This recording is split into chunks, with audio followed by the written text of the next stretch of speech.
to the channel where the dough don't rise. Broken bakers here with the sarcastic eyes. From Danish pastries to courtroom crime, where the spelling's a mess, but the humor's prime. Pro se defendants taking the stand, with wine moms laughing, glass in hand. Mods like Marissa and Valhalla too. Irish and whiskey keep the chat in view. It's trial tribulations with a sprinkle of wit. Chats popping off, yeah, they never quit. Jamie's got the deals and the beauty hacks. Dollar store glam keeping us on track. So come for the crime, stay for the snark. Broken bakers baking up a legal spark.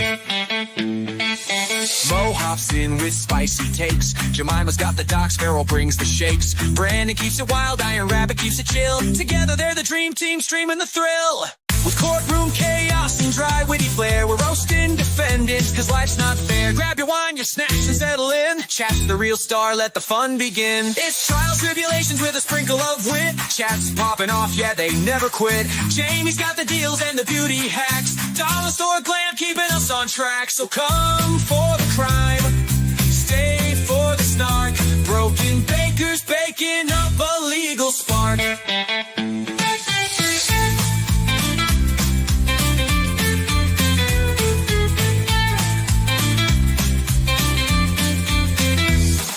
Broken Baker streaming, so don't you miss, where courtrooms and sarcasm meet Danish bliss. Mods and chat, we're keeping it clever. True crime and dry humor now and forever.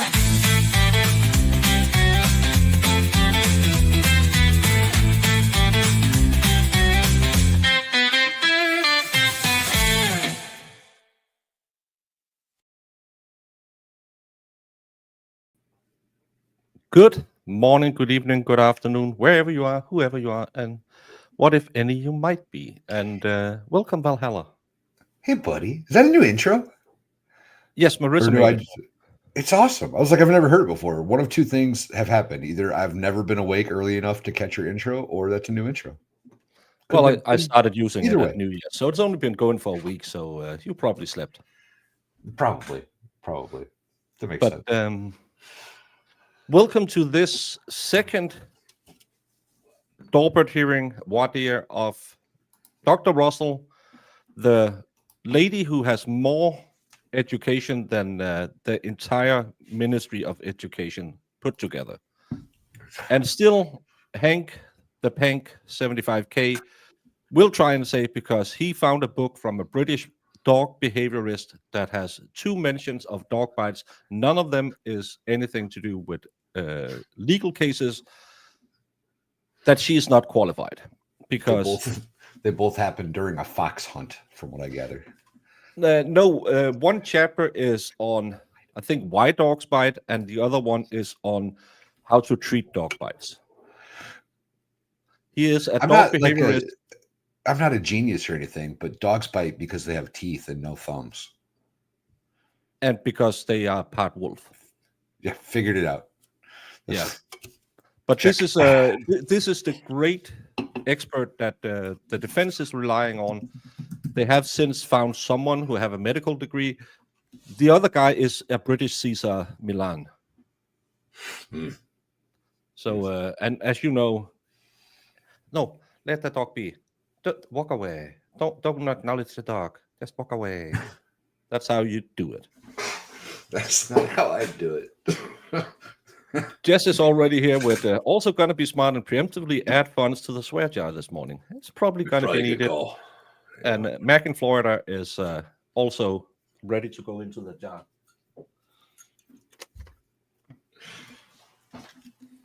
Oh, that's awesome. That's awesome. Well, I have quite a bad group. The worst of them all. Oh, that's funny. How are the kitties doing? How are what doing? Sorry. You kitties. Oh, the kids, the goats, they're doing great. I didn't check on them this morning because I just woke up very recently. But I was out there last night. We streamed a little bit last night while I was doing barn chores. They're all growing. They're all getting playful and hopping around. It's a good time. It's a good time. Yeah, YouTube is really weird. I hit the live button this morning, and even though Shizzy how many? I think the Shizzy Brandy.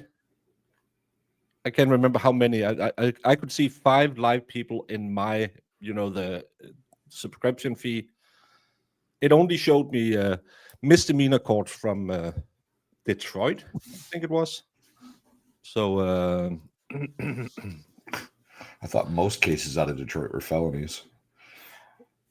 well, the buddy who was being interviewed had prayers for gold choco baby or something, and he was being told, "Hey, you had to get on camera. Relax, man. I'm just getting out of my car now. Relax."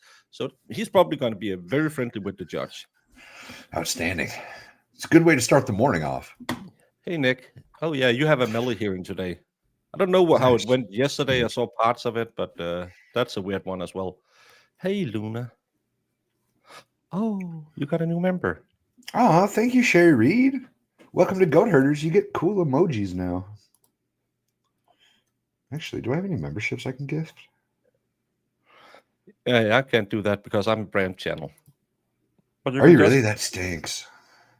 Yeah, but it's so stupid because why can't a brand channel, as long as you have memberships, why can't they give them away? It's not because I'm getting more out of a super chat or less out of a super chat. It's just YouTube. You would think that they would have fixed that when they. Well, they are slow rolling a lot of stuff. So. Yeah, and I've noticed that Europe gets it really slowly. Well, sometimes and sometimes not, because I got the monetization on the lower level faster than a few other countries, bigger countries than us. So we got into that program too. So it's weird. Hey, Cool. Krista. Good morning, Krista. Dr. Roddy, mostly your body is ready. Well, I am following on Lawn and Crim, and they are still on the splash page. So I'm thinking, as always, it's set for 9 o'clock, and it'll start around 10. And yes, I know at some point someone will yell at me that Boston 25 is live, but Boston 25 doesn't have subtitles, and to help out with the people who might not hear as well or may not speak English as well, we'll stay on a channel where we have subtitles, and we'll live with a 2-minute delay. We can make that happen. They are in the courtroom. Now, I know they have arrived because Tom CPU was covering it. Look at that. Zach's been a member for 13 months on my channel. That's crazy. Thank you, Zach. I appreciate you, bro. Don't do that. I do. Is that day? No one told me. Well, it's because I have my hate crime hat. I just got it yesterday from my lovely, lovely people. I do enjoy that hat. Yeah, and it's well, I don't like it when it's a bucket hat, because you look a little too much like a German tourist who is nude and just walks around with a bucket hat on. So I'll fedora it up. Did you hear that Irish and Jamie is coming to Denmark? No, they're not. Jamie's not leaving her house. I had an open mic show on Sunday, and I knew Irish were coming. Then Jamie came on and said, "I'll be there too." And then she found out it's a 10-hour flight, and I was gonna say, does she know that it's not in the country? Like, does she know she has to leave for days? Don't tell her. Just yeah. There's no way, Jamie. Oh, that's funny. Over on having to do another Wadir day because I'm not even sure he's gonna go that long, but it's another $15,000-$20,000 out of her pocket. Again, I see this more as an attempt to bleed Karen Reed dry with all of these Wadirs. That checks out. They're just doing it out of spite, trying to make her spend a bunch of money she doesn't really have anymore. Yeah. Does Apple users have to join the strange way like Baker? For my channel?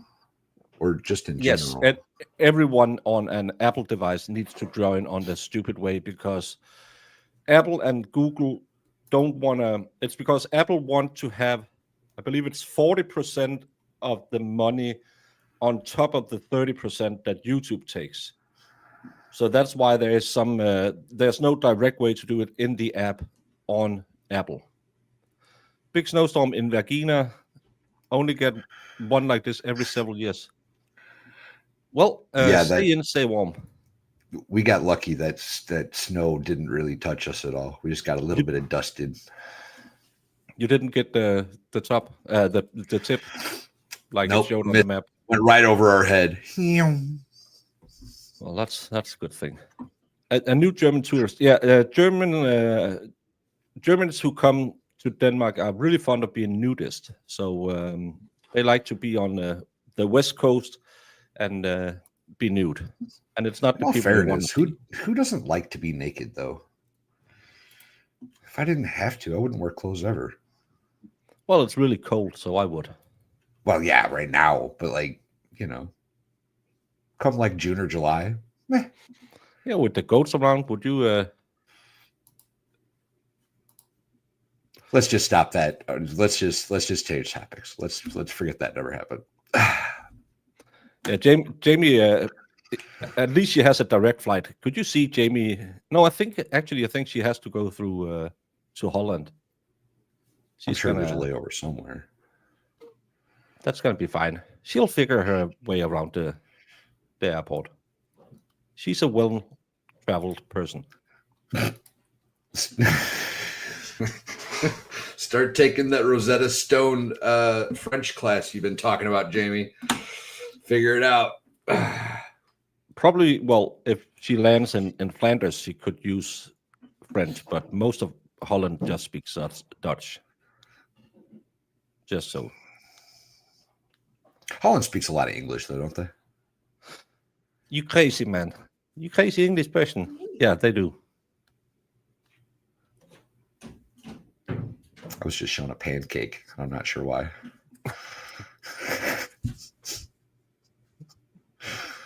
Good morning. Remember, for 6 months. Look at you guys. You guys all rock.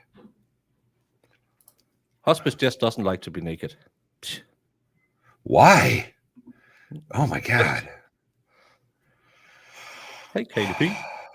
I get to a point now where like bending over to put on socks is getting hard. Like I just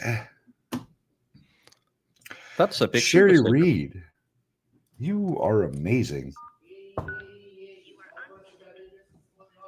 You are absolutely amazing. I love and appreciate you all so much.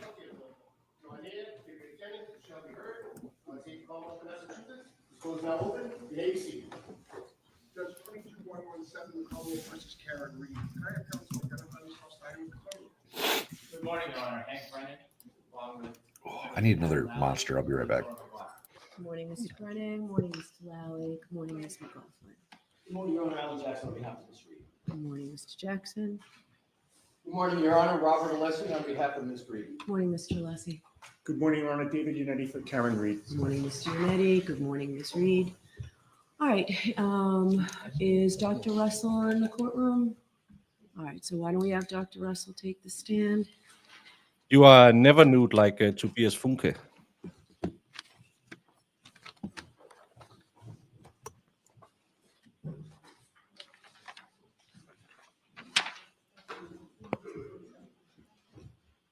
Doctor, I'll remind you, you're still under oath. Thank you. All right, good morning, doctor. It's my hate crime hat. I got it from All My Angels yesterday. All right. No, Mr. Miss Little Brennan, wasn't whenever there. you're ready. Thank you, Your Honor.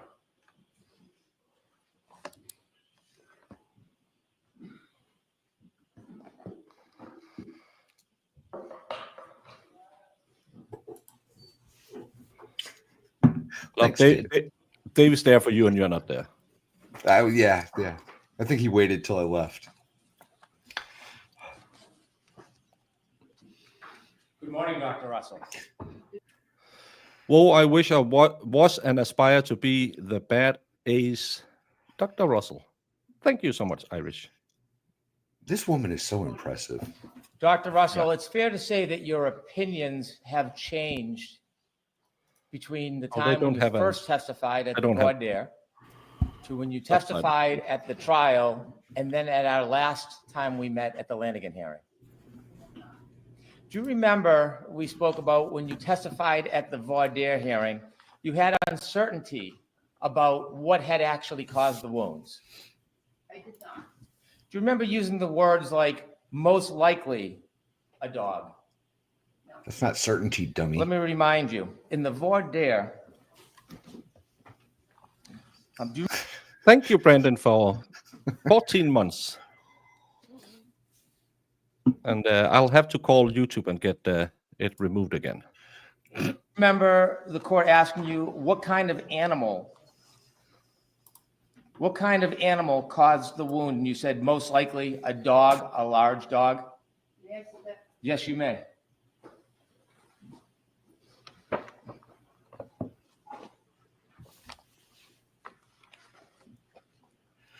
Yeah. Court keeps Counsel, scheduling page 51, early line 18. appointments. Why is the microphone turned away Approach, from Your her? Honor. Yes. Dr. Russell, I'm Is it? showing you. Yeah, the one that's taped to the table. I'm going to ask you to read it yourself when you're done reading. Oh, it is. When you're comfortable with that time, I'm going to ask you the questions again. You can look at any part of that you would like. Hi, Tammy. Good morning. Because he's smug as well as a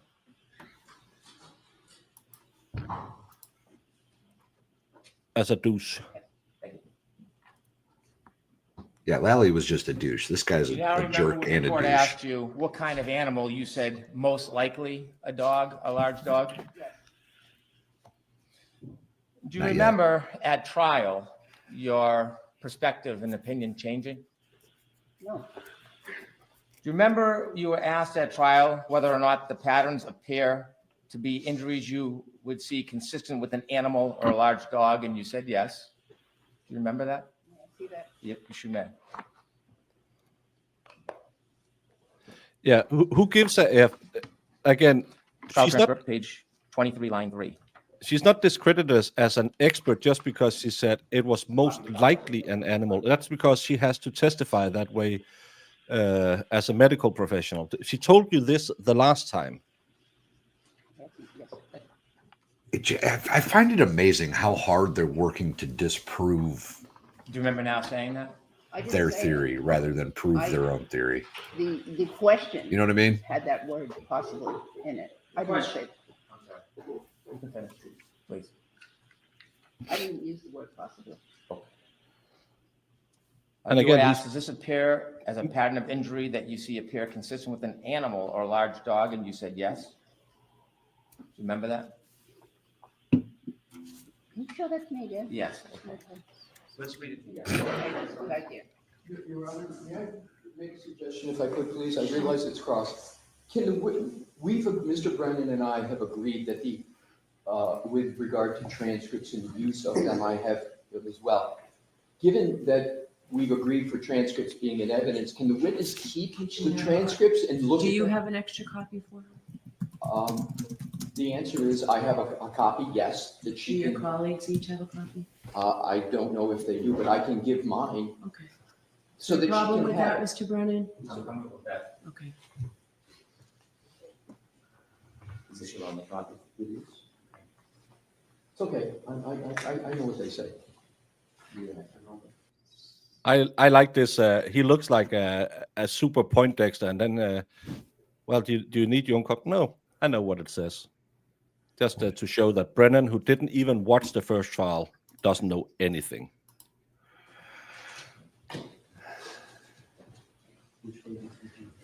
No, I don't think so. I didn't notice. Okay. What I'm going to do is I'm going to ask Mr. Brennan to make a copy of mine. All right, so that we can continue. You can give yours to the witness for a few minutes, and then when these are done, you can have yours. Thank you, Your Honor, I appreciate that. Thanks, Tom. I think he's better at handling Bev. This guy, he's stroking her a little bit He's a guy out of New York who joined the team pro se. Apparently, he's a good guy for digital things, I believe. Why don't we take a 5-minute recess? Mr. Brennan, Mr. Alessi, why don't we take a 5-minute recess? Mr. McDermott will be back with clean copies of the transcripts that I have as part of your exhibits. Thank you very much. And the witness can So Mr. McDermott doesn't have to do it twice. Mr. Brennan has just indicated to me he's going to go back to the June 18th. So is Mr. McDermott going to copy the June 18th and the June 20th? I have the voir dire and the trial testimony, so we'll take a 5-minute recess. Thanks very much. Well, Awesome. we are always catching up. Why are we suffering through this again? They're all liars. Let the woman go. Well, I'd be sadly, all that's for how it. court works. But I really wish they had subtitles because Helen from Holland likes when there's subtitles. Well, it's not the state that's not prepared. It's because they didn't have an extra set of the transcripts. They So- should have, though. They should have Yeah. had that ready. Especially when he knows I'm going to refer to it 25,000 times to try and catch Yeah. you saying possibly, because what she said possibly the last time was because in medical term you don't have a certainty, but in court you do have to say with certainty, because there is always a chance it could have been Sasquatch. And that's the big problem. I'm going to turn this down because StreamYard don't like it when there's two audio feeds. Yeah, they're trying to trick her. I don't Never think likes it's going to to work. No, and she seems a little feisty as well. That's not what I said. She's not. I think I would really have love if he asked into. Oh, we got subtitles. I would really love if they got into the book, because I bet you she read the book.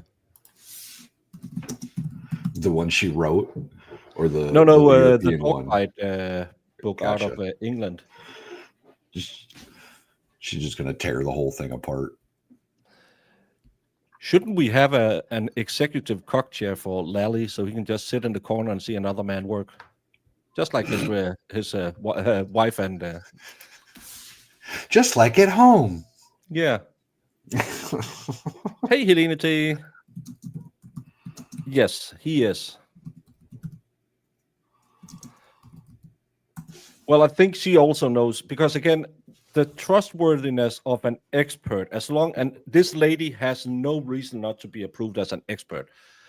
This is just to None. bleed Karen Reed dry. It has nothing to do with her skills.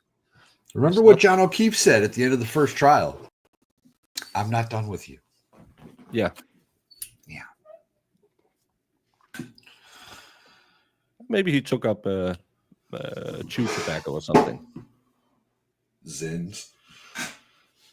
But there's a full row in the gallery today. His father is there. It's so funny that the brother and the dad doesn't sit next to each other. I think there's a reason for that, and I don't know what it is. Well, we heard something about it, and I think it has to do with the same reason that John was the one who took the kids, because apparently that family isn't working well together. And the rumor was it during the first trial that the father kind of believed that Karen was innocent, and Yeah. so.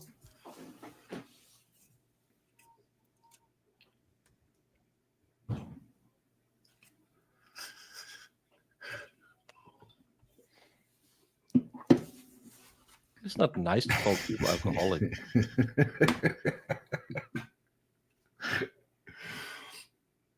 Poll on which of Karen's attorneys are hotter.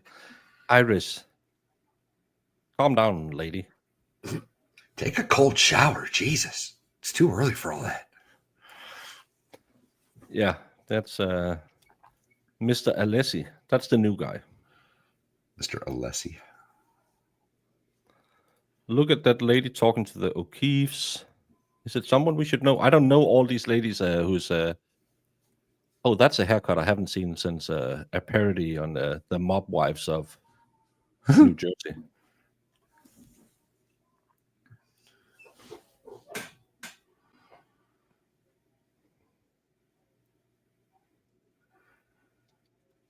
I don't even know how to respond to that, Danny T.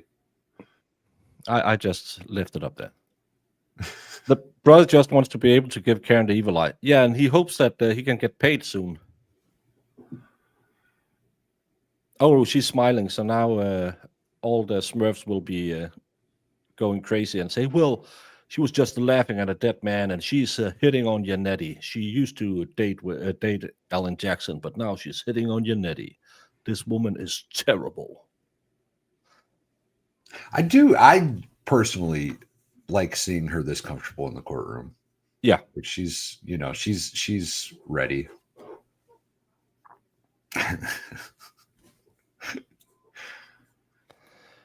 We haven't had any shots of the crowd. They're in the same courtroom, the little one, right? Yeah, it's the same as we had the trial in. So no, he's not in there because I don't see him. He would be in that back row, right? yeah, if he's there, no, he's on the other side of the road because he has a hearing today with the fake victim. Oh.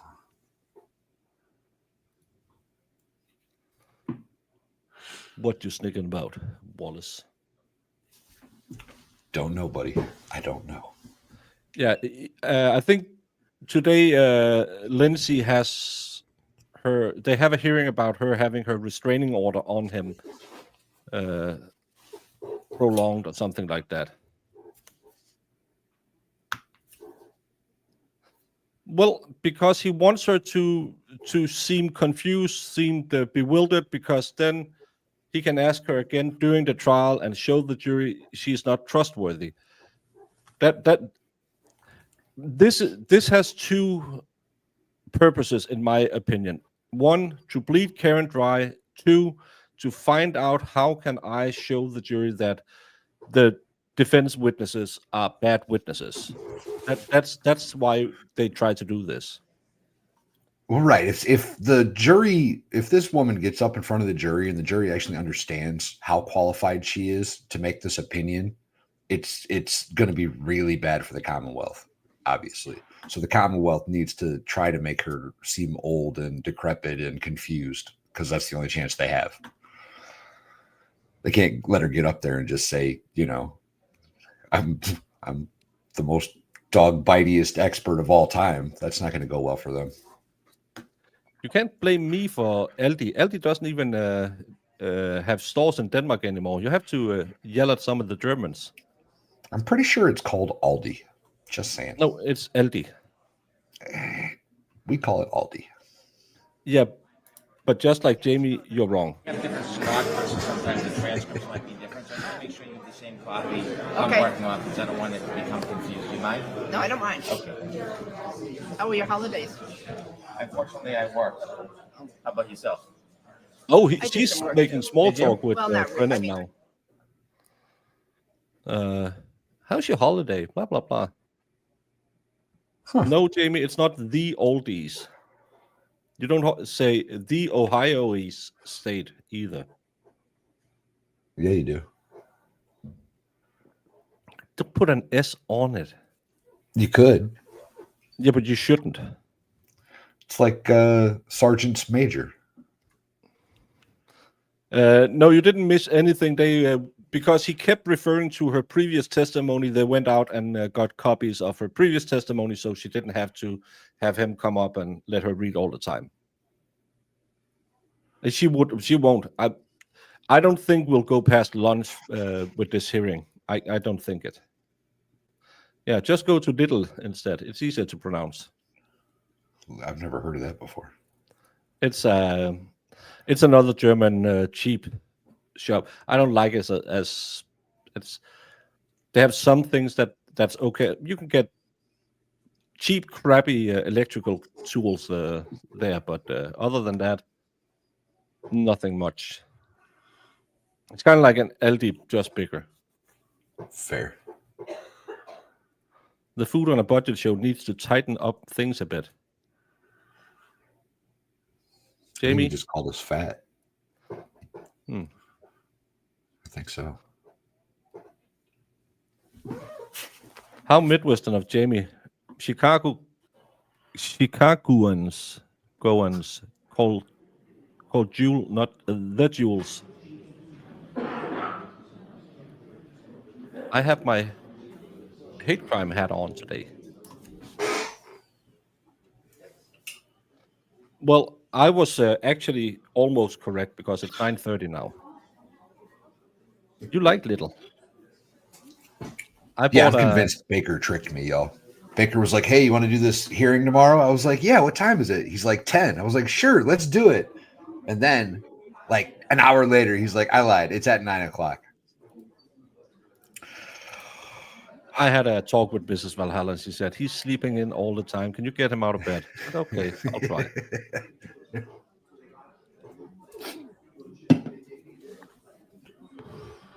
Yeah, he looks quite dapper. He always does. I'm not sure how I feel about the beard on Alan Jackson. I don't like it. I don't think I do. It looks unkempt, and it's not his look. And the weird way you stop in the middle of the chin, either keep the goatee or you put on the sideburns as well. It's like I don't know, 1850s era. I don't think I like it. No, the ladies love it. But, Really? what do they know? What do they know about how a man looks good? Amateur hour around here.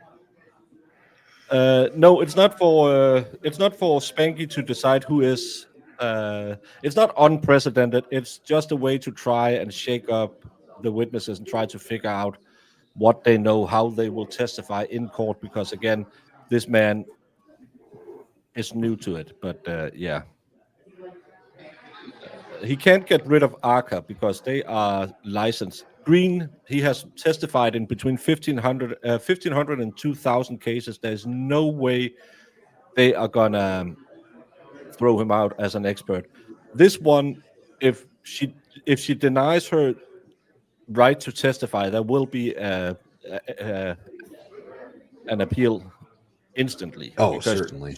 she is more than qualified. To be qualified to do what she's testifying, you basically you need to have seen someone being bit by a dog and know if the person is alive or dead. I've never seen a qualification last this long. Usually this is like a 10 question process and they're either accepted or not. I mean, this is crazy how long this has taken. Yeah, they don't go into what did you answer. They just go into what's your profession. And Medina is known what's right.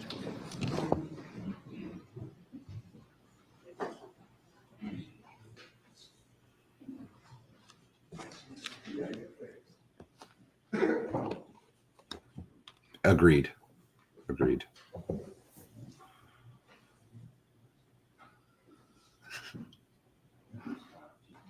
That's capitalism for you.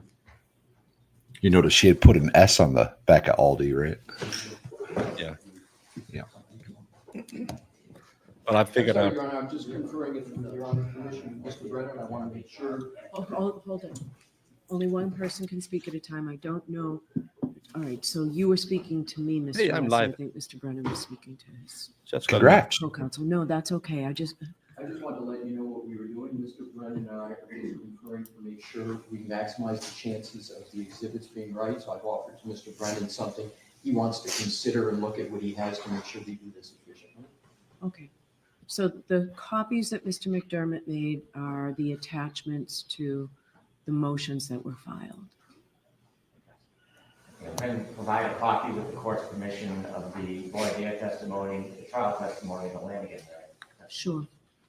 Okay, I did not have Mr. McDermott do a copy of the Lanigan hearing. I've had an extra copy that I've given to Great. Ms. Russell. I'm Alright. sorry, Dr. Russell. Okay. And if I may, can I write on the top of each transcript which each one is. That way it'll be easier for. Is there a problem with that, Mr. No Lissy? problem at all. Okay.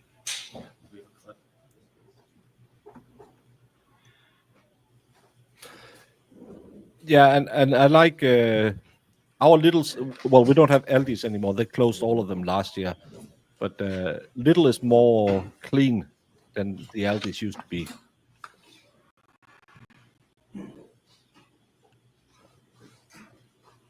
Yes, they and again, they want to get her with inconsistencies in her statement, but that's not what the judge is there to figure out. And actually, Bev should say, could we just get her expertise, not her testimony? Yes. Dr. Russell, I'm handing you two documents. You have a third. The one before you is a transcript of the last hearing called the Lanigan hearing that you attended. This is a copy of your voir dire testimony. I've noted it on the top right for you, and also trial testimony. Thank you. Thank you. May I proceed, Your Honor? Yes.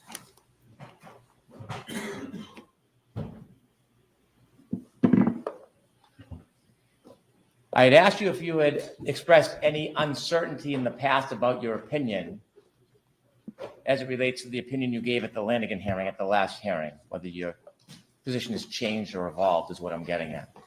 And you said that your position has not changed. Is that right? That's correct. You were asked at the trial about the injuries and how you think they happened. I want you to turn to the trial transcript.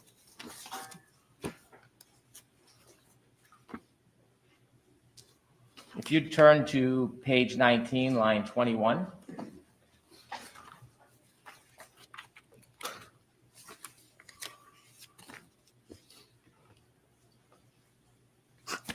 Page Page Line- 19, line 21, may I approach, Your Honor? Yes.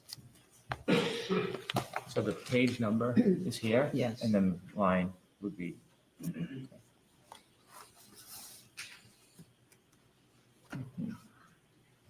Oh, she can't stand him.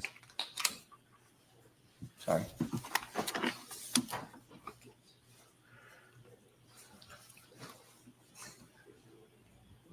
She really can't stand him. My apologies. This one is the trial.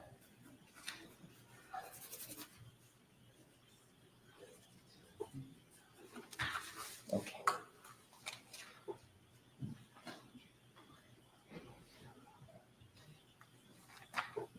But she's wishing a dog would bite his ass.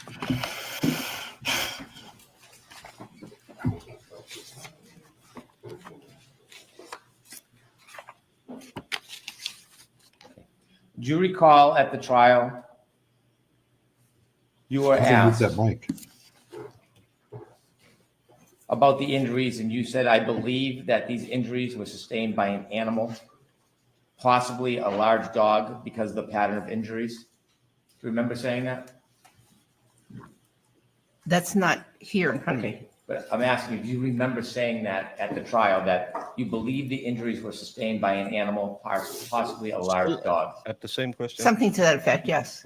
And when you said that, you used the word possible because you weren't certain, were you? Can you show me where that is? Well, I'm asking a question, not asking about the transcript. The reason why, when you were asked and you said it was by an animal, possibly a large dog, is because you were uncertain. You know, Mr. Brennan, I think I explained that before, that in medicine, there are no absolutes. Good. And that's what, physicians are ingrained to think, is there are no absolutes in medicine.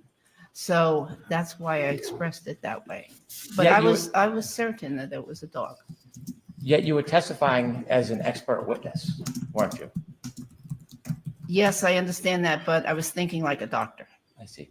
And you understood as an expert witness that you were asking the jury to rely on your opinion. You were trying to be as accurate as possible, weren't you? Yes, I usually do, yes. You were trying to be precise in your testimony under oath, weren't you? Yes, and I don't see a difference really between those.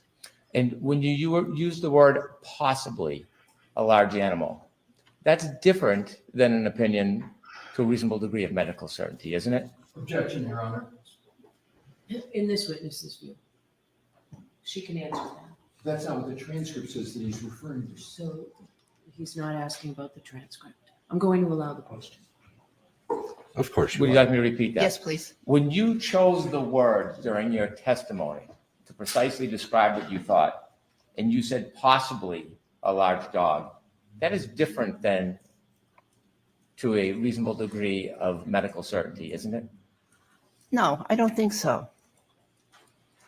You were asked whether or not you could tell what type of animal left these marks, and you said you couldn't with 100% certainty. Isn't that true?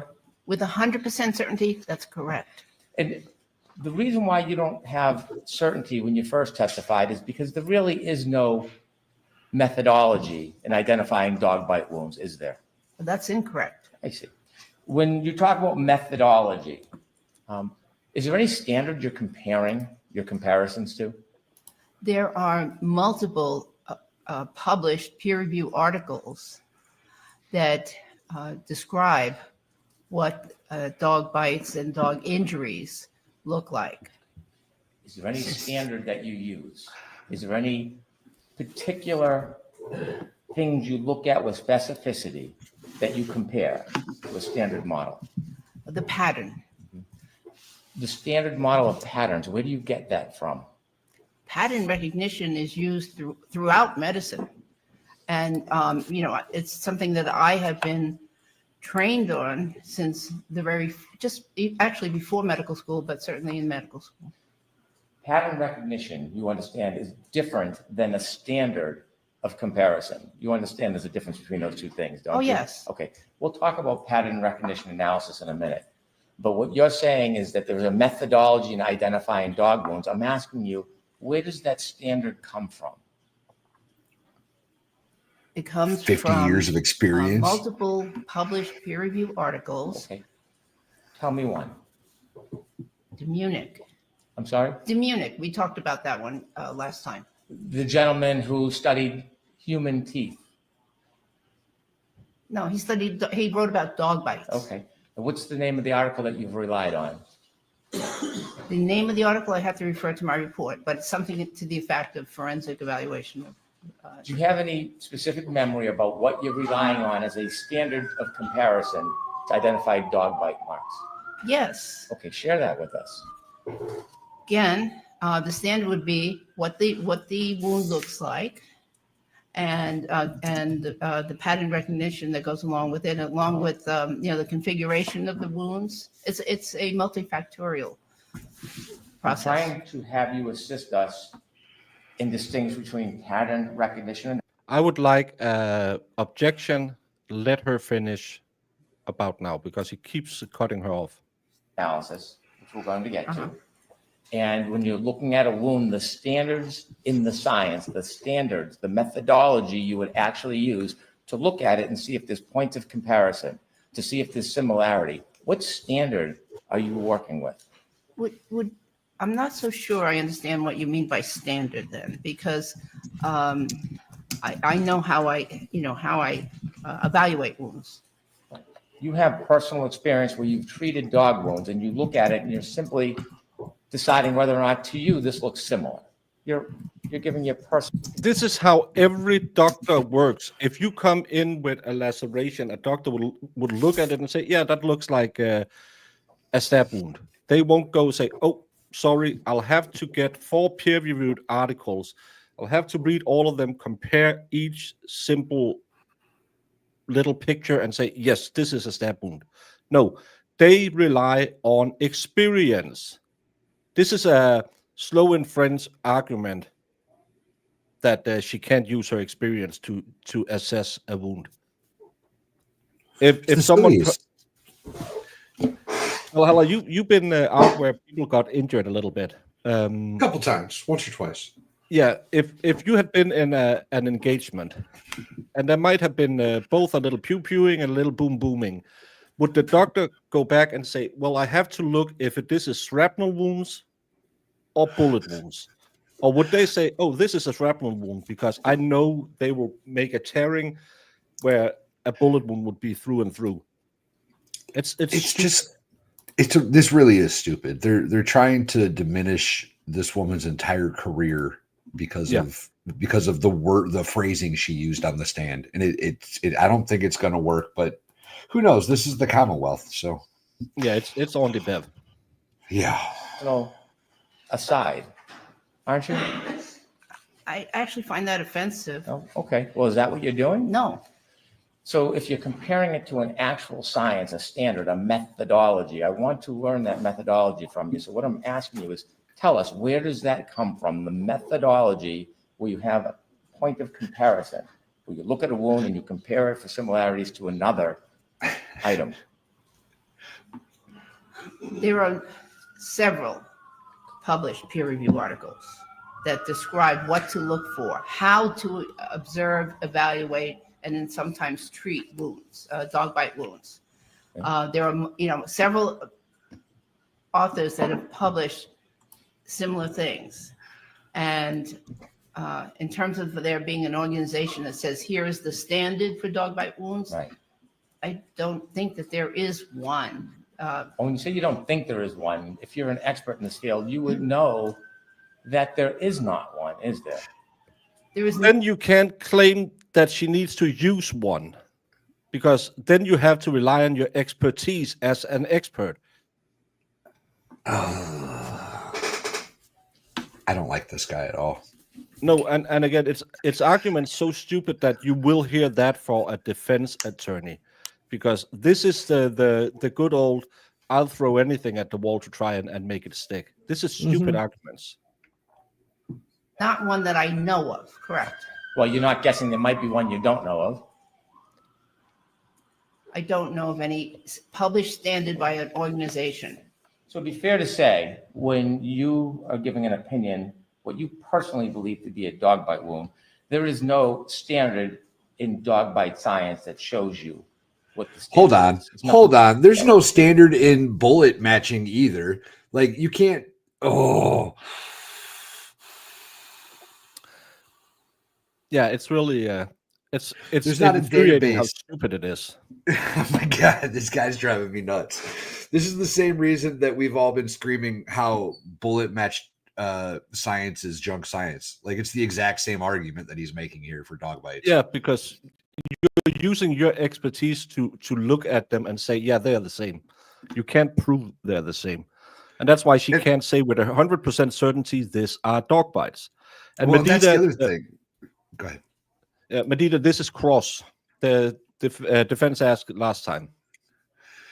She's not claiming that there is either. She's not the one that's claiming, oh, this is dog bites because of this database of dog bite marks. Like that's not, she's not saying anything remotely close to that. No, Oh, but I he don't like wants this to guy. say you're stating with 100% certainty, and she says, no, I'm actually I don't not. like this guy at all. No. I hope he gets a flat Again, tire. it's based on the a combination of the experiences that I've had over the last 30 years, observing, evaluating, and treating dog bite wounds, plus the numerous articles that I have read on dog bite wounds, their characteristics, morphology, patterns, and other things like complications, et cetera. Okay, so to get back to my question, I know that you're using your experience and your memory, but there is no standard of comparison. There's no methodology She's that is so accepted over as this a dude. practice. I disagree. Okay. Can you share with us one of those articles that you've been relying on to combine with your personal experience? already of the has. Conclusions in dog bite analysis. She just told you Well, one. there's the Munich that we talked about. I didn't talk about. Can you tell us a little bit about it? We did at the last Oh, hearing. certainly. Okay, Would- please. Okay, would you like to go through it together? I'm asking you to tell us about what you're basing your opinion on, and you said it's Munich, so I don't know much about. Okay, that's one of them. Well, tell us a little bit about that. Okay, well, in that article, the authors described a fatal case, but also described what some of the characteristics are in dog bite wound cases. What types of wounds you see, their appearance, their distribution, their configuration, the different aspects like that. Many of them are parallel.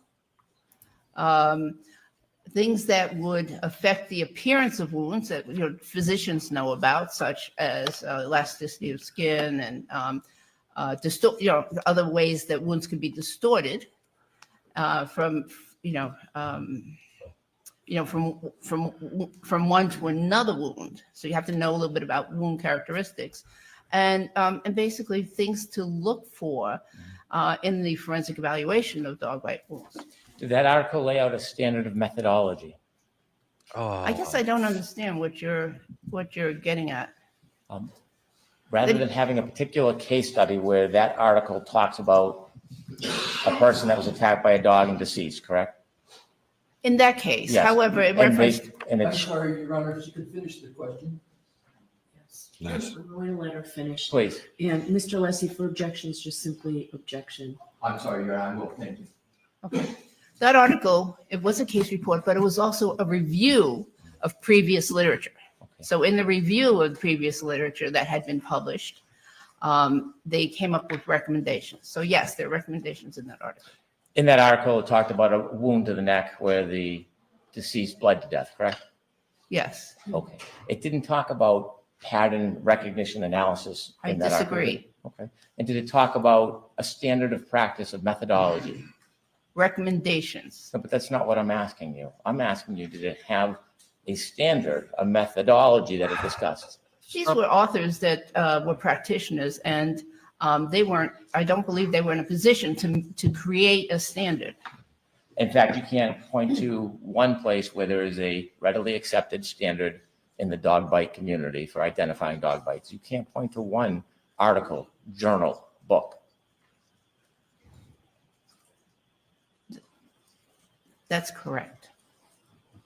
And so because there is no methodology or standard for you to look at, it involves a great deal of your subjective opinion based on your experience treating dog wounds, doesn't it? You know, with all due respect, Mr. Brennan, I'm not somebody that just came in off the street. I have at least 30 years as a physician, and I use that information in helping me form my opinions about wounds. I've seen all types of wounds. Okay, so my question was, because there is no methodology, because there is no standard comparative analysis, you need to rely almost virtually on your personal experience treating wounds. No, I believe you're again mischaracterizing it. I'm relying on my personal experience plus what I've learned from these numerous articles. And so because there is no methodology and standard to compare to, you've introduced the idea that you have used a process known as differential diagnosis. That's one of the processes used. And as far as differential diagnosis, what that suggests is when, as a doctor or a person looking at symptoms, you try to rule out other conditions that have similar symptoms. Correct. Okay. And so you said, although that's traditionally used in a doctor assessing a cause of a patient's symptoms, you're using that in identifying dog bites, this differential diagnosis you speak of, right? I used it to assist me, yes. Okay. And so when you're using differential diagnosis, it means that there are many other ways or reasons why the same symptoms can occur. Not always. Not always. It could mean that there's just one or two other conditions that would Okay. resemble this, Okay. but it's a process that a responsible physician would go through. And in this case, you went through differential diagnosis to exclude other causes of these abrasions on Mr. O'Keefe's arm. I did. If you had used your training and experience and you were certain to a reasonable degree of medical certainty that these were dog bites, you would not need to go through differential diagnosis. Oh, that's so incorrect. Okay. I'm not perfect. I'm not 100% perfect human being. And so so I have to, as a responsible physician, in every case, go through a differential diagnosis to make sure I'm evaluating and treating the right thing if there's treatment involved. When you chose to go through differential diagnosis, you recognized that these abrasions could be caused by a lot of different mechanics of injury, didn't you? I considered that they could have been caused by others, but I went through the process. Well, you were uncertain, weren't you? No, Yet you went through this process of differential diagnosis anyways. Yes, absolutely. Okay. And when you did that, you decided that you should focus on car accident. No, I didn't focus just on car accidents. Well, what other subjects did you focus on in differential diagnosis other than car accident? Could these have been self-inflicted, for instance? You went through that process? I did. I didn't see that anywhere. Why is he so demeaning? You went to that process? This guy is a massive a-hole. In your report It's in my whatsoever. head. I didn't write it down. Well, aren't you supposed to report the process you go through before coming to conclusions? Isn't that why you wrote a report in discovery and disclosure? Yes, but Okay. Is there anything else in your head that you thought about that you didn't put in the report or tell anybody? So we have car accident, we have suicide, we have dog bite. What else did you think of in your differential diagnosis? well, I thought, could it possibly be road rash? Okay. What else did you think? Oh, I don't remember all the things I thought of at the time, but Brandon says, take that poll down. This is a Christian channel. Hate, hate, love, love. You owe both of these men freshly made cookies and sausage rolls. I'll get right on that one, Brandon. it wasn't a very large list, but it was a list, and it was a differential diagnosis. Well, if it was important enough to think about and distinguish and go through differential diagnosis, can't you remember what it was that you thought it could have been the cause other than suicide, road rash, Okay. car accident? Well, of course, I mean, there were some things I thought of and immediately ruled out. Were these stab wounds inflicted by someone else? No. Okay. So the list, there was a list that I went Okay. through in my head. Would it be worth writing down? No, I don't think so. Well, was there any other significant causes that you went through and vetted through differential diagnosis that you didn't write down? Not that I remember at this time. And that's why it helps to write it down. Okay. So one of those causes of these abrasions that you went through differential diagnosis for was car accident, wasn't it? Yes, In fact, when you first met the defense attorneys, you had an interest in this case, didn't you? I thought I could clarify the issue of what those wounds were caused by. So you were learning about information about the case publicly before you got involved in this case, No. didn't you? Well, you knew there was an issue. I heard, yes, I did know that there was an issue. I saw something in the Boston Globe, and Mr. Brennan, I wasn't following the case at all. I don't even subscribe to the Globe for information about this You don't- general region. You don't have to be defensive about it. I'm just asking you. Okay. You knew enough Well, that you wanted to he get has to, involved and because you you're made gonna some phone blow it calls up to in offer 2 your seconds. services. I didn't want to get involved, but I thought that I should. I see. And so you learned enough. Again, come with an objection and said, let her finish her answers, just to break him up, because he is getting into badgering her, and she's just giving up. She thinks he's an idiot. Through your study or the Boston Globe or television. I that think you he's an knew idiot. generally that there was an issue about the abrasions, correct? I knew there was a question, yes. You knew that the defense was claiming that a dog caused those injuries. I wasn't even sure who was claiming what at that point. So you didn't know much about anything, but you still made phone calls to introduce yourself to get involved in the case? Again, I know that there are very few people in this country that have the combination of experiences that I do, and I thought that I could just clarify the issue and maybe, help people move along in the case. Before you decided that you were going to offer your services, what did you know about the case? I knew that a police officer had died. I was a former police officer, so I knew a police officer had died. And I knew that there was a trial, and I didn't know details really. I just knew that I believe I read that there was something about a car accident versus dog bites. That's about all I knew about the case. Had you seen any photographs? No, And so just generally knowing that there was an issue, you thought you could help because the She word did see dog the- bite he in claims your experience. the Correct. arm pick, Okay. I believe. So when you ruled out motor vehicle accident, is it fair to say that your perspective was a motor vehicle accident would have caused injuries to the other parts of the body, and that's why you considered car accident as not part of the cause of these abrasions? that was not the only reason. That was one of the reasons? Yes, Did you look at the wounds and you thought based on the accident, there would have been broken bones or other injuries? That was one of the reasons. Okay. So based on those two reasons and other reasons, you decided to exclude car. It doesn't matter. There's no jury there today, so making him look like the biggest turd on the planet doesn't make any sense. They are only there to defend their expert that they need for the trial, and making him look like an idiot won't help them. The jury isn't in the room today. The jury who will be there when the trial starts will probably be people who are not like us, who have been following it that closely, so they won't know he looks like an idiot today. Accident as the cause of these wounds, correct? Correct.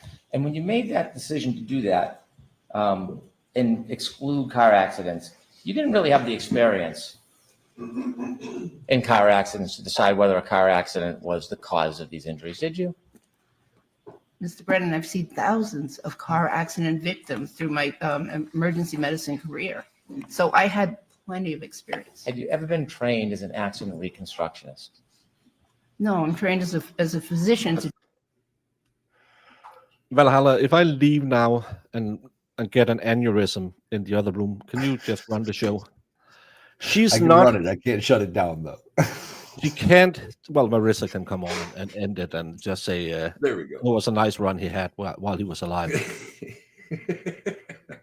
She's not testifying in any way as an accident reconstructionist, because she's not testifying how fast the car is going, how anything. She's testifying from a medical standpoint that it doesn't line up with a car accident, which she has watched 1,000 of. Again, I'm a stupid baker, and I know this is ridiculous. She can't do that because she allowed her to be an expert before, and they had the same questions. And again, will be an interlocutory appeal the second she says no. treat car accident victims. But that's not what I asked. What I asked you is, you ever been trained as an accident reconstructionist? No. Have you ever taken classes and certifications in accident reconstruction? No. Have you ever She's gone not to a trying to be scene of an qualified as accident an and been expert asked to give your opinion in on how to accident reconstruct the reconstruction. accident? No. Have It's you ever not part of served the as a scope. witness in court as an accident reconstructionist? No. In fact, when you decided that this accident couldn't happen, you hadn't even read the investigative reports, had you? I didn't decide that an accident didn't happen. What I decided was that those injuries were not from a motor vehicle accident. When you first gave your opinion in this case, she was done. Hold on, Mr. You don't do Now that. he's arguing. Now he's arguing with.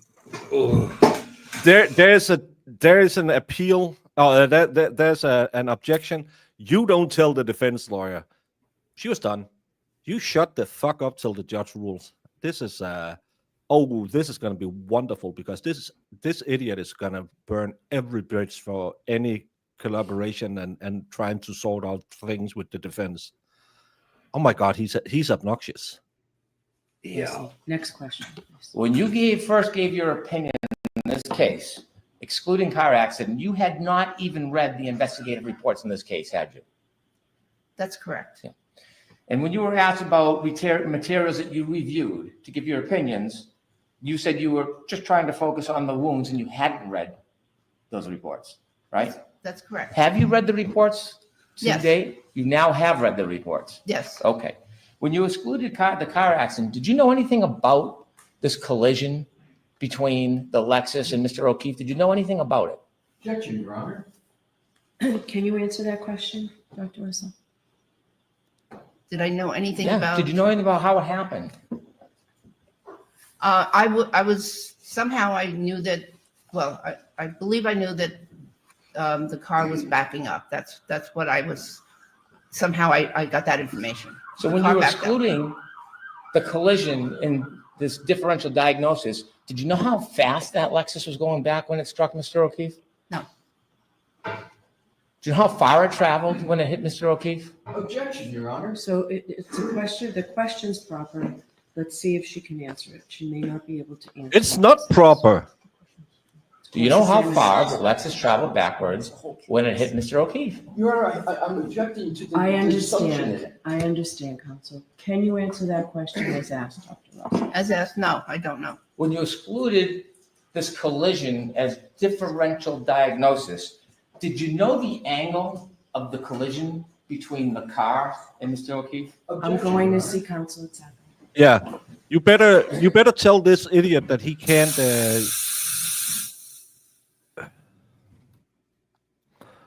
I'm sorry. I'm gonna use the swear jar. Thank you, Sue, for helping out with the swear jar, because this is going to be a tough one to get through. She's not there to testify as an expert in car reconstruction, accident, anything. No, that's not the one. She's there to talk about medical injuries that she assessed. This is and Bev should have ended it before the defense objected. That's she is an expert in the medical field. She's an expert on wounds. To her, it doesn't matter if the car was going 24 miles per hour or 50 miles per hour. She will look at the injuries and say, this is consistent with. She's not there to tell you if the car was backing up, driving frontal into it. When we get reports from the hospital in Danish court, they will write down the victim or the police said this and that would happen, and then they will say the injuries are consistent or not consistent with the explanation. So that's all we get. They don't say, well, we'll have the person was hit by a car and left unconscious, and they will say, well, it's not consistent because they have this and this injury, or it is consistent because they have these and this injuries. I could be wrong on this, right? But when a medical examiner gets a victim, gets a deceased individual, and they have to determine the cause of death, they generally don't look at the trajectory of the vehicle in question, or right. So why is he assuming that this woman should be doing that? That's not what she's there for. Muddy the water. That's all he's trying to do. Yeah. Oh, it's frustrating. Yeah, and he should be reprimanded and said, you can't do this. May I? No. Yes. When you engaged in differential diagnosis, excluding a car collision as the cause of these abrasions, did you know or learn any information about the angle of the strike between the Lexus and Mr. O'Keefe? The best answer here is there was no strike. Yeah. You know whether or not the person, John O'Keefe, Their own medical expert wouldn't even testify to any degree of medical certainty that he was hit by a car. So And ARCA again, flat out said it was impossible. yeah. So no, there's no evidence he was ever hit by a car. who had these abrasions on his arm, do you know if that person used his arm in any way to defend himself from an oncoming vehicle? I considered that, You did. yes. And in considering that, did you consider the body position of John O'Keefe? Oh, yes, I considered various possibilities. Okay, what was his body position at the time the car allegedly collided with him? We don't know. He used the word allegedly. I'm going to. What was his body position? I considered several possibilities. I considered if he was standing, I considered if he was kneeling or sitting or even lying down. I considered multiple Was possibilities. he standing? I don't know, but I considered all of those possibilities. Was he kneeling? I don't know. Was he lying? Objection. She just told you, and stop badgering the witness. Down? I don't know. So you considered all I've these never things, seen but an you have expert no qualification information like this. This is or understanding of absolutely what bizarre. body position he was, do you? I went through the process of what the wounds would look like in those various positions. I see. So if John O'Keefe was trying to defend himself, pulling his arm out to brace himself, what would the injuries have looked like? Well, if they penetrated his clothing, if there was penetration of his clothing, from broken parts, for instance, they would. No, because No. she's an expert witness. What if this happens at trial? The state will regret including him, because if this is the way he asks expert witnesses, and she sits there as she's doing, constantly looking at him like, "You're too stupid to ask that question." The jury will see that as well. Look at us. How many of us thinks that what he's asking is absolutely stupid, especially because she never testified to any of this, and he doesn't understand simple answers. Did you ever consider? Yes, I did. Was he standing? I don't know. I considered he was standing, sitting, kneeling. Was he kneeling? He's just an idiot. Have been quite irregular. There would not have been multiple parallel abrasions and punctate wounds that were seen in those pictures, How do you know that? from my many years of experience. Did you do any comparison analysis of the broken tail light in Mr. O'Keefe's arm? There was no broken tail light in Mr. O'Keefe's arm. Stop lying. Actually, eventually, I did. Before you gave these opinions, did you? I didn't need to, because I've seen thousands of accident victims. Every accident is dynamic and changes, isn't it? Yes, but I also had that in consideration. That's why people train for the number of years that I trained. Every accident is different, isn't it? Yes, probably. And so you can have a number of people in an accident and they can have different injuries from the same accident, can't they? Oh, absolutely. Right? Car drives down the street and runs into 20 people. They may all have different injuries. I agree. Same car. I agree. Might be the same speed. But they could hit people differently. Some people, unfortunately, they could kill, right? Yes, Some people could be catastrophically injured but still alive. correct. Some people could have scratches and bruises. Correct. Some people could be in that type of situation, bounce off the car and escape without a scratch. Probably, possibly, yes. Right. So there's no science or standard when you say car accidents would have had a certain result. Yeah, there is. It's You called don't physics. know. Yeah. I disagree with you. Okay. And so when you were excluding these, And again, he's not asking questions, he's testifying. He is. And Bev should have read all of this stuff beforehand and say, just move along. But she's never going to do that when it's the state. But she does it all the time with the defense. Oz, you have no idea his body position or angle, correct? I went through various scenarios in my head. But I'm asking you, not the scenarios in your head, Dr. Russell. I'm asking you about detail, fact, science, okay? I'm asking you, do you have any idea the position of John O'Keefe's body when he allegedly was struck by the car? Objection, Your Honor. No, I'm going along. I considered multiple scenarios. Tell me the facts you have.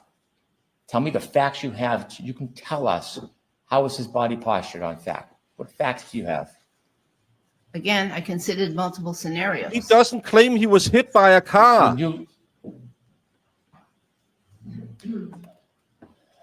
did you go to the scene of She where doesn't Mr. need O'Keefe to. was found He's not lying on the testifying. ground? Did you go and visit the scene? No, Did you take and look at photographs of the scene? He doesn't I need looked to. at some photographs. What did you see in those photographs? They were very difficult. It was very difficult to see much useful information in the photographs. When you're engaging in differential diagnosis and you're excluding causes of abrasions to Mr. O'Keefe's arm, wouldn't it be important to either go to the scene or look at clear photographs so you could see all the debris and the land and the turf and see what it looked like? Wouldn't that be important? No, in the 30 years of or emergency medicine experience I've had, I've never gone to the scene of a car accident victim that was brought into the emergency room. And you've never gone into court and testified as an accident reconstruction expert. No. A reconstruction expert? No, You've but I've never- testified Not today. about vehicle And accidents. you've never gone to court and Victims. testified as a dog bite expert. before this case? Yes? I was never asked. And so when you say what you used to do, you treated people who came in with injuries. I'm talking about when you're going to exclude something as a cause. I'm asking if you have any experience in actually going out and looking at the facts and using science to exclude something fairly. I used medical science. Do you know what the ground looked like where Mr. O'Keefe lay that morning? There was snow And how Was many there? inches of snow were What, under if his any? body? under his body. Yeah. No, Do you know what the ground was? Do you know if it was smooth like a turf football field or frozen jagged like dirt tends to do in the Northeast during the cold winter? I considered several different possibilities: grass, dirt, asphalt. So I considered several different possibilities to see in my differential diagnosis. You considered all these different possibilities, but you never even went and looked at the scene to see what it looked like, did you? I didn't have to. Do you know if there was twigs or roots or a brush nearby? I don't know. Do you know if there was a fire hydrant nearby? There was a fire hydrant Do nearby. you know if there was a curb nearby? That I don't know. So you have no idea really, other than a fire hydrant, what this area of impact, alleged impact looked like, do you? Well, again, a curb would not have caused those wounds, so that's irrelevant. You have no idea. I disagree. Okay. Did someone That tell wasn't you a question. what it looked like? No, Okay.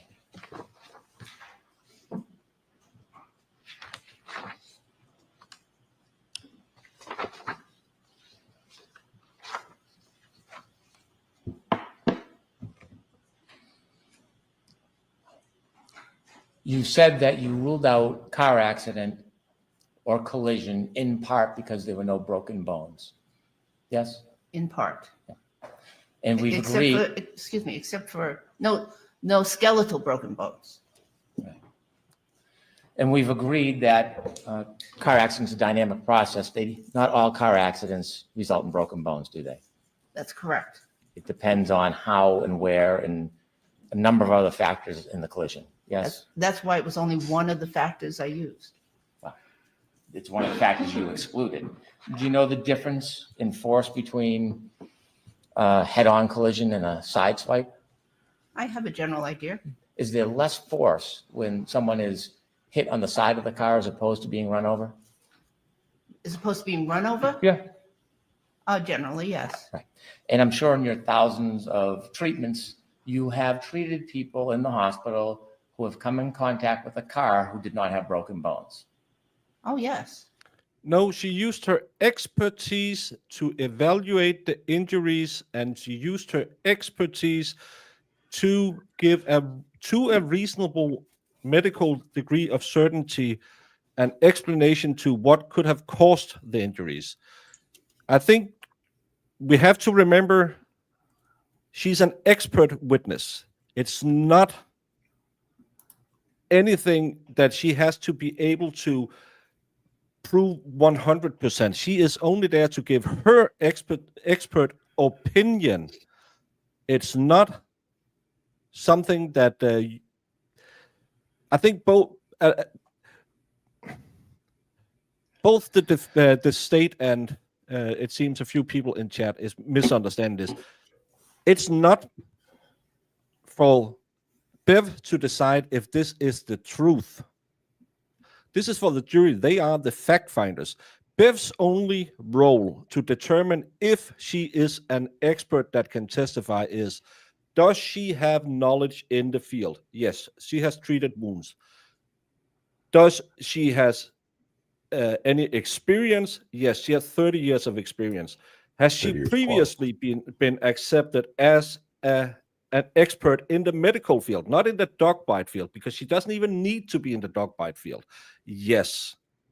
All of that makes her, unless Bev is an absolute moron, makes her unable to turn her away, because it's for the jury to decide if they find her credible. She have given a perfectly reasonable methodology, which is pattern recognition.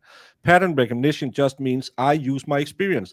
Like I asked Valhalla once, Valhalla, if you're driving down Fallujah Highway and there's a box standing next to the road, do you proceed or do you stop because you know that last week you went down there was a box and it said boom when you drove past it? That's exactly it, right? Like you don't have to know that there's an explosive in that box to know that that might be an explosive box kind of thing. You know what I'm saying? That's pattern recognition. If you Yeah. go hiking through Garesk Valley every day, and you notice those trees used to they look different today. That's a pattern recognition. It means you are using your experience. Soldiers do that all the time. They look and say, "This wasn't here last time we did a patrol. We have to be on alert right now." A medical professional use it and says, "Oh, this guy is complaining about he was struck on the right side, but he's complaining about some pain on the right side. We better check that his spleen is okay because it could be the force pressure." That is pattern recognition. It's a totally cromulent medical way of assessing stuff, and it is in every field. It has nothing to do with, there's no methodology because there is no way to describe exactly how a car impact looks. That's why she doesn't testify if he was hit on the arm, on a side swipe, run over, or anything. She just testifies these injuries has nothing to do with a car because it looks like dog bites. This guy's just muddying the water. Let's just, we have to admit, Baker, this is no Trooper Paul. All right. She is not She didn't nearly as qualified as Trooper Paul in his 120 hours. hour, whatever the hell it was. Yeah, it's like an ME. They don't go to the scene to determine cause. It's based on what you're presented with on the body. Yeah, they will be told, "Hey, we had this this person. We found him in a burning house. Can you tell us what unalived him?" And they'll go and look. Well, does he have smoke in his lungs? No. Okay, so he was dead before the house burned. Because they know that what to look for. Plenty of times. Excuse me? Many times. Yes, but they weren't dead. What's that? They were not dead. Right. Okay. Well, you don't know when Mr. O'Keefe died that morning, do you? Do you know what time he died? I have I have a range. You didn't think he died from the abrasions on his arm, do you? No, he did not die from the abrasions. Okay. He died from a break in the back of his skull from hitting the ground, right?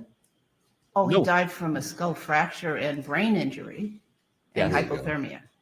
Hypothermia. Yeah, Okay. not from an abrasion to his skull. Right. The abrasion for his arm had nothing to do with his death, did it? It did not cause the death. Okay. And so, is there a difference between the force when a car hits somebody directly on or hits them 1000%. on a side? Generally, yes. Right. And you've seen many times somebody has been in contact with the motor vehicle with no broken bones, many times. I have seen that, yes. I mean, there's a difference between being run over and hitting the side of a car, isn't there? That's correct. So if someone didn't hit them, they just clipped them, that might be different than being run over in the middle of the crosswalk in the middle of the car. Yes? Yes, that'd be correct, but you have to put it in context. Now, you said in addition to your experience treating injuries, you also have experience as a police officer.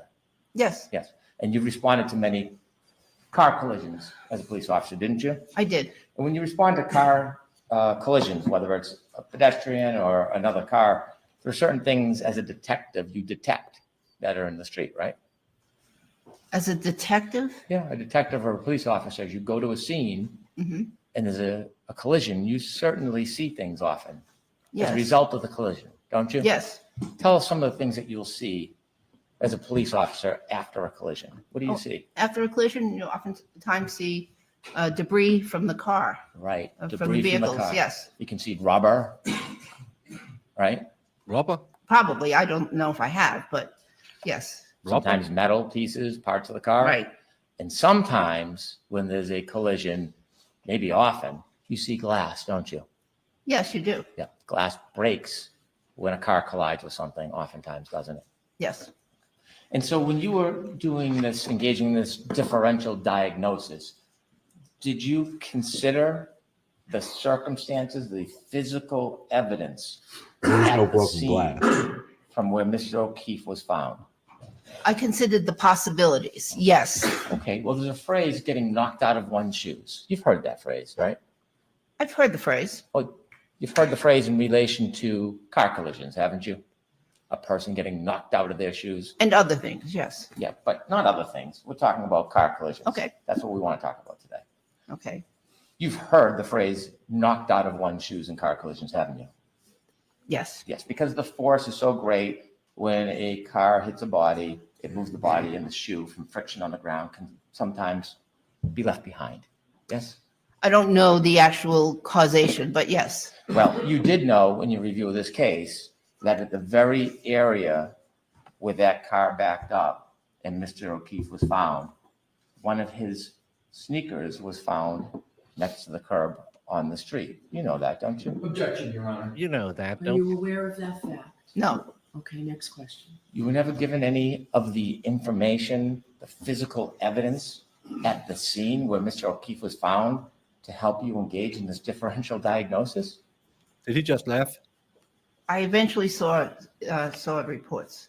So you do know. You do know about the sneaker. I also, well, But I never- don't know that. I don't know where the sneaker was found. No.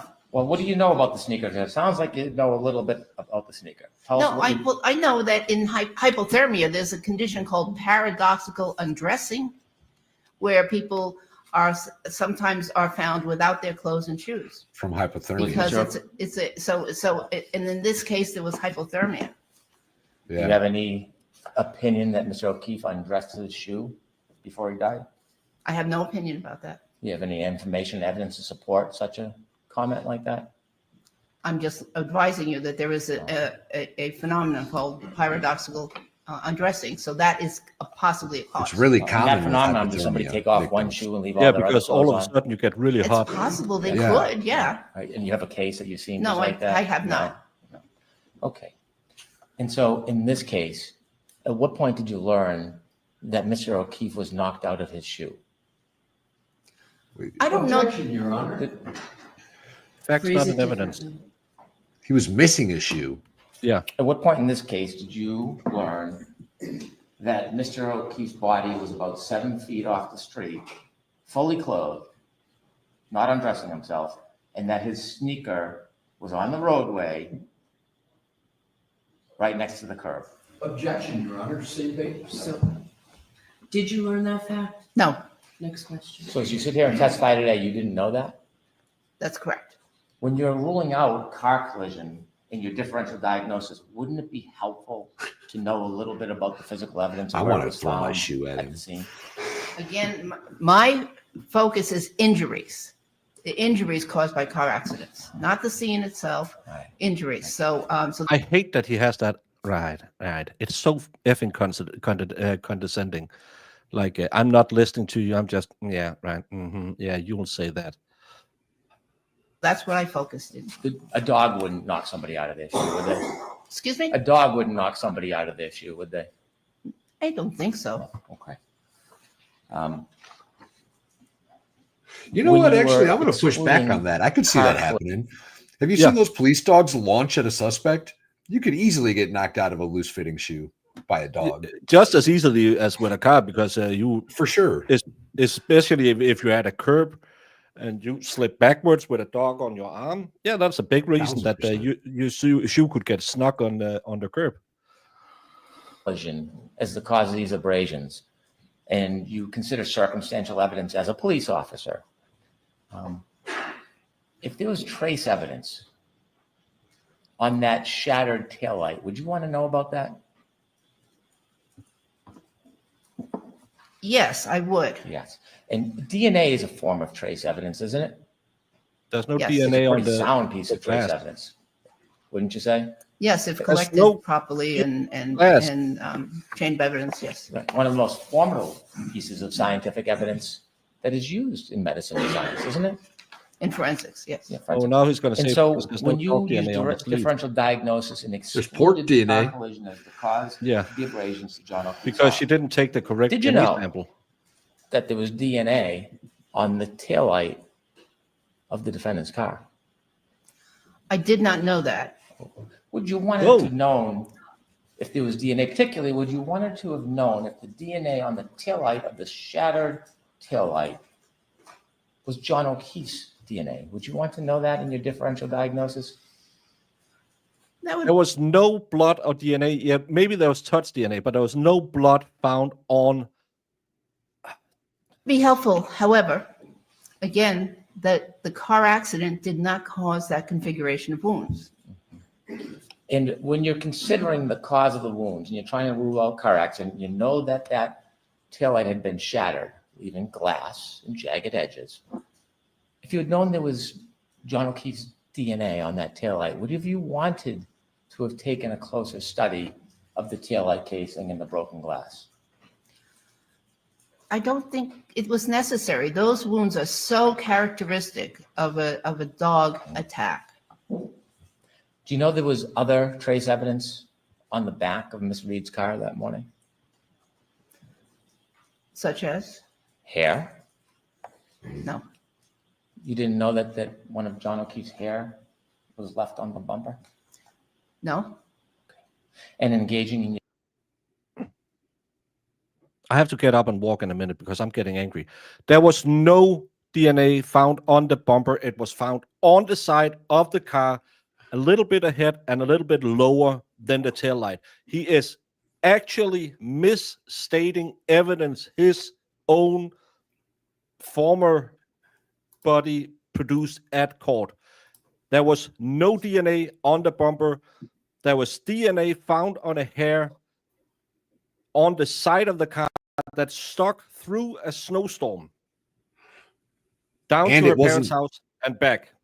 And it wasn't And it- 100% that it was John's hair, if I'm not mistaken, right? It's matrilineal DNA. It could be anyone from John's mother down to John's niece. It could be John's brother, even though he doesn't have hair.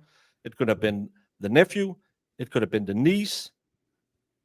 And it could have been something that was left there 45 days before because John had frequent access to that car and it was in his garage at some point.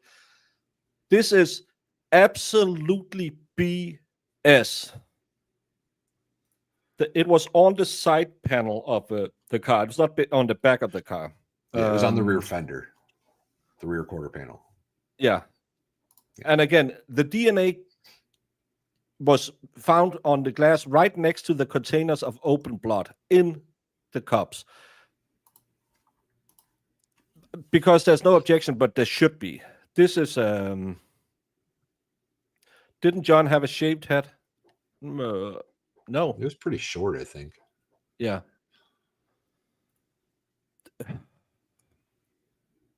Yeah, Yeah. real judge wouldn't allow this. Well, they have to object and say facts not provided and not facts not in evidence. But I hope they will rehabilitate her on cross because this is absolutely horrendous how he's lying. But I'll bet you if I open TwitTwat right now, all the plebeians will sit there and say, "Oh, he's so great because he's really proving all we've said." Facts not in evidence. If they had all these facts, why didn't they provide them at their first trial? As someone said, well, they maybe skimmed a little bit on a murder trial on a cop because that's what they do. your differential diagnosis, considering the get up and mechanic walk of around. injury, wouldn't it be important to know that the trace about evidence that coming name from or John O'Keefe was left not only on the defendant's car, but in the particular area where the damage to the car, the taillight? Objection, Your Honor. Were you aware of that fact, Dr. Russell? No. Next question. It's not a fact. When you were excluding a car collision as the cause, did anybody share with you the digital forensics, the black box information showing and demonstrating where the car was, the speed it went back and the distance? Did anybody share that with you?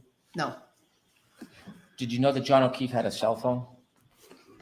not surprised. And do you know that at a certain point when that car left, his cell phone, which was found near his body, never moved? Did you know that? I read that, yes. And when you were using differential diagnosis and thinking about the potential causes of abrasions in the arm, does it seem important to you that all these facts coincided? The car reversed, the damage, John O'Keefe on the ground, the phone under him. Objection, Your Honor. We're going to allow that question. Of course, she Consider those things, Dr. Russell? As I mentioned earlier, I considered various possibilities of a car accident and a pedestrian accident, I should say. And I went through many scenarios in my head, and no car accident scenario could create that configuration of wounds that's on the arm. You've done advanced studies on wounds related to car accidents and broken taillights? I've seen thousands. Oh, yeah. Have you done any studies? Do you have any journals that you rely on to say that there's a expected pattern that's going to happen when a taillight intrudes through a sweater and into one's skin? Yes, there are many textbooks that I have relied on. Okay. It's a fundamental area of study in forensic medicine and emergency medicine. And in fact, the examination of the exterior of the body in a motor vehicle accident case is emphasized, and special lectures are given about that topic to the forensic doctors. You never examined John O'Keefe's body. By photographs, yes. You never examined his body. Personally, no. No, personally, you never examined his body. I never touched his body. I examined No, the photographs you that were taken in the hospital and in the coroner's office, medical examiner's office. When you're treating at the hospital and people are coming in telling you there was a dog bite, you're relying on that reporter's history, aren't you? Usually, yes. Or an eyewitness who saw it and told you about it. Correct. When I asked you before when we were here the last time about any cases where you had to make a diagnosis without information, you couldn't point to one. I asked you to give me one example, and you couldn't give me an example, could you?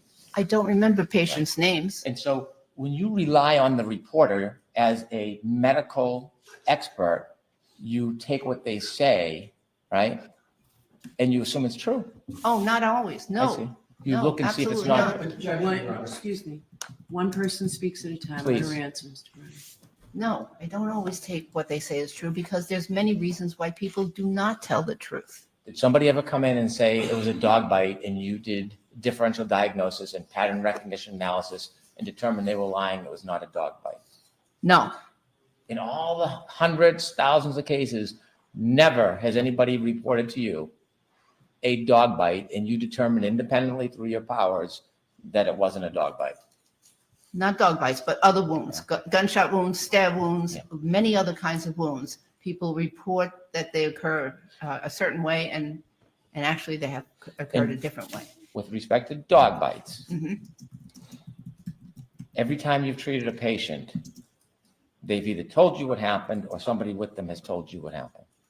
Or they didn't know what happened. Okay. In this case, when you were excluding the collision as the cause of the abrasions on Mr. O'Keefe's arm, did you look at witness statements?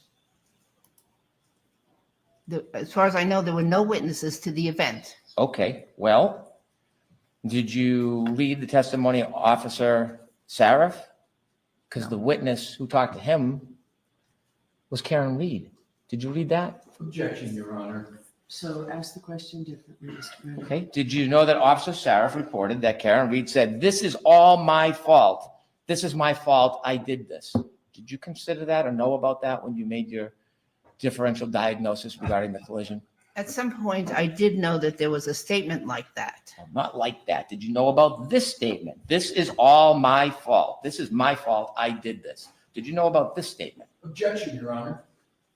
Did you know that statement? I'm allowing it. That could have No. meant Let's so move many on. Did things. you know about the statement to Mr. Flamati? I I hit drove him. him I over hit here. him. I Oh left my him God, here. I I hit should him. have waited How about for that him. statement? It's my fault because I Not left while that he was still statement, in no. these monsters' house. Yeah. Did you know about the statement that she repeated repeatedly? I hit him. I hit him. Me too, Did you know special. about that? I learned that there was some question about whether there was a statement or a question, did I hit him? I learned that. But that doesn't, I mean, Where okay, did you learn that from? I don't remember. Okay. You said that you had experience in domestic violence cases? Okay. Did you know that it's reported that the defendant and Mr. O'Keefe got in an argument shortly before this happened? Yes, No. I know that. No. That was never reported. That was an assumption because no one testified that they had been in an argument. It was Lally who presented a theory that they got into an argument in the car on the way over there that no one can prove. This is absolutely bullshit. As a matter of fact, they all said how lovey-dovey they were. When all you night. were considering how the they cause were of these jealous injuries, and getting in trouble with did their you wives, that consider they weren't as loving. Ms. Reed's statements herself to not just witnesses, but to the public, to national magazines and programs? Did you consider any of that? I don't read the national magazines. Well, would it help you if you knew she told Boston Magazine that maybe John hit the back of her car, telling her to stop, and then she ran over his foot, or she clipped him in the knee, and in his drunkenness, he passed out?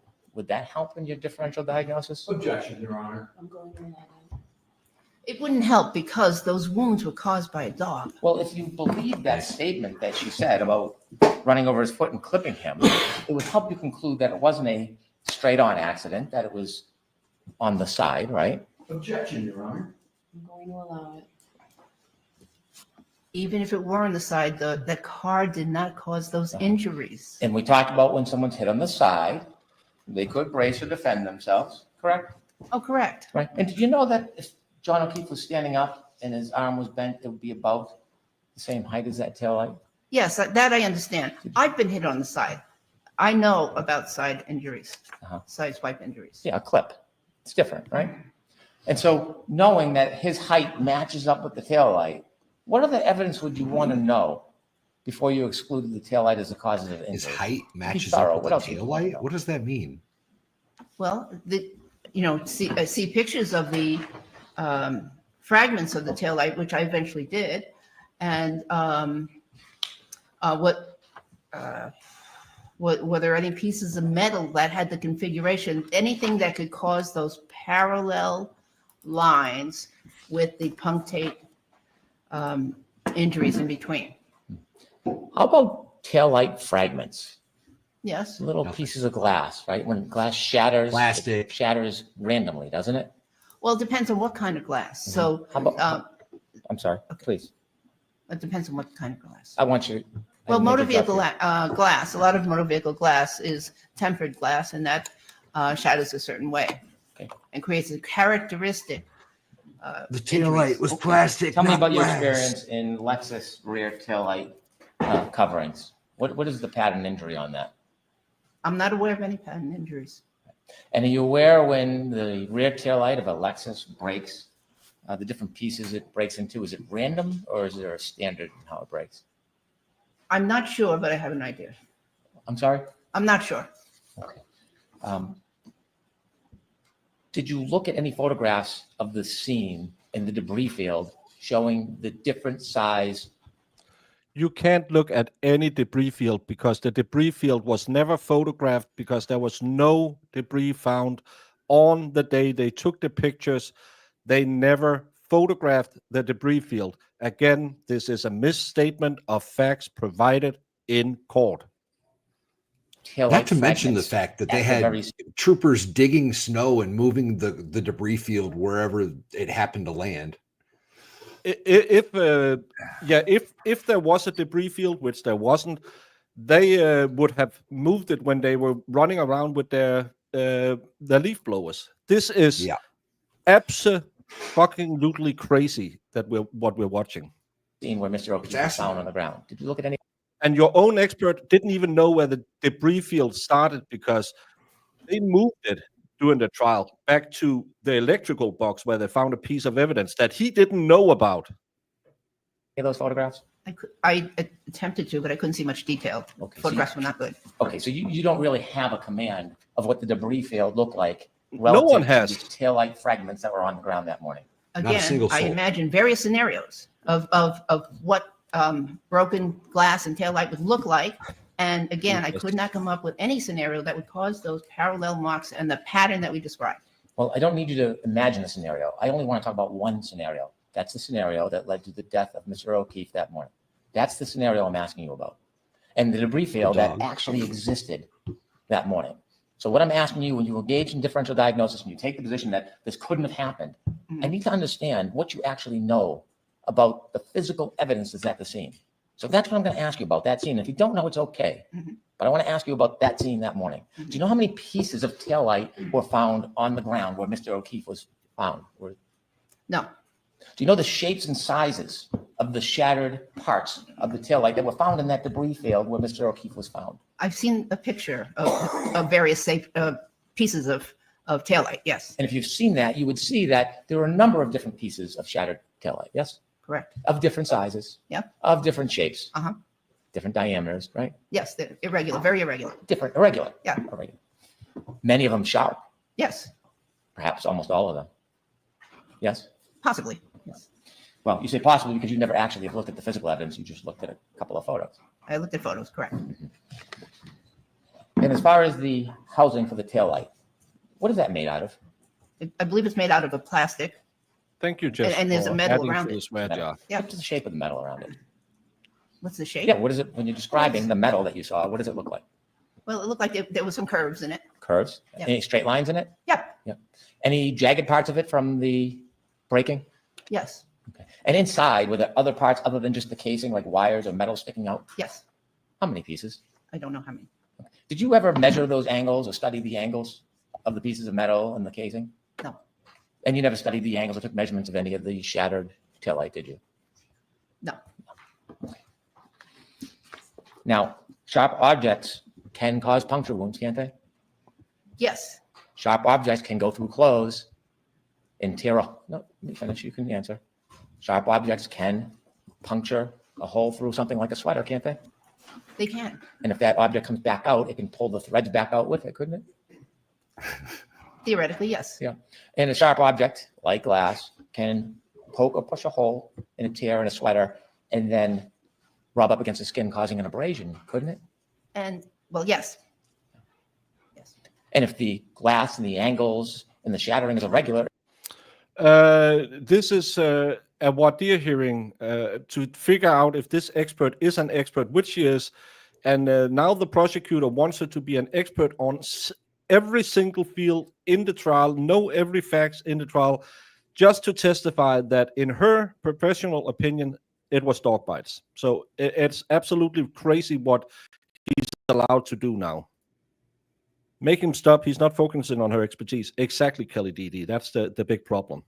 it could cause irregular type abrasions. Not like that pattern. No, that's not what I'm asking you. I'm asking you, can irregular glass that penetrates a sweatshirt or a sweater and rubs up against the was no skin, can it glass. cause irregular looking abrasions? It was Yes. tempered And glass. if there's two well, pieces of plastic. metal or glass that are straight, could it cause a linear abrasion? Yes. Why do you keep saying glass? This is bugging the crap out of me. I think Would you he's agree doing with this statement? In a car accident, linear She's wounds are most constantly commonly misstating caused evidence. by contact with shattered glass from the windows, particularly tempered glass, which breaks into small, sharp shards that can create. There's linear no cuts evidence on the of skin when broken the body window impacts tempered it glass during anywhere incision. near the scene. These are often referred to as dicing injuries in forensic medicine. Yes. And so they're not really very long linear. They are tiny linear abrasions or lacerations. Abrasions come in all different sizes. Right. But the ones that caused by tempered glass are very, very characteristic. Does glass cause a slicing pattern? It can. And it can cause a linear abrasion. Yes, but there's a specific pattern with tempered glass. I understand that you have an opinion. There's, Oh, no. am I in fact, wrong? it's There's in no textbooks. tempered It's in glass textbooks anywhere. that No glass windows can were cause broken linear in this abrasion. entire thing. The tempered glass pattern is in textbooks. Glass from this broken taillight could cause linear abrasions. That probably, yes, I Plastic, agree. not glass. Yeah, they should. She should, and this is one of the things she said. But there's no glass in a taillight. It's polycarbonate. It's a plastic composite. It's not glass. Okay. So the glass that was in this debris field that you got a little look at, it had sharp edges. There is Some no of it, right? glass. Yes. Well, Yeah. there is glass at the scene which they claim is from the glass that was found under his body. The drinking But the glass found at the car had nothing to do with the cocktail glass, and they never found any other shards from the cocktail glass. This is Also, stupid. the cocktail glass is not tempered glass. It would break very different. Tempered glass shatters. When you see the windshields break and it's like a bajillion little tiny pieces, that's tempered glass. A glass that you drink out of is not tempered and would break very differently. None of this makes any sense. And if he's going to ask if there was tempered glass in his shirt, it isn't. It was plastic that was combed out of a shirt months later. I imagine so. I don't know for sure. Do you know if it had parallel edges? Parallel? Yes. I don't know. I'm sure Now, way back in the day. Yeah. When you're looking for trace evidence to see if something caused an injury, you look for remnants of that. In all fairness, the bulbs themselves are made of glass, but they're, it's a tiny. In this case, you didn't do any study of the it's not clothes, and you didn't do tempered any there study of the actual Mr. O'Keefe's body, right? I did not have hands-on Okay. study. Um, Correct. But you did learn that there was something remarkable in Mr. O'Keefe's sweater, didn't you? Can you be more specific? I can. Glass shards or broken taillight plastic shards. You understand they were found in Mr. O'Keefe's sweater, right? Doesn't surprise me. Well, I know it doesn't surprise you, but the question I'm No, she won't be crossed by the defense. She will be re-questioned by the defense because she's a defense witness. So they had the initial, this is cross, and then it'll go back to them. asking you is when you decided to engage in differential diagnosis and you decided to exclude collision as the cause of this abrasion, didn't you want to know all the facts and information in considering whether it was the taillight that caused the abrasion? Didn't you want to know that information? Yes. Okay. And when you were considering that information, did you know from the criminalistics reports that shards of that broken taillight were littered in his sweater?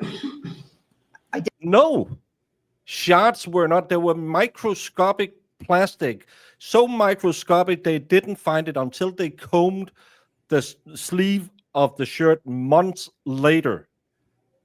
This is absolutely horrendous. Did not know that When's the first time you learned of that? right now. Right now.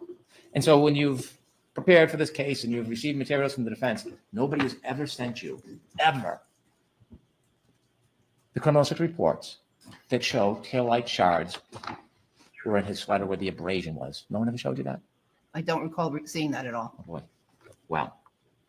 Talking about being a detective, using circumstantial say evidence wow? and trace evidence. Yeah. I want you now to consider Wow. this new evidence that you didn't know before you testified at the voir dire in the trial in the first Lanigan hearing.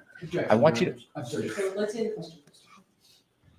when you were ruling out the taillight as the mechanism of injury, when you excluded it in your differential diagnosis, and you said to a reasonable degree of medical certainty that these injuries that you looked at were caused by a dog bite.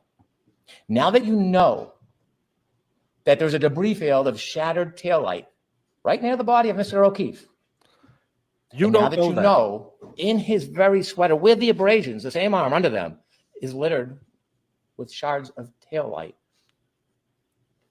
from that Lexus.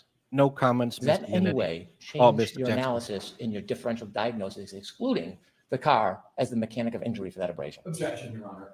I'm going to allow that minus the police officer, the detective part. No, it doesn't change my my conclusion that those injuries, those abrasions, were caused by a dog bite. How do you think the shards of taillight got into his sweater? They could Proctor put them there. got into the sweater from an accident. Correct. From an impact with the taillight, yes? Could be. Right.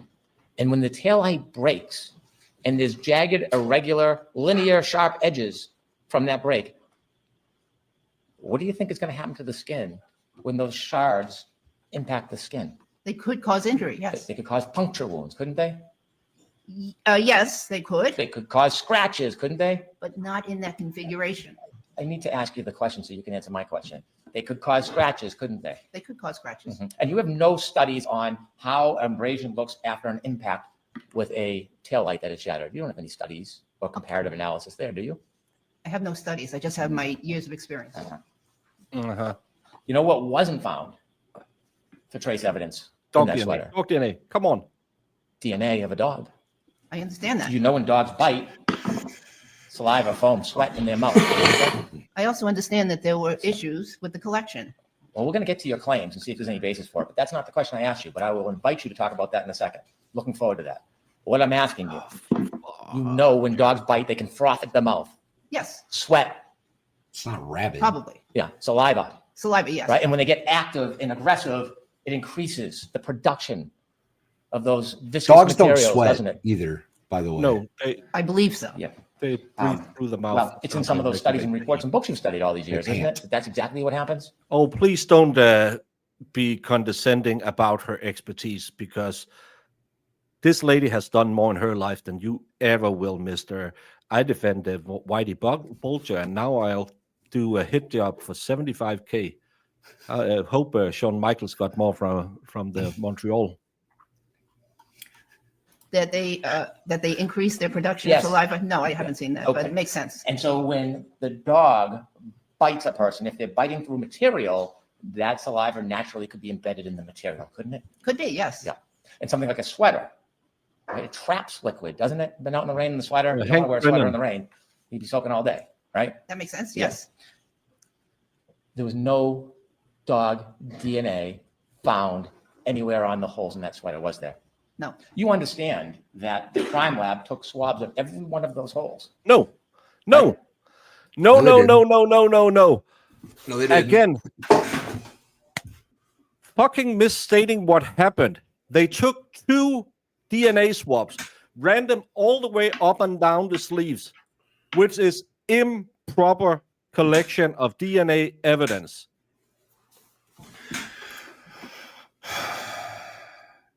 I don't understand how they're going to explain the pig DNA. Like, where do you think that came from, y'all? He was a cop. That's funny. But I think it's probably a dog treat. It was probably a pig ear that Chloe was chewing on. Oh. I don't I know don't how like many this guy. holes they took, but Well, yes. no, he's- Before you multiple. discount He or allege a doesn't care conspiracy 2 about cents DNA, about the facts. wouldn't you want to know what they did before you criticize them? I know that they took swabs. Okay. Do you know that they took swabs of Probably every hole? because the NOPEV won't let them. No. Do you know that they then packaged them and they tested and they sent them to UC Davis? I know there was an interval of time Well, between the, people are exonerated. Hold it, I just need to hear the answer. Next question. please. People are exonerated decades after they've been wrongfully convicted based on DNA. Yes? Yeah, Yes. correctly, DNA lasts for a long time correctly sometimes, doesn't it? convicted. it can. Okay. And so you know that the DNA or the samples that were swabbed from the sweater was sent to UC Davis. You know that. Yes. And you know when they did the analysis, there was no dog DNA. He's really careful not to mention the pig DNA. He's doing it. He's intentionally not mentioning it. They didn't do the correct procedure in collecting the DNA because No, they they did didn't it mark later. where the swabs came from. They didn't individually swab the holes. They just wiped the whole damn sweater down. Yeah, and they did it months later. The reason why people are exonerated on DNA years later is when you collect DNA at the crime scene and then later retest it and find out, oh, actually, it doesn't match up. That's why they do grape kits right after the grape. They don't come around your house 6 months later and say, hey, could you just jump on the kitchen table and do the flying V for me so I can just get some swabs?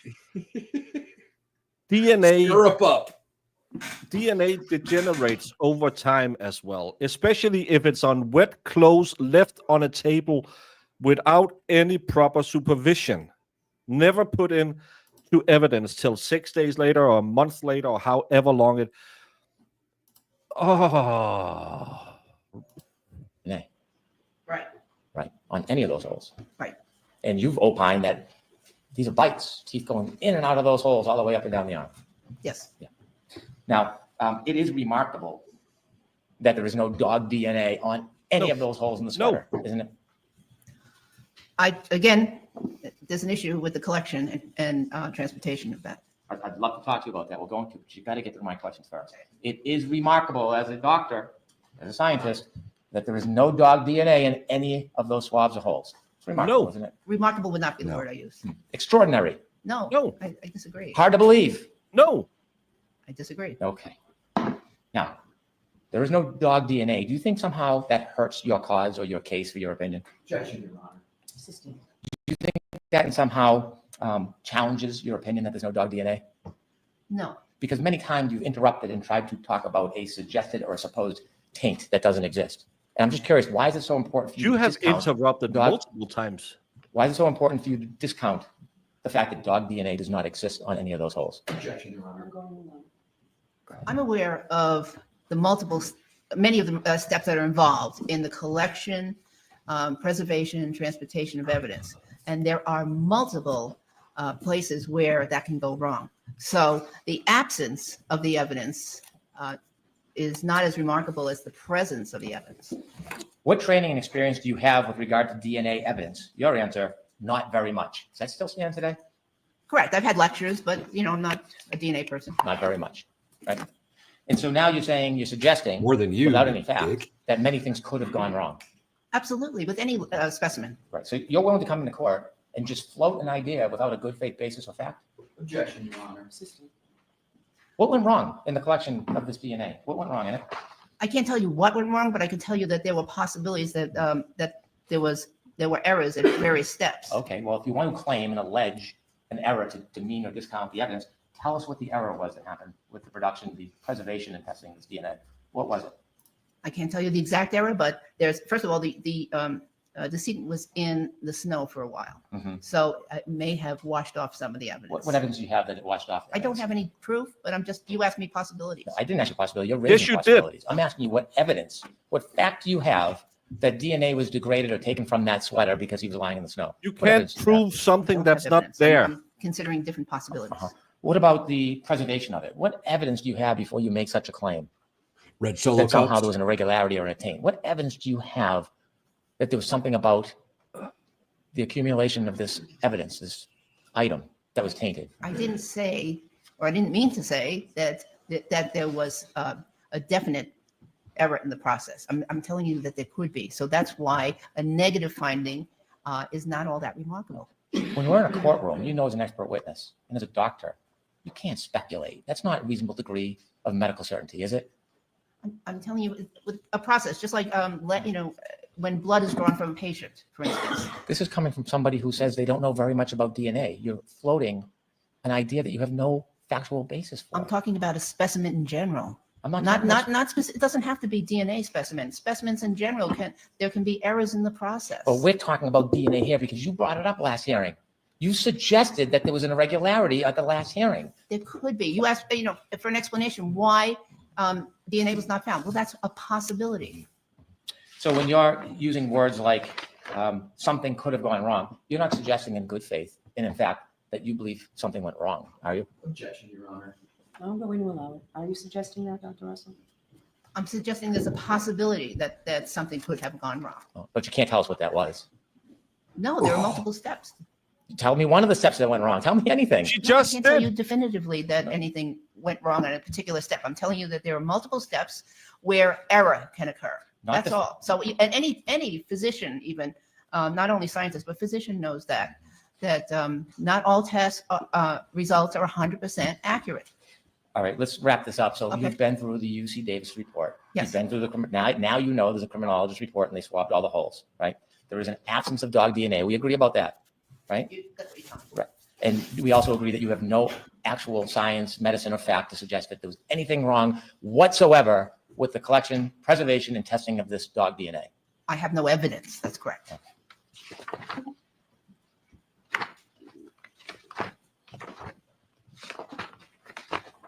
So is he claiming that there was absolutely no errors in the evidence collection then? Is that his Yes. stance?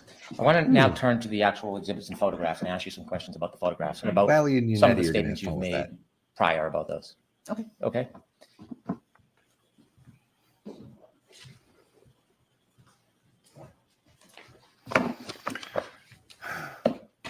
I'll be back. Yeah. We need some. Have breaks exhibit in 5, this. please.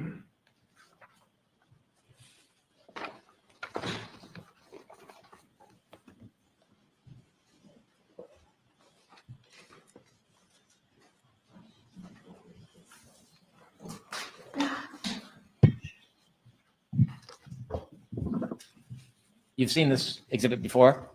Yes, You've testified about it a number of times. yes, And you understand this is a photograph of Mr. John O'Keefe's right arm. yes, You've described different Yes. abrasions on that arm on different dates in court, haven't you? yes. I want to start from the left to the right. And although we haven't used numbers, I'm going to characterize it as a number so we know which wound we're talking about, so that we can discuss the different statements you've made about each wound. The wound closest to the shoulder, you see that wound? Yes. I'm going to call that wound number 1, if you don't mind. Okay. When you look at the wound closest to the shoulder, is it fair to say that you've given different versions or statements about what you think was the cause of that abrasion? Not that I'm aware of. Remember testifying in the voir dire in this case when you first came in before the trial? Yes, And you described that that is a pattern, saying there are 2 wounds with potentially a scratch in the middle? yes, Okay. And do you remember saying in that voir dire that they were consistent with teeth marks? with teeth marks? Yes. I believe I do. And do you remember when you first testified in this case at the voir dire, you said they could also possibly be consistent with nail marks? Yes, Okay. So when you were looking at this, and isn't this an example of no methodology in dog bite science? Because when you're looking at that, there's a very big difference between what teeth would have caused and what nails would have caused, isn't there? no, Teeth on a wound start with a puncture and then pull down, or the bottom teeth puncture and then pull up. Is that fair to say? not always. No. Oh, I love that. I was just looking at Kate Peters, and of course she's loving this guy. The dog could attack with an open mouth and not get a bite in, but just get a scratch with its mouth. Oh, this is so effing stupid. And a nail, the dog's nail shaped kind of like a horseshoe, right? The nail. And so when it pulls, it's going to leave a very different pattern than a tooth, isn't it? Not necessarily. It depends on how deep the contact is between the nail or the tooth and the skin. Suffice to say, when you first testified under oath about wound number 1, you expressed uncertainty whether it was teeth or whether it was nails. Yes,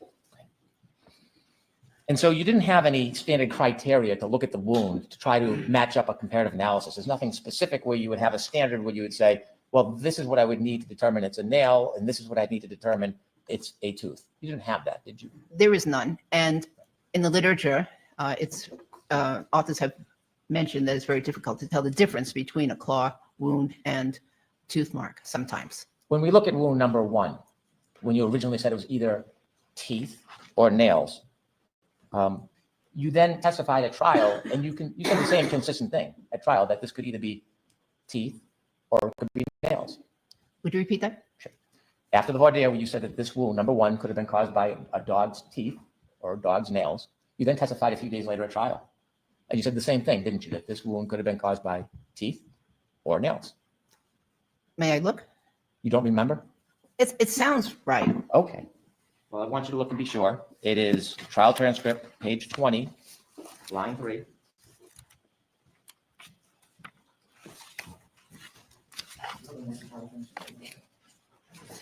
This will get my channel restricted. Always does. Yeah. Again, I don't care if it's because as I see it, I see claw marks on the outside and bite marks around the elbow. That's what I see. But again, I have no more experience than I've been bitten by our dogs when I was younger. To me, especially this part looks like the two I don't know what you call these 2 toes on a dog, but a long scratch.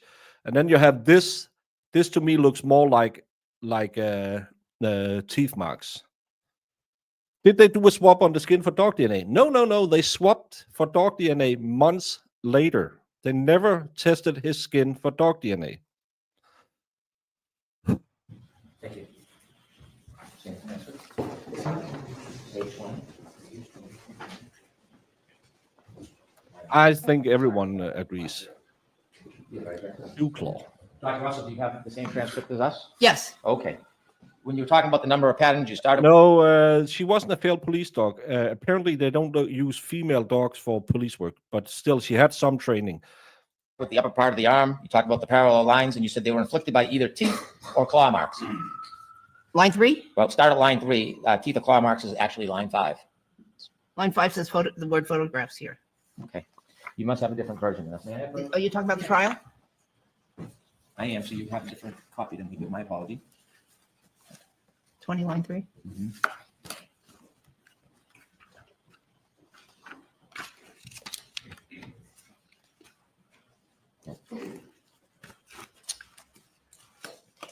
I'm gonna have to show my copy only because there's different versions of the transcript going around.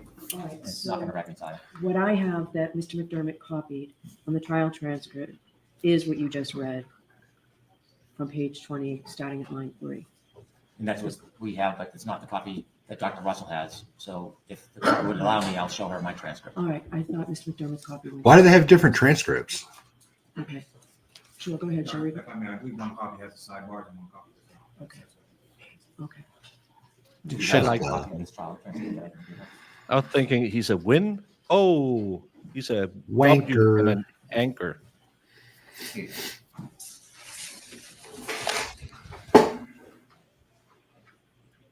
So the trial similarly said that this was caused by either teeth or claw marks. Yes. Okay. And so there was obvious uncertainty by you whether this was teeth or claw marks when you testified at the voir dire and when you testified before the jury at the first trial. Yes. You told counsel when you had your direct examination on the last case that between the time of the trial and between your testimony at the first hearing in this Lanigan hearing, you had not reviewed any further materials. No, I don't think I said that. Oh, you did review further materials, In the process of writing my report, which Mr. Lisi helped you with, yes? Objection, Your Honor. That's totally in the normal. process of writing my report, I did review articles. I re-reviewed the photographs, and and my opinion even, became a little clearer. So when you testified in front of the first jury, expressing an expert opinion, you weren't very clear? No, I was certain that these were either teeth or claw marks. Okay. But things have evolved, haven't they? Yes, I have in the course of reviewing and also being challenged. I'm being challenged. So I need to review everything. Yes, things have evolved. So things have changed. Changed? No. Well, It's one of the Much it's like I your said, teeth and claw narrative. marks. well, it's not one or the other. You're supposed to testify with specificity. Again, in the articles, in the literature, medical peer review literature, it's mentioned that it's very difficult in some sets of marks to determine what's a claw mark and what's a tooth mark. So based on your reading of the literature that tells you it's very difficult to distinguish, you nevertheless then come into the hearing and you change your testimony and distinguish, because what you said now at the last hearing is this wasn't claw marks. Your position now is that these were teeth marks, not claw marks. I also mentioned that I saw some punctate wounds up here, these two little wounds up there, and that helped clarify. That picture hasn't changed since you looked Yeah. at it before voir dire. Perhaps I didn't see them the first time. They're very faint. You made a mistake. No, Oh. either teeth or claw marks Oh. included, both of those. So because you overlooked certain things, your opinion you gave to the jury was not an accurate opinion. It was At still the trial? accurate. Is Yeah, this at the trial. Is this the trial? Yeah. This is the trial. It isn't accurate. It's Well, either the- teeth or claw marks. Well, that's not what you're saying now. Now you're saying it was teeth, not just teeth. You're saying it was canine teeth. She was Yes, I able believe to narrow now it down that further. Yeah. More likely canine teeth. It doesn't make You didn't it say more likely. You inaccurate. said to a reasonable degree of scientific certainty. Well- Is it more likely or is it to a reasonable degree of scientific certainty? Reasonable degree of medical certainty. Is that what you're saying? Yes, To a reasonable degree of medical certainty, those are now dog bites. those are, teeth marks. These right here. Correct. All right. And to a reasonable degree of, It's my opinion that to the reasonable degree of medical certainty, those are marks made by teeth. and the teeth that you claim that these are now made are the canine teeth. Yes, I believe so. Well, not you believe so. I want to know if you're certain about this, so medical certainty. Yes, to a reasonable degree of medical Okay. certainty, those are made by canine teeth. Okay. And so your opinion from the time when you first testified at trial, the opinions you gave to the jury, it's now different. I don't see it as different. Okay.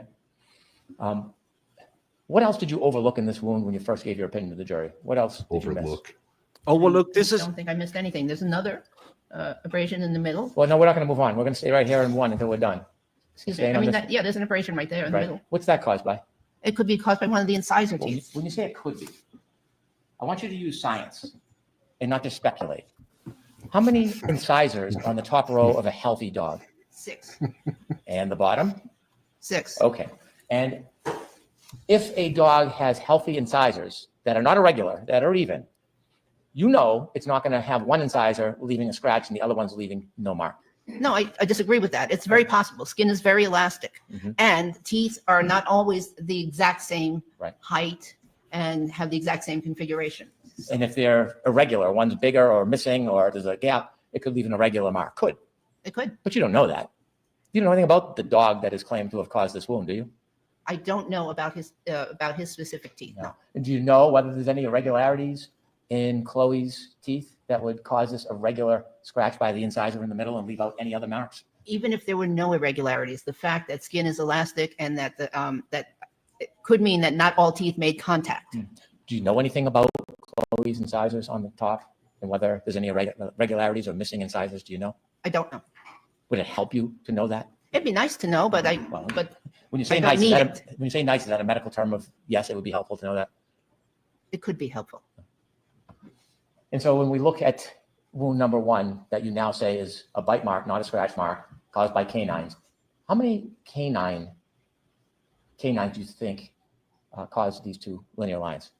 I believe that those are caused by 2 canine teeth. Okay, so did the canines teeth start at the top and work their way down, or did they start at here and work their way up? I can't say. Well, wouldn't you, if you're going to say the canine teeth, wouldn't you want to look at the wound and see where the puncture starts and then where it tears from? Wouldn't you want to know that? You know, excuse me. There is no puncture. Uh-huh. There is no puncture in this one. Right. And when a dog bites, the bottom jaw with their canines grabs and anchors, and then the top pulls and tears. That's how a dog bite works, isn't it? Sometimes, if both the upper jaw and the lower jaw actually make contact, but not always do both jaws make contact. It's a third prong lever, a jaw, the way it works. It traps and pulls. Yes? If there's contact, yes, Right. And so with both jaws. most animals, Let her finish, because every time she says something that doesn't line up with your stupid takes, you said, yeah, right, and move on. don't just bite with their top teeth and drag. It happens quite a bit. What happens with frogs, right? I don't know vernal anything pull in about the area. frogs. It Sorry. doesn't happen with dogs. Dogs bite and pull. They try, but they don't always contact with their lower jaw. Did you look at the underside of Mr. O'Keefe's arm to see if there was any punctures or abrasions as an anchor that would allow the top canines to pull on this? I did. Yeah. And what'd you see? I didn't see. And so what would have had to have happened in your version of events? Valhalla, how do you protect yourself from a dog bite? If a dog came running at you, what is your natural thing to do with The your arm? absolute natural reaction would be to put your arms up, right? To block the dog. Or put your elbow out. Yes. If I point to this part, could that be the upper jaw and the lower jaw? Because your arm is not flat like this. Right now, his arm is like this because it's laying on a table, but it would have been up in a defensive position. So yes, it could be down, so it doesn't hit on both sides as he's trying to imply it would. It would be trying to grab the side of the arm. Again, Is that the dog? So Chloe, would have had to- Chloe, if I'm not mistaken, Chloe tried to be a police dog, right? She failed out of the course. or we don't whatever. She know didn't- that. There's rumors about both. That yes, she had some training. No, she wasn't. She failed out of police school. They don't use female dogs. We never had it confirmed by any side. So the point, though, I guess, is that this isn't a dog that's trained to clamp down and hold a suspect, right? This is a dog that is They'll reacting. do like any other dog. It'll just go for you, and Right. dogs So go just attack you. it makes perfect sense to me that there would be multiple bite marks and bad holds and tears and rips. That makes absolute perfect sense to me. Yeah, that's. To not create a puncture, but just scrape with its top 2 canines and not anchor into anything else. That happens often. And you can't tell whether the canine started here or started here. That's correct. I'm not Right. sure.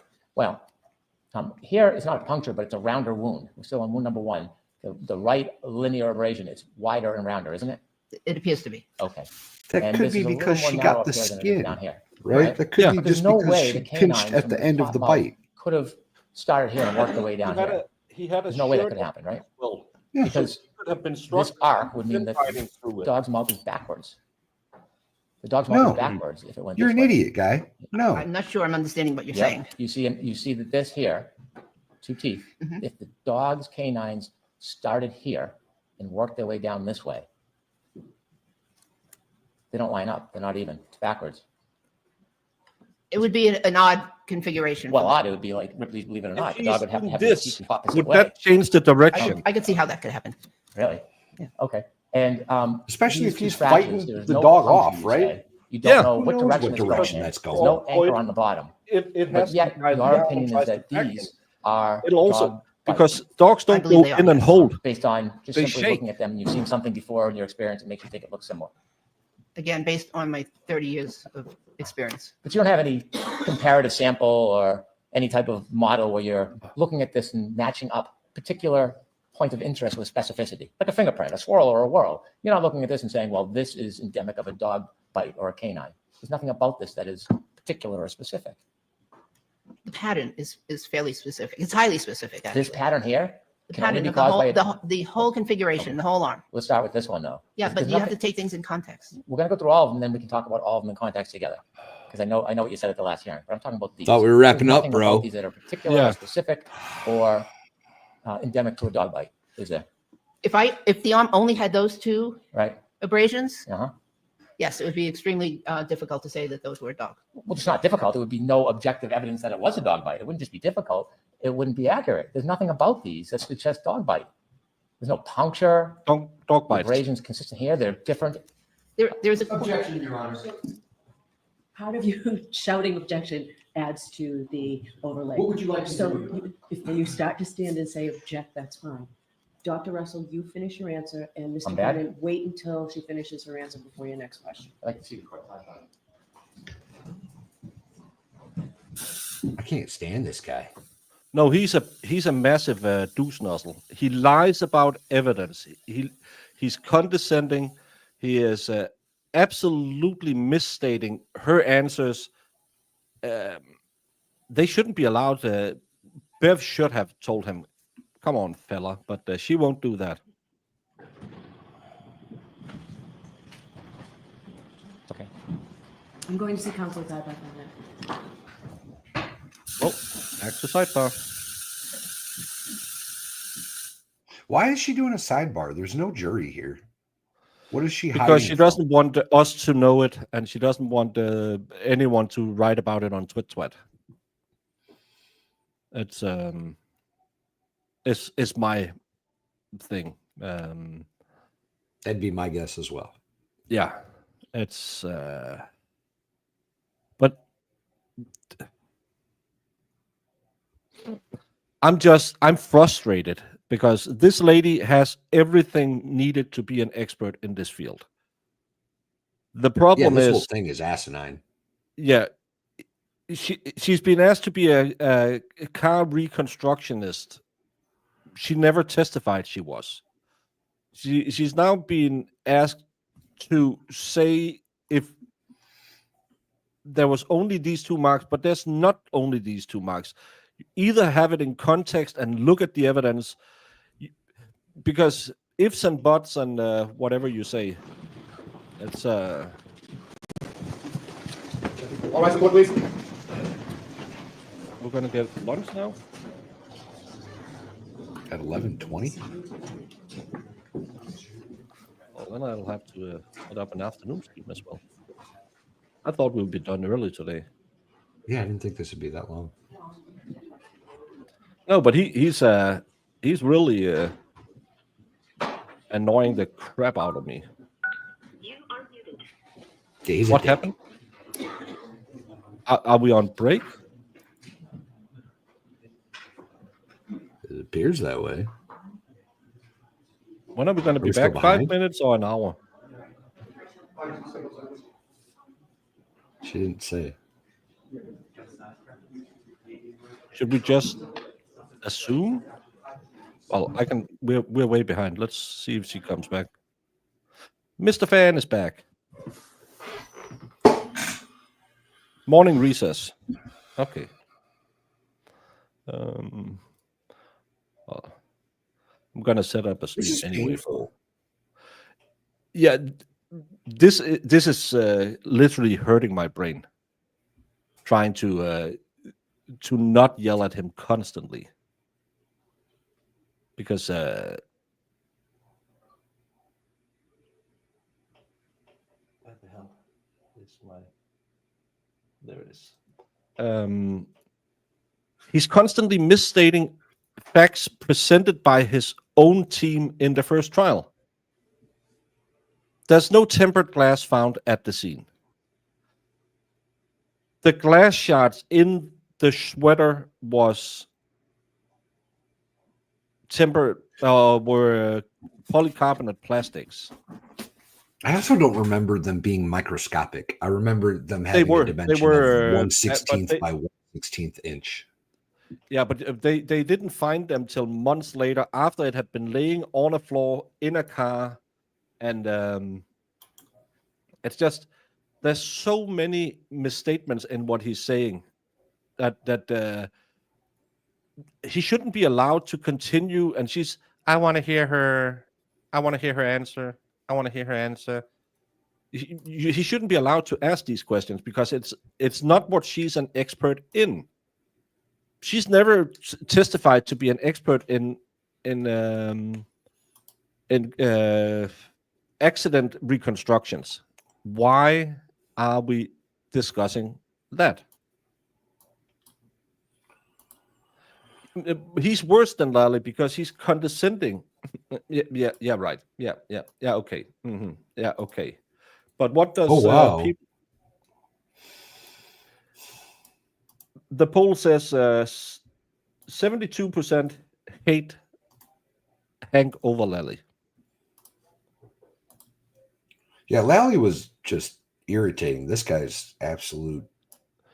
Yeah, because he's willfully lying. I think Lally was just stupid. So he might just as well ask if a knife would also cause lacerations. Purely hypothetical. Yeah, this is could this have happened if he hit a tree? Yeah, but there's no evidence he hit a tree.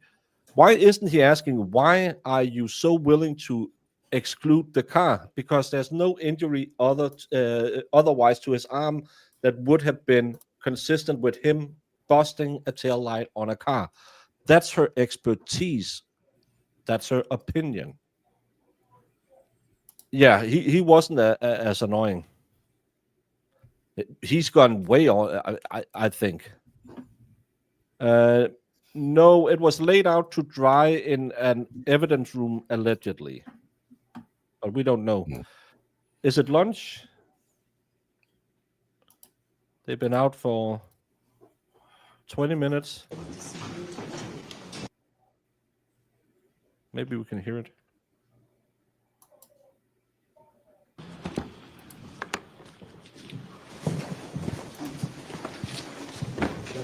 All rise to the court, please.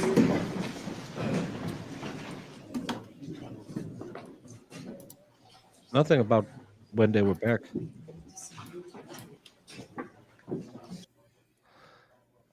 I don't know if it's lunch. Maybe did Court TV say anything on the? I didn't hear anything when they left. No.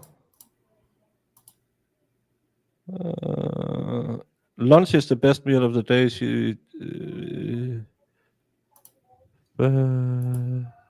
How is my baby goat stream from last night limited advertisement? Because you did horrible things to the goats. Apparently I did. How long is it? The video? Yeah. Like an hour and a half, hour 20, something like that. Oh. Hour 23. Yeah, I don't even think I cussed. Yeah, I don't even think I cussed in that entire stream. No, but normally if I go over 4 hours, it'll put it in partial demonetization. I don't know if we can Weird. end it and go get dinner, or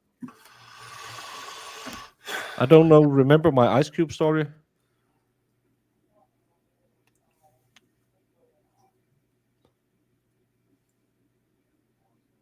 I'm going to go with no. That is, I think his name is Alessi or Lassie or something like that. He is a pro se lawyer out of New York who is apparently kind of good with the technical stuff. There was a rooster spot on stream. That there was. And if you get technical, roosters don't have butts, they have cloacas. But that's a different story for a different time. I'm getting redder as the time goes on. I am angry. I really feel I really feel this is unworthy of a guy who is representing the Commonwealth. If you're a defense lawyer, yes, use all the tricks, use all the little dirty thingy-ma-dings. That's okay, because you have to fight tooth and nail. But as the Commonwealth, you are about to take a woman's life away. You should keep to facts. You should present it in the most honest way you can. Of course, there are always a little bit of shenanigans, but what we're seeing today is a man willfully lying about what the evidence shows, willfully lying about what was testified to, never listening to an answer, being condescending to a woman who is probably one of the most renowned experts in the medical field that we have ever seen testify in a trial. This would have been, I was thinking about the JDAH case. It would be like saying that, what was her name? The muffins lady weren't qualified because her job as a psychologist is to assess and use her training to assess if people are lying, and based on the DS5 or DSM-5 or whatever it's called, then apply her own skills of interpretation and say, yes, you show signs of this, because not every narcissist follows the description in the book. Not every schizophrenic follows the DSM-5. It's so stupid. Yes, he is. He's actually worse than he was before. Side note, Dr. Shannon Curry is Doc Muffins. Yeah. But I don't know. Do we take a break? Because they've been gone for 20 minutes now.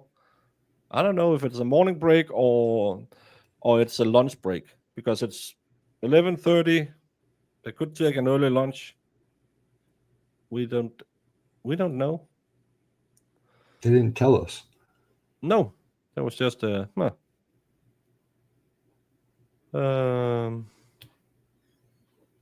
Oh, they want to exclude the ARCA witness Daniel Wolf and Andrew Retzler now because they are inability to comply with MRCP 14 discovery obligations.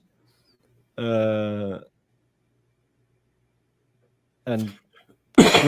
Gretchen Voss has motioned for reconsideration of portion of the December 5th. And they want an affidavit. There's an affidavit filed in the Gretchen Voss. So, of course, they want to have the ARCA guys excluded as well.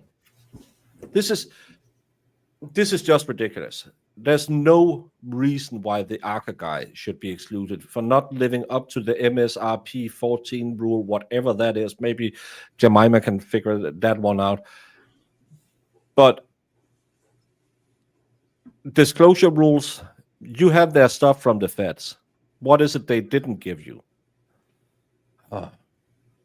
How could they possibly get away with excluding Those guys. Well, if they didn't follow, if they didn't disclose what they're supposed to disclose, yeah, you can use that. But let's bet it's some redunculous. Well, they didn't file something. It's I don't know.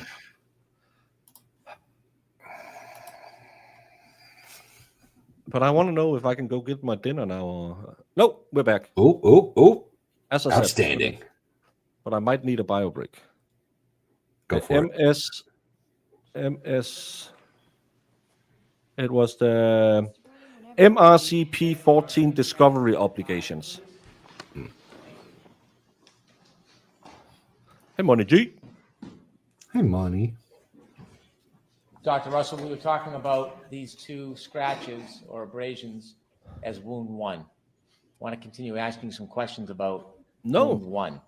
But it doesn't preclude her And from I'd being an asked expert. you, now It's that her your opinion. position is that these were caused by the canines of the dog. Was it the upper or lower canines? I can't tell 100%. Well, not 100%. What's your opinion? Are these upper or lower canines? I believe they're upper canines. Okay. And why do you believe these are upper canines as opposed to lower canines? Because when the mouth of the dog opens and attacks, it's usually the upper canines that grasp first. And you're saying because there's an absence on the other side that this must be the upper canines? Is that your logic?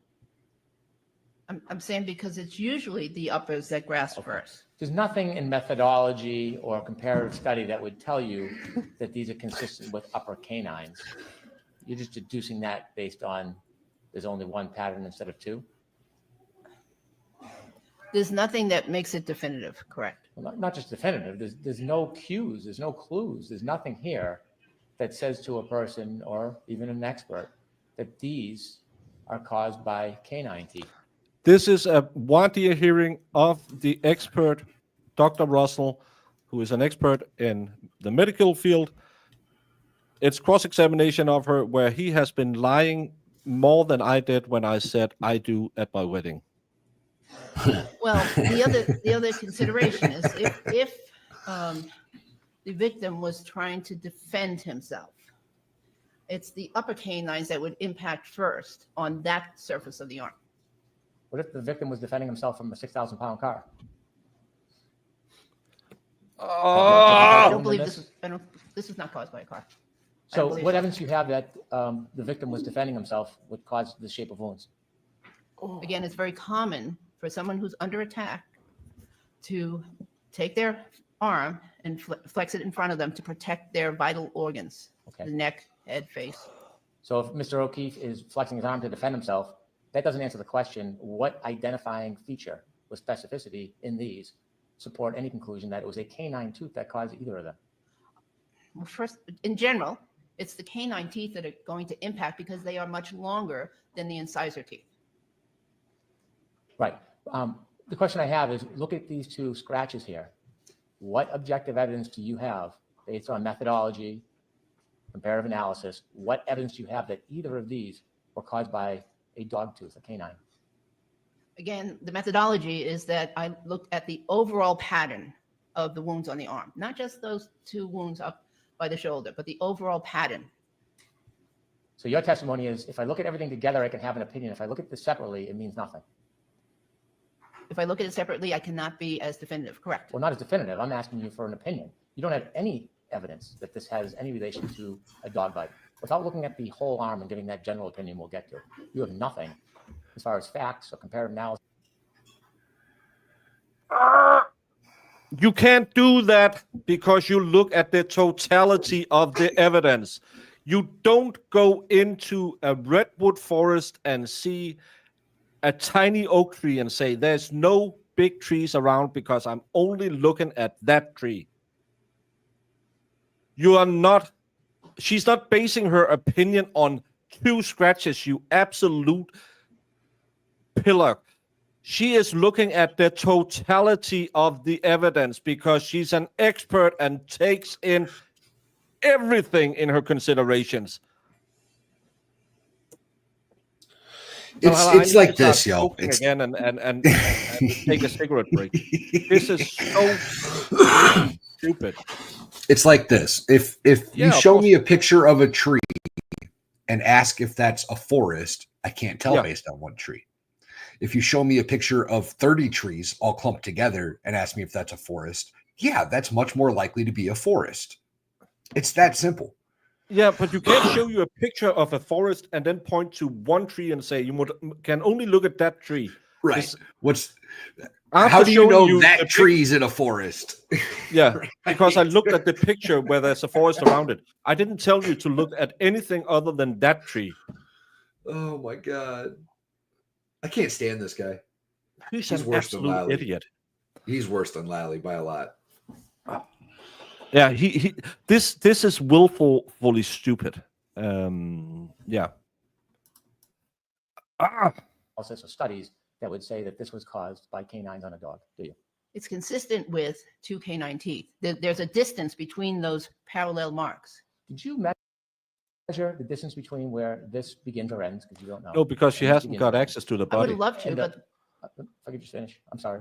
Did you measure the distance between this and this and this and this? I could not measure it because there's no ruler in that picture. You know, 'Cause it's a bad evidence photograph. The canines don't move, unlike paws that might open or close. No, teeth but stay the same the distance dog apart, don't can move. Correct. The arm Nothing can more move. than any dog science. The- that canines, the skin when is they bite, elastic. They open or close, they get wider or more narrow. They're always the same distance, right? With it for that dog, yes. Right, that dog. Assuming that they're healthy teeth, yes. And you don't know if they're healthy teeth or not because you never looked at Chloe. Correct. Okay. Because no one produced Chloe. Didn't the defense request Chloe? Yes, they did, and Anywhere they in there. didn't find Chloe till now. Apparently, I don't see a definitive puncture. Oh, they we found her haven't now? seen Chloe still. Puncture, that's not definitive. At the very lower aspect of the photo, this area is not well defined. So you're saying this is possibly a puncture? I can't rule it out by that photograph. Well, couldn't you rule it out through other analysis and evidence? Couldn't you rule it out as we just spoke about? Because if this was the puncture, that means the bite is going this way. And if That's it's going making this way, the arc is in the total opposite direction. Couldn't you rule it out just on that? I couldn't rule it out, but it certainly makes sense that it would not, that the punctures would not be down below. Well, not does it not make sense. It makes no sense that it would go this way. It wouldn't be going up if the dog has an arc going this way. The arc would have to be this way. It depends on the position of the victim.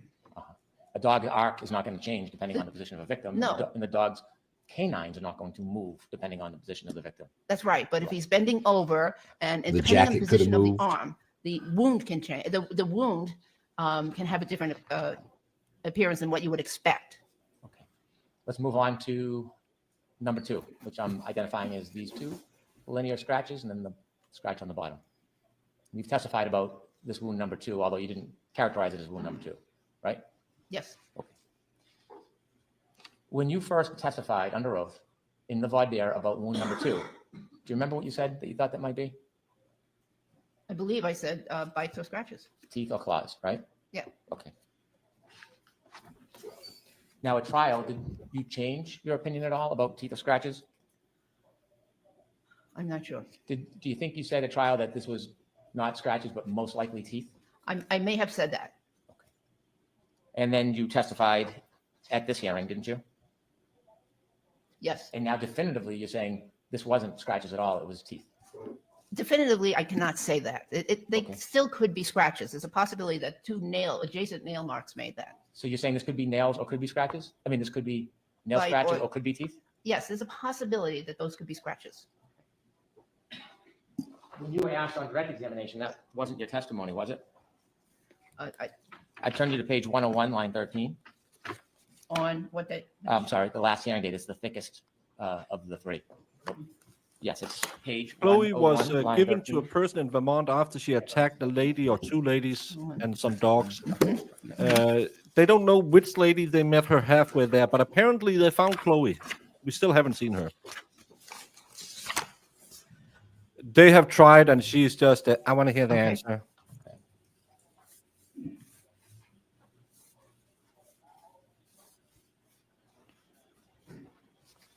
No, that's the wrong site, so we're gonna, you got that one. At that hearing, when you last testified, did you say that teeth made those marks? You were unable to say which teeth, but it was teeth?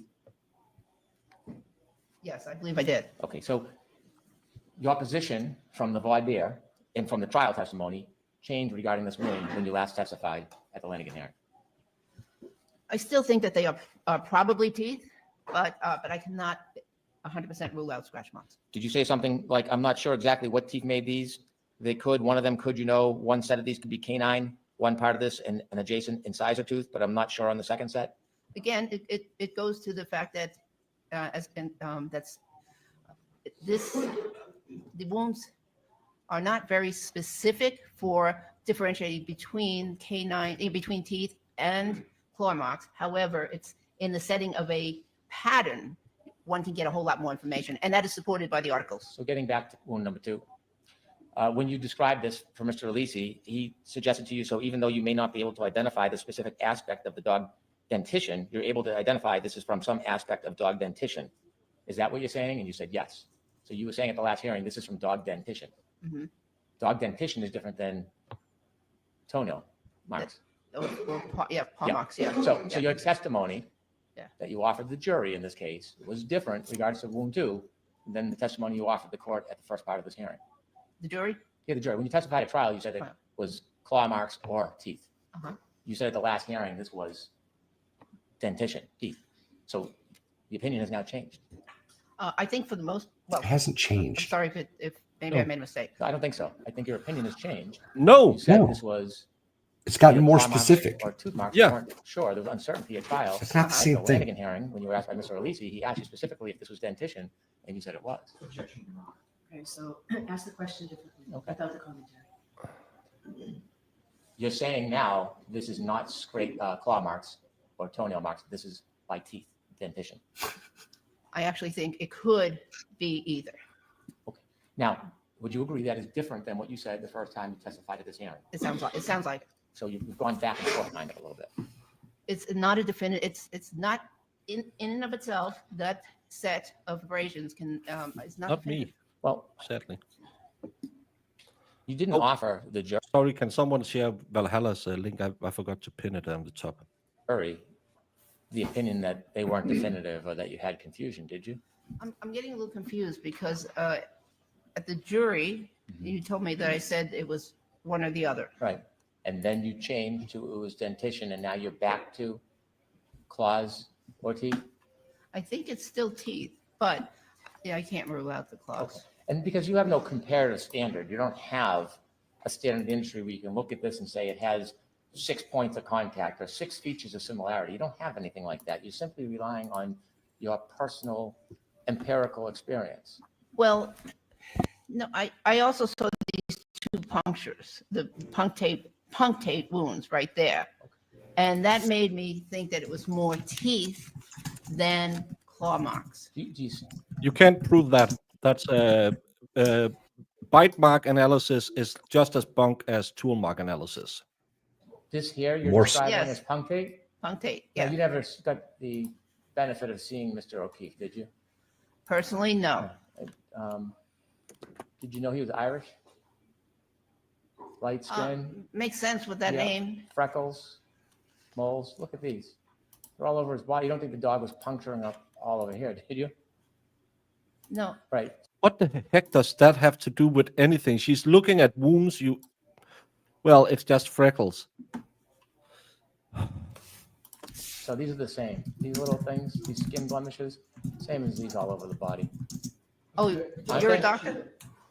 There's no question. I think that what you're describing as dog puncture wounds, you could be mistaken for just his skin and the different types of marks on his skin, like freckles or moles. I don't believe so, particularly since they're right where those wounds are, the abrasions are. Well, wouldn't the skin blemishes be there before any abrasions? I haven't seen a picture of him before this incident. Okay. So to get back to, we're now at, this is either a dog bite or it's a scratch. What is it about the top two that tell you it's a dog bite? Would you rephrase that? Or, I Yep, mean, would you're you say it saying- again? You're saying these are either dog bites or scratches. That's what you're saying. You're not Mhm. sure which one, but it's definitely a dog. That's your position. Yes. Okay. What about these two are telling you that this is a dog bite? I think I said it already previously, that they're parallel. They're parallel lines that seem to have these punctate lesions associated with them. And they're in and around the other lesions, I believe, are dog bites. When a dog punctures and pulls, there's not an island of skin and then it goes back to the pole. The puncture starts at the pole and then it goes to the bottom, doesn't it? There are no complete puncture wounds on this arm. Well, you just cited puncture wound as the reason why you think this was a dog bite. You said these aren't these are not a skin condition, rather they're puncture wounds, and that was the basis for saying these are bites. No. If you don't know if these are puncture wounds or not, how can you say these are dog bite? That's not what she First of all, I did said. not say, with all due respect, I did not say they were puncture wounds. They are punctate lesions. Okay. And so They're different. the punctate lesion, is that caused by a tooth? Yes, I believe it is. And you know when a dog punctures, it then tears and pulls. Only if they penetrate the skin. They have to penetrate in order to pull, And the to create a laceration and pull. and a puncture is not a penetration. A puncture is, a punctate lesion is not. And so what about these two linear abrasions? What science, what comparative analysis, what evidence do you have that these are caused by teeth It's part of the pattern, of this whole pattern? of this whole pattern. But just like wound number one, independently, this doesn't tell you anything. You can't give an opinion to a reasonable degree of medical certainty that this was caused by a dog standing on its own. By itself, it's consistent with, but yes, I cannot say by itself that it's caused by a dog. Okay. That And this- lesion by and- itself. And there's nothing about these scratches that are consistent with the horseshoe shape of a nail of a dog, is there? You mean the horseshoe shape of the jaw? No, the of a dog's nail, the dog's nails, Horseshoe shaped? paw nail? toenail. Trim your dog's Nail. nails if they're in the shape of a horseshoe, bro. There's nothing specific, no.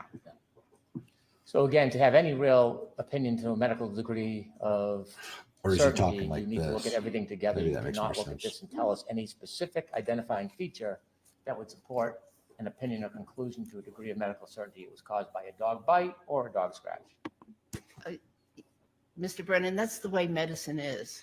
You know, in medicine, you don't just look at one complaint or one wound or one test and make a diagnosis. You usually need several supporting tests or other lesions to corroborate a diagnosis. So that's part of medicine.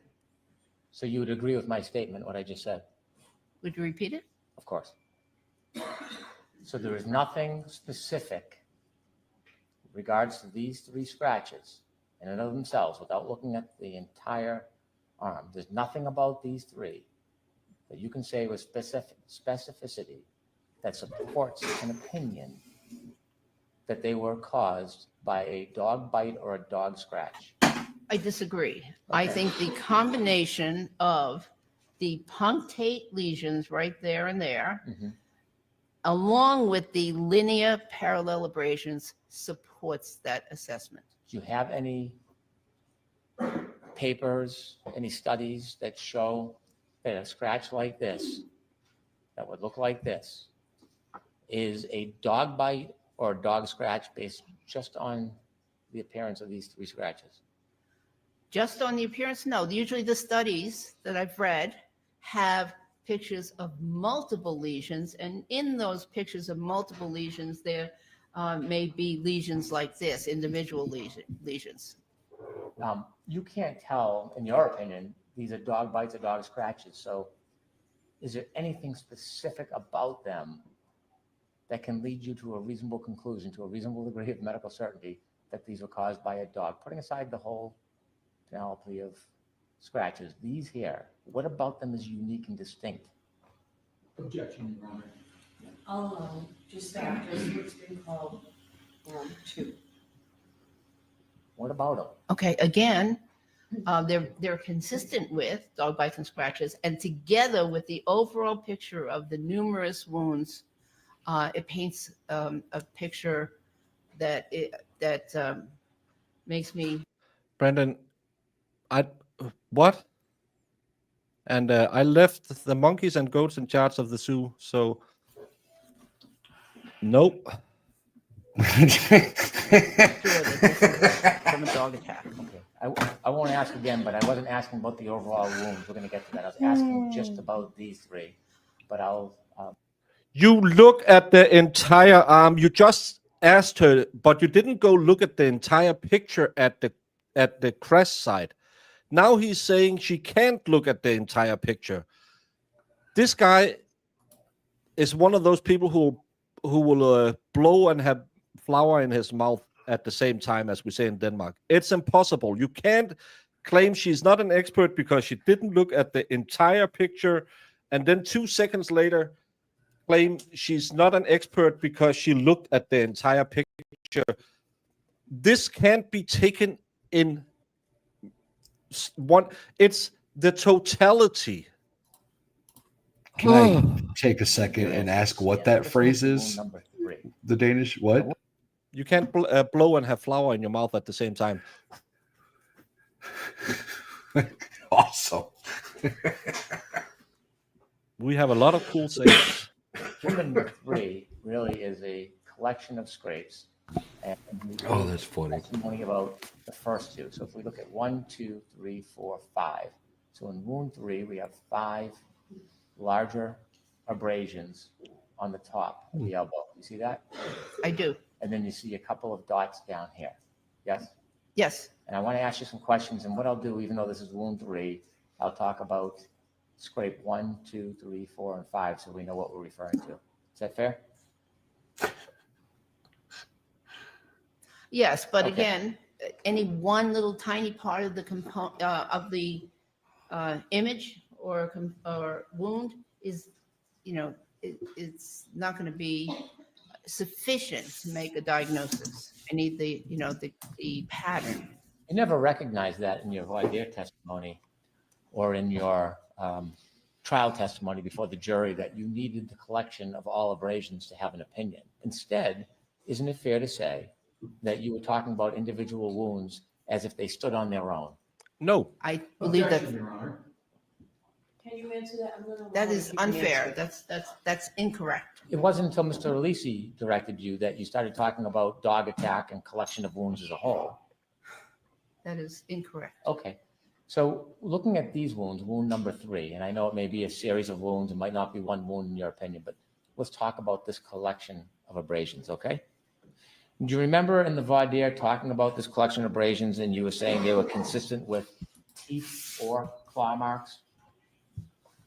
Okay. Is that what you said at the voir dire? I'd have to look again. Okay. Well, why don't we look at page 38, line 13? Mine is gone. I don't have a word there. Okay. We'll have to get you one.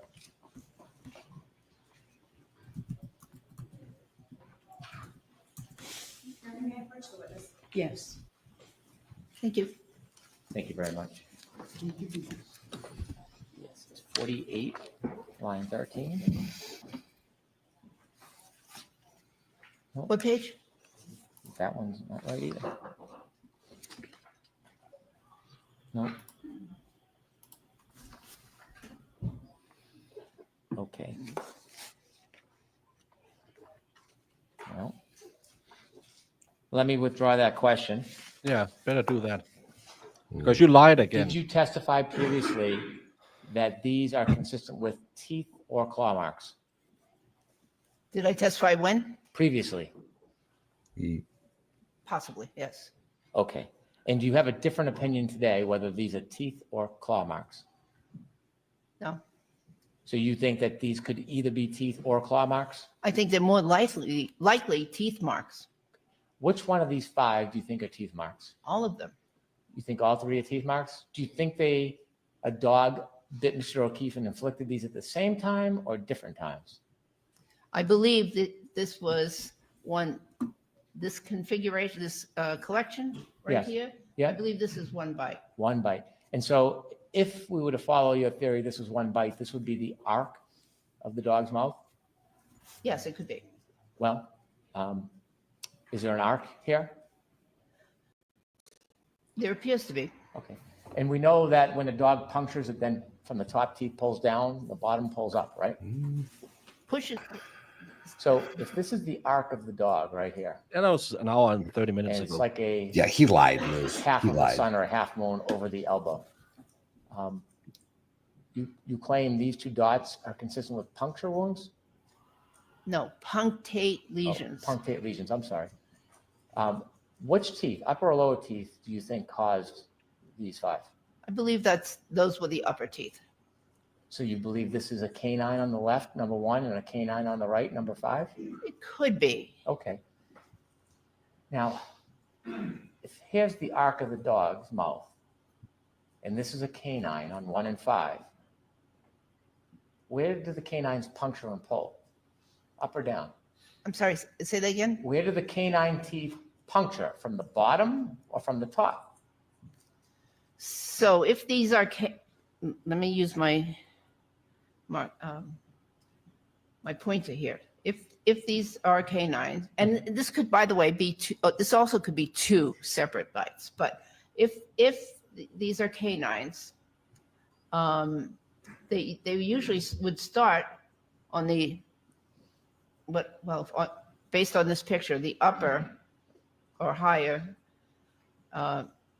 area and Right. pull down. They would have to start up and pull down if that was a arc of a mouth, wouldn't it? But you see the bottom of these wounds, right? The round part Mhm.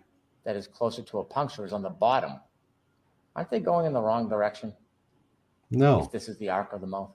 No, I don't think that they are going in Because the if it's wrong grabbing direction. and You pulling have down. to keep in mind that presumably Mr. O'Keefe was not standing there and letting the dog just chew on his arm. Okay, that there's How do you know relative that? movement. How do you know that? No, but she's not finishing her answer, Your Honor. The question's allowed. How do you know what he was doing?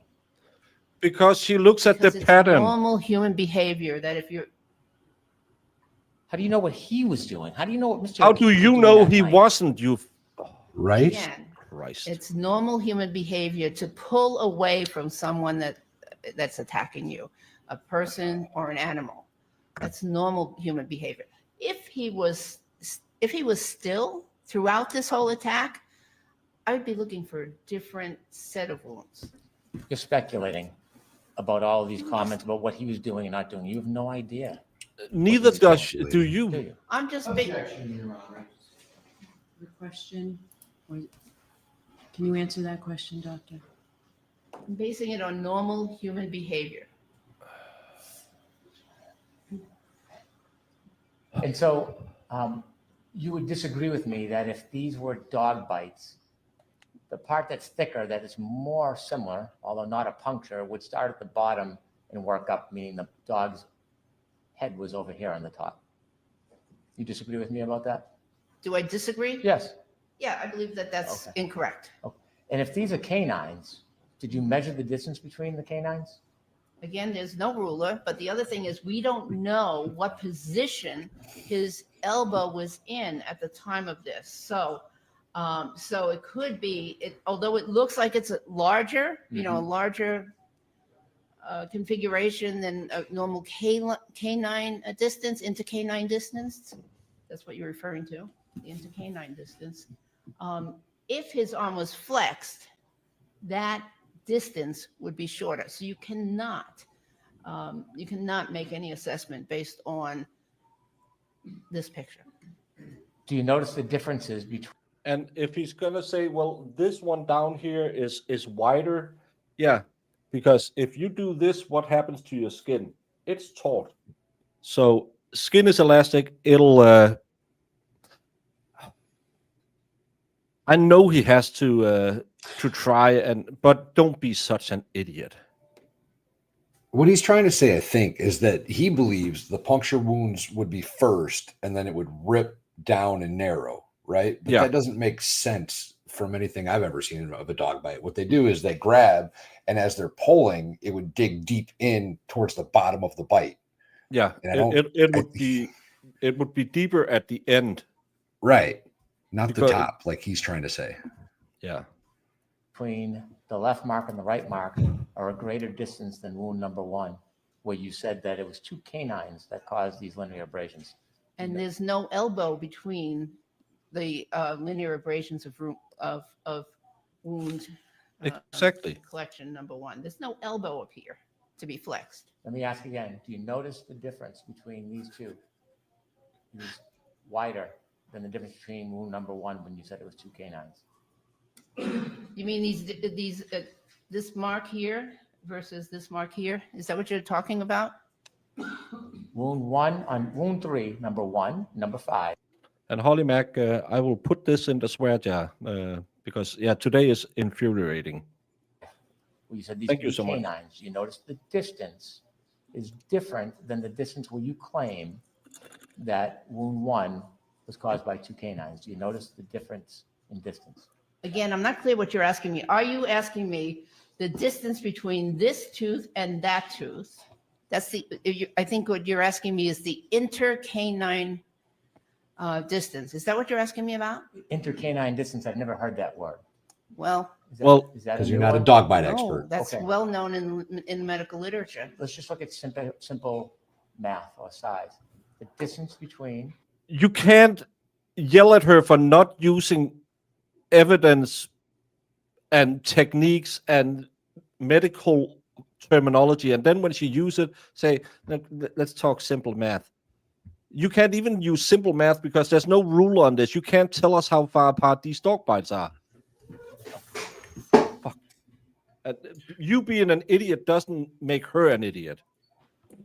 these 2 wounds is a Hello, greater distance than where you said it was canine. I can't- wound number 1, isn't it? I don't have any Again, I believe I just explained good it, advice, that buddy. if This is just the painful. elbow was It's just flexed terrible. at the time Horrible. that the wound was inflicted, or the bite was inflicted, you would get these 2 wounds that are closer to one another than they appear here, because the arm is partially extended here and skin moves. Thanks, Liz. Are you saying this is a full bite, puncture wound top and bottom? Excuse me? Are you saying this was a full bite of puncture wounds, bottom canines, top canines? Are you saying this is a full bite? I don't believe no, this is not a full bite. There is no significant penetration of the skin. So Giggity. this is not a full bite or a complete bite. Did you say at trial, at the elbow, there's another different series of marks that again have linear abrasions up where the pointer is, and then down below some punctate, superficial round small abrasions, again representing upper and lower teeth, in my opinion. Was that your opinion at trial, that this represented upper and lower teeth? Yes. And these lower teeth, what teeth were these? What teeth? Yeah. I don't know. Were they the canines? Could be a canine, could be incisors. Okay. There we go. Thank you. And so your opinion at trial is these 4 could all be canines? Which 4? 1, 2, and then the 2 punctures, or punctate. That is a possibility. It is actually, and I think I said this too, that this could actually be a configuration of 2 separate bites. Where you have canine, puncture wound, punctate lesion from so upper canines, lower canines. And then this could be a separate one. Just can't tell. There's not enough specificity in this configuration of wounds. And you have nothing to compare it to either. No. Do you see the distance is different between what you said is a 4-set upper and lower canine? Yes, Holly and this Mac. one here, this That was the canine? Do you first see the day. obvious difference. With all due distance. respect, Mr. Brennan, again, the elbow moves, so the skin moves. The skin overlying the elbow moves, and we don't know the configuration that this arm was in at the time those wounds were inflicted. We cannot make a a generalization. I'm going to ask you one more time. You don't have to answer. Do you see the obvious distance between wound 1 and 3 where you say that it was the canines? Do you see that? Objection, Your Honor. Asked and answered, and you just don't So you understand the need to answer or won't Can you understand the answer that answer. question, please, doctor? And then we'll move on, Mr. Brennan. I see the difference, but I understand the difference. Okay. If these were canine wounds, they can't be claw wounds, right? Yes, And based on your knowledge and study and whatever you're relying on, you have no way of telling if this is canines or a claw. not 100%, correct? Not even 100%. You don't have an opinion to a reasonable degree of medical certainty whether it's canines or claws, do you? I believe those are canines. Did you testify at the Lanigan hearing when Mr. Alisi was asking you questions? Did you observe any claw marks with regard to the injuries? And you said it's possible. Possible, yes. How can you give an opinion to a reasonable degree of medical certainty it was canines, and in the same breath and statement say, well, it's possibly claw wounds as well? Objection, Your Honor. Of My course, you I have a are. really- about reasonable degree of medical certainty is about the whole arm, the configuration, the pattern of the whole arm, and not any one individual wound. It is. Wound 4 up here. What do you think? At this point, the defense should stand up and say, Your Honor, it doesn't change that he keeps asking by single wounds. She has a totalitarian picture of it, stating this is what she based her opinion upon. Could we move on, please? Because this is ridiculous. He's going to go through every single stupid little mark, and she's going to answer the same thing. He's going to badger her, and then she's going to answer the same thing, and then they are going to object, and Bev is saying, I'll allow it. There's a really easy way to like make this guy look stupid, right? This point and this point are only about 2 inches apart. Unless I do this. Now they're about 6 inches apart. Yeah. This guy basing these individual marks at this still position and trying to attest that it's some sort of scientific way to measure whether or not it's a dog bite is the stupidest thing I've ever heard in my life. Yeah, because he's living in a 2D world, Yes. but the arm is working in a 3D world. Ugh. I don't know. I'm not certain. Well, I mean, in the totality of a dog attack, it has to be something related to a dog because we don't know that it was there before. It had to have been something, right? It's probably related to the dog, yes. Well, you don't think he just had this independent wound and then all these came from the dog attack and this one just happened to be hanging out waiting for them? That's correct. I don't Right. think that he had a separate wound. You don't think this one maybe was caused by the broken shards of glass from the taillight during an alleged collision, but the other ones were from something totally different, do you? No, because it has an orientation about it. It's oriented, again, in a somewhat vertical orientation, similar to many of these other sets of wounds. I don't know what that means. It has a vertical orientation. How does that help us understand if this wound existed before or after the so-called dog attack? It has some similarity of pattern. So you think this was caused during the alleged dog attack? Yes, Okay. What caused this wound during the alleged dog attack? I don't know. Is that because there's no methodology or comparative standards, so you can't compare it to anything? No, this because there's not enough specificity in that one particular wound all by itself. What are the options? How could it have been caused during this dog attack? By a tooth Okay. or claw, most likely. Could have been caused by the ground? I doubt it, considering that, again, it's oriented in a similar fashion to the rest of the lesions. Okay.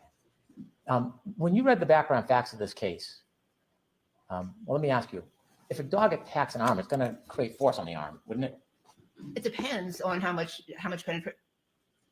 Yes, it depends on how strong the bite is, how much penetration, it gets through the clothing, clothing that's on the intervening, between the arm and the dog is going to present a little bit of a buffer.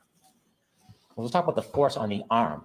Mhm. If this was a dog attack, as you claim, Mhm. that means the teeth and or the claws penetrated that sweater and cause an abrasion on Mr. O'Keefe's arm, correct? Yes, So there had to be an amount of force pulling on the arm to create that friction, which led to the abrasion. Yes. Okay. Did you know from any of the facts that you reviewed that when Mr. O'Keefe supposedly left the car, he had a glass in his hand with a straw in the glass? I'm aware that there was a glass in his hand. And you're aware when he was found by the side of the road that glass, the broken part of the glass, was right near him with the straw? I don't know anything about the straw, but yes, I know. And so if there's a dog attack and somebody's holding a glass, Uh-huh. right, they're not likely to continue to hold on to the glass throughout the duration of the attack and then move somewhere else with that glass. I don't know if he was holding on to the glass during the dog attack. Well, hypothetically, assume that the evidence is he supposedly was holding the glass. Wouldn't a dog attack rip that out of his hand? Wouldn't he drop the glass? You know, there are many possibilities here. He could have transferred it to the other hand. Let's look at wound number 5. Do you remember testifying about this? Yes, And you I said it know looks if I like was a an cop arch. it and does. a guy died in my house Are you saying the arch is on the top? and there was or a on the glass that he brought, I thought I the would arch was on definitely the get bottom. rid of that glass. By bottom, I mean what we call proximal part of the arm. So here, right here is where I think the arch is. bottom? And if this is an arch and these are dog bites, these would be the canines. They could be. However, I can't rule out that this is, because of the curvature of the arm, I can't rule out that this was from a canine and incisor teeth. Well, this is a different angle than here, Good luck, Zach. right? But there's no flexion like in the elbow on this wound area. This is the bottom of the wrist, right? That's correct. However, that part of the arm has a different configuration than the upper arm, and it's got a bone right underneath it. So you're The saying, ulnar bone. I'm sorry, I didn't mean to interrupt you. Oh, it's got the ulnar bone. So Okay. a wound to that area is going to look different than a similarly placed or caused wound to this area, which has a lot of padding underneath it from the soft tissue, subcutaneous tissue, and doesn't have the protuberance of this bone right here. We have a distance problem when we compare these, don't we?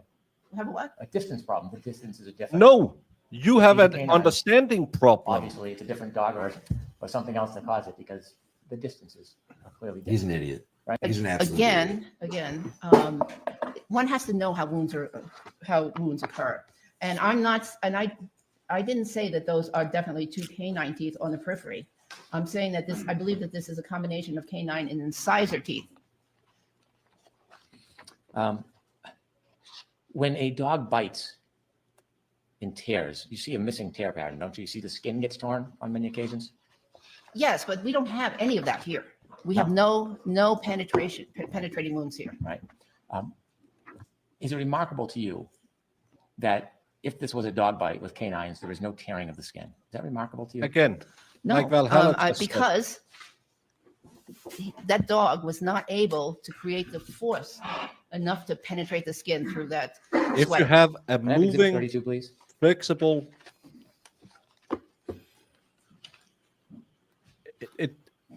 you don't have a distance problem, you stupid. Okay. You've seen this picture before? Yes, Okay. And this is allegedly is a dog bite from Chloe, yes, and you see the tearing of the skin. don't you? yes. And you can see the corners where the incisors would penetrate. There you go. Why do you Show all the pictures of Chloe's I'm not dog sure bites. what. That's what you punctured should this, do. but yes, And I see the skin is all penetrated. This is consistent with the literature of a tear and a hold and a pull, right? No, Okay. no, absolutely not. This is not consistent with a dog biting and then pulling the skin. This is consistent with an avulsion wound caused by a dog. Very different wound than we looked at on Mr. O'Keefe's arm. On Mr. O'Keefe's arm, very different, right? correct. We can go back to 5, please.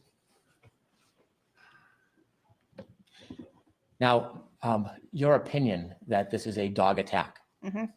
Have you ever had peer review of this opinion with this photograph? No, No. You would Neither agree did your experts, this you Dog bite science is what they call a soft science. Would you agree with that? I don't know what you mean by that. Okay, well, it's not like DNA. It's opinion based. It's subjective based. The science of dog bites, isn't it? It's based on a lot of training. Yeah, and a lot of subjective opinion too, wouldn't you say? There's opinion here, yes. Uncertainty, There is some, yes. right? And being that type of science, haven't you read in the studies about peer review, how peer review works? What specifically are you? That you have another qualified professional look. You don't peer review stuff like this, you idiot. That's for scientific papers. She's not writing a paper about dog bites. That's why you don't have peer review on it. She's not publishing an article in a scientific magazine. Do you know what peer review is and what you use it for? Oh. Look at it and question and vet whatever opinions you're giving. Did you go through that process at all? I've been through that process, yes. You've been, okay, and who peer reviewed? You mean findings? this case? Yes. Oh, no, not this case. No, I thought that this information was rather confidential, and I didn't share this Okay. information. Well, you discussed with the defense other information in this case, didn't you, about the accident and about people's opinions? You've discussed that as part of your opinion, haven't you? Yes, Okay. Did you know that the U.S. Attorney's Office employed a deputy medical examiner to look at these bites?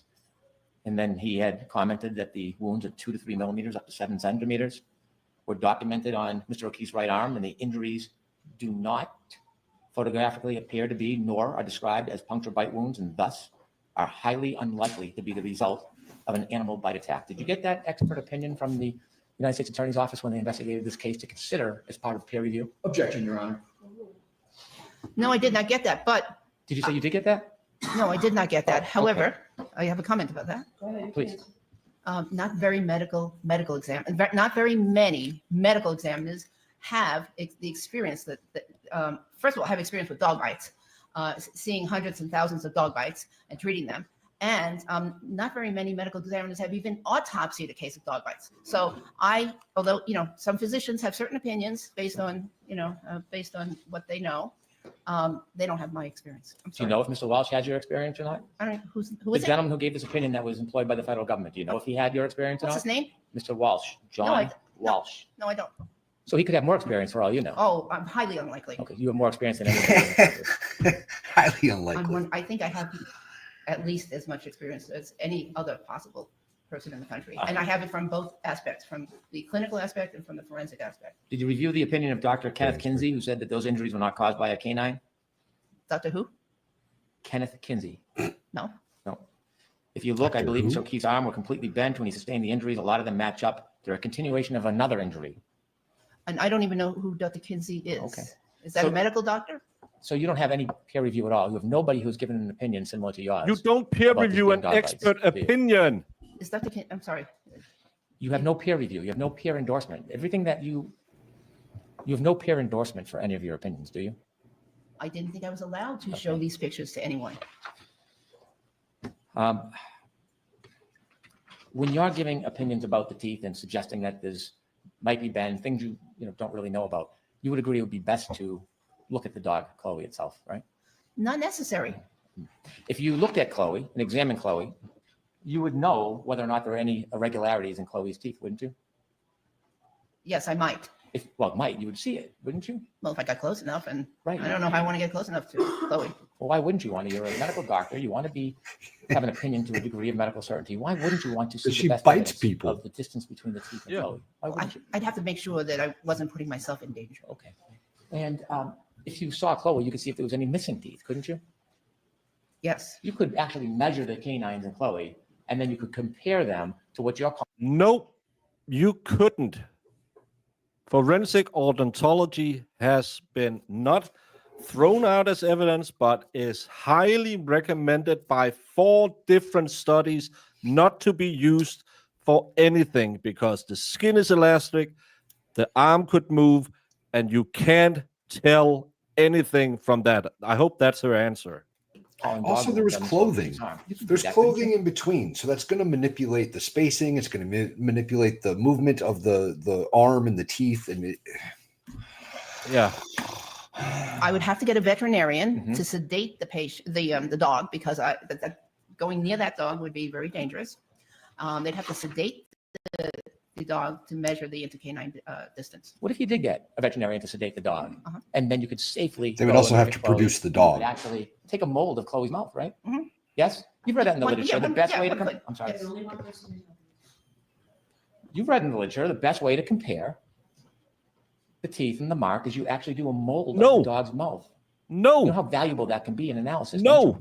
It can be, but He knows that's the bullshit. question, I believe the question here is not which dog created these wounds, but did a dog create these wounds? That's not my question. My question is, if you took a mold of Chloe's mouth, you would see the distance between the canines. And you could measure it, Interesting. quantify it, not guess and speculate, quantify it, correct? Your Honor, could we approach, please? Okay. Thank you. Bite mark evidence is beyond disproven at this point. Like they did it for Bundy and then immediately realized that they couldn't do that ever again. Skin's elasticity makes it impossible to match one set of canines with a wound. There's 4 different studies. One of them, the presidential senatorial, what was it? Presidential senatorial science committee, I think, who released their findings 2 years ago with the recommendation that it couldn't be used in the court of law. It's not ruled out. There hasn't been a Supreme Court ruling, but they highly recommend that you don't use it as evidence, because you can say it's a dog bite, but you can't say it is Chloe or it's, I don't know, Lassie. Cujo. You wouldn't be able to Right. tell that. It could Rin be Tin any larger dog. She also said this at her first cross-examination hearing. Oh, this guy's an idiot.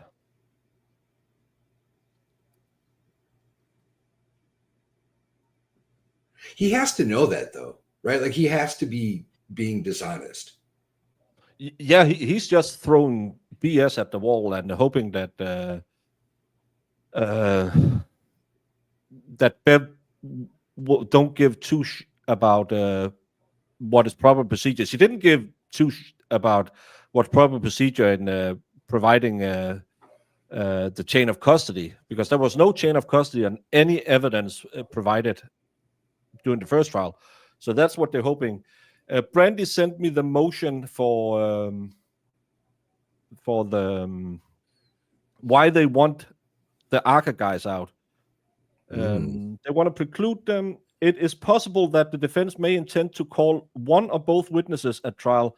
As proponents of the witnesses, it is incumbent upon the proponent to comply with Rule 14 discovery obligations. The obligation is not dependent upon the best efforts or fault. Rather, it is simply the obligation of the proponent of the witness to comply. That's the same if the state has a Brady violation. They must give them what their findings are. The history and complexity of the ARCA witness employment and directives are muddled and unnecessary to recount for the purpose of this notice. Rather, it is expected that if the defense attempts to proffer either or both potential witnesses, it will be unable to comply with Rule 14 obligations. The Commonwealth does not allege that defense will be negligent or unwilling to comply. Rather, it is expected that given the handling and employment of these witnesses, the defense will simply be unable to meet its obligation. They work for the feds, so you can't use them because you can't talk about what they know. And secondly, they didn't have the right degrees, as Lally claimed in the beginning. None of them are experts in the field, which they clearly are because they clearly work with the field. It's another thing that should be thrown out on the face of it. Just because you can't talk about or you don't want to talk about their involvement with the FBI or the DOJ or the that's exactly it. The Commonwealth has basically said that you can't tell them that they're the experts for the government, and therefore their expert testimony can't be used. Yeah. How is that possibly fair to the defendant?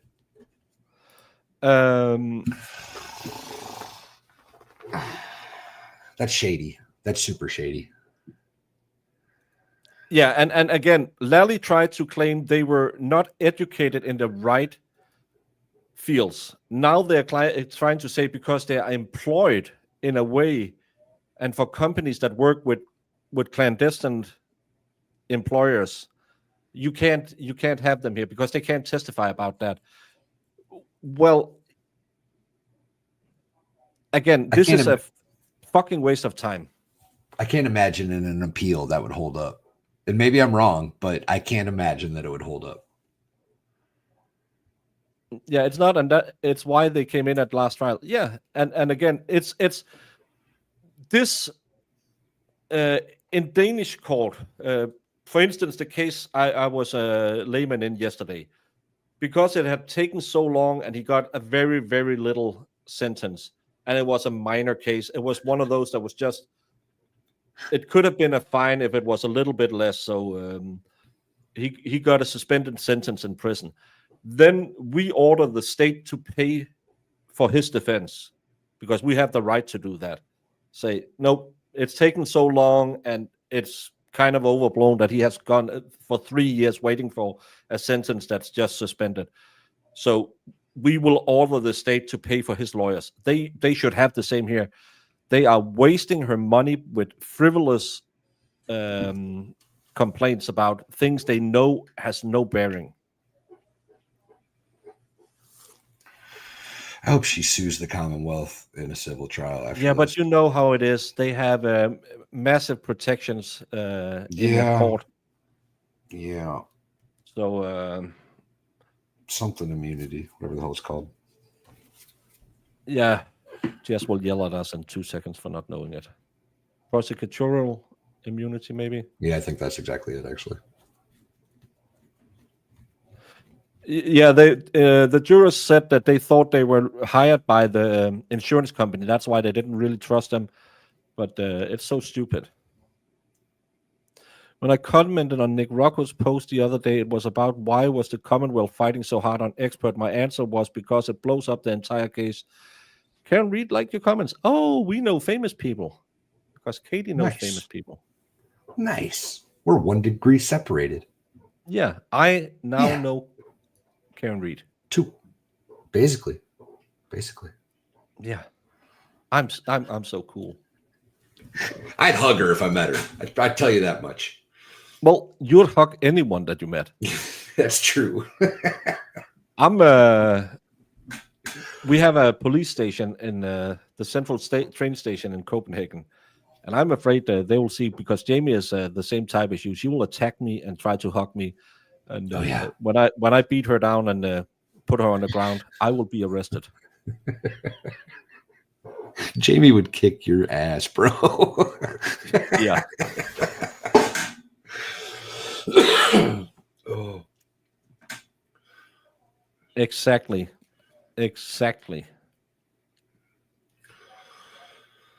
Every trial should have a budget. Even if she did it, I wouldn't want to spend 1 million to put her in jail. No, and I love that guy or girl who said, "Well, they skimmed on the case in the first trial." No, they didn't. They just didn't do anything because they thought we will make her plea. And then she said, "No, I'm going bankrupt to defend myself."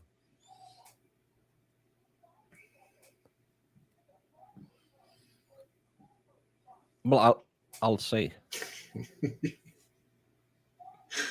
Don't forget Irish will be there too. Yeah. Yeah, well, she'll be on my side. Jamie has tried to kill her in the past. He tried to hit her with a garage door. Some douchebag on Twit.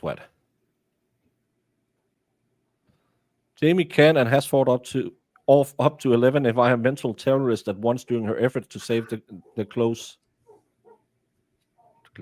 You stand no chance. No, that's gonna be nice seeing Jamie. Then I don't have to drive all the way to Michigan. No kidding. But Load?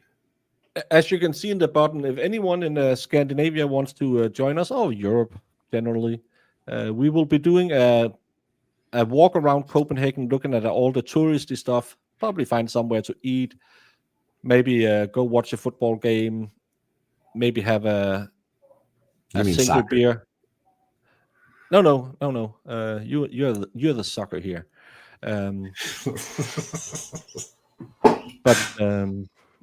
But we will be making a little trip around Copenhagen on Saturday, the 8th of March.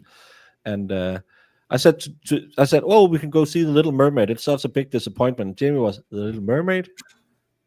Yeah, The Little Mermaid. Why? Hans Christian Andersen, Ariel, you've seen it. Oh, I didn't know that was Danish. Jamie has Danish?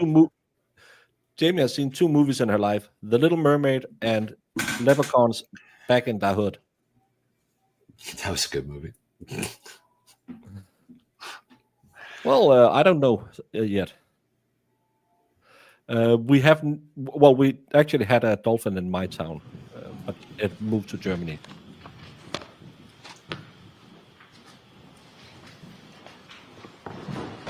All right, so you can continue, Mr. Brennan. Thank you, Your Honor. Yes, she dies in the end, and she has no soul. Dr. Russell, when Yikes. you're examining these separate wounds and the distances and the depths between them, and guessing whether or not it was a canine or incisor, wouldn't you agree it would be helpful if you had a safe Asked opportunity and answered. to actually examine the dog Chloe? It could be. If you had a safe opportunity to examine Chloe, you could look at the size of Chloe's jaw. It could be, but those wounds on you're shaking your That's not head. my question. Okay. My question is, if you had an opportunity to go safely and look at Chloe, you would be able to tell the size of Chloe's jaw. You could measure it. Possibly, yes. You could determine the gape of Chloe's jaw, couldn't you? I don't know what the gape of How it bites, how wide it opens up. I'm not sure I could determine that. Okay, you could look at Chloe's teeth. As they are now, yes. You could measure the distance between the canines if they still exist in Chloe's mouth. Yes, from a model of or imprint from Chloe's mouth. You could take a mold, Right, a mold. or you could take a tape measure or a ruler and you could measure. You could Oh, do that both. wouldn't be very reliable. I see. You could determine whether or not she had 1 incisor or whether she had 2, 3, 4, or 5, or 6 incisors. Currently, Why is it yes, saying but incisor? I can't tell what the condition of the teeth were I during don't the know. incident. Uh-huh. You could tell if there's any Incisor. missing teeth. Correct. You could look at Chloe's paws, couldn't you? Yes. You could do moldings of those and measure those as well, couldn't you? I'm not sure that that would be useful. Well, if you Measuring think, them. if you think that some of these wounds could have been scratches, you could look at the nails and the shape of the nails, couldn't you? Well, nails are frequently cut on a regular course. basis, and the distance between the distance between the nails, as you mentioned earlier, can change depending on whether or not the paw is in a compressed state or a more See? relaxed state.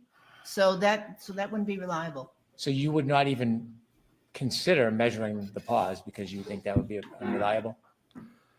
I don't think it would be reliable. No. You wouldn't study the toenails to see the shape of them? Ask If and I answer. could, I'd look to see if there's an abnormal toenail, Right. for instance. Yes. And so there would be a benefit to doing that. You didn't do that though, did you? You didn't go. Did you see provide and Chloe take a to the mold of Chloe's defense? mouth, did you? It wasn't necessary. Well, did you go up and take pictures or measure? the Or teeth of possible. Chloe? No. Did you ask to? No, it was my understanding that Chloe was in another state, but again, I didn't think it was necessary, and I have reasons why I didn't think it was necessary. You thought that Chloe was in another state. Did you ever She never said Chloe did it. So please stop asking questions about Chloe. She said it's a dog bite, most likely. discuss going to see Chloe and doing these studies on Chloe so you could see if they were dissimilar to these abrasions? I was asked to evaluate the wounds. Do you know that Chloe exists, that we provided notice to you, that we went up and saw Chloe and took molds? Did you know that? Objection, Your Honor. Did you know that? I'm going to allow it. Did you know that, Doctor? I do know that now. Yes. Did you know that before you testified the last date in this case, that we actually went up and found Chloe and took molds and measured the paws and the teeth? Did you know that we did that? I don't know. I don't recall. Before you came in and testified at the last hearing, you don't recall whether you knew that Chloe was available? I believe I knew that there was a consultant, that you hired a consultant, and I didn't know what that consultant was going to be doing. Okay.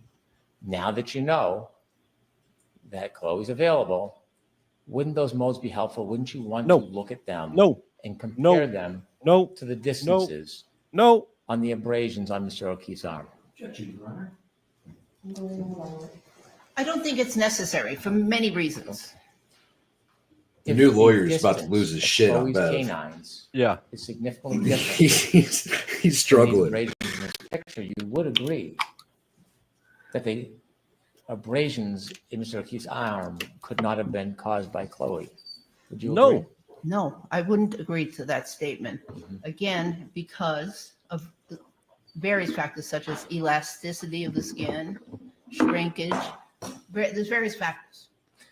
So, if I understand, you have no interest in examining or seeing Chloe. It's irrelevant to your opinion? I don't think I need to see Chloe. Well, you said earlier, when I asked you about particular wounds, it would be helpful to know these things about missing teeth and spacing and distance between the canines. Is that no longer helpful to your opinion? No, I think you're mischaracterizing what I said.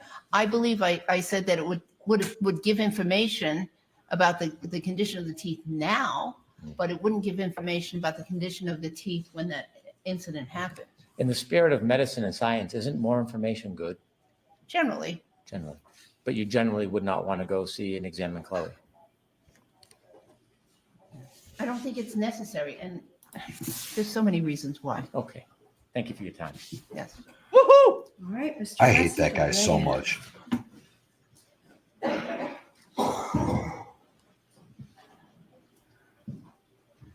I'll be back. Hey.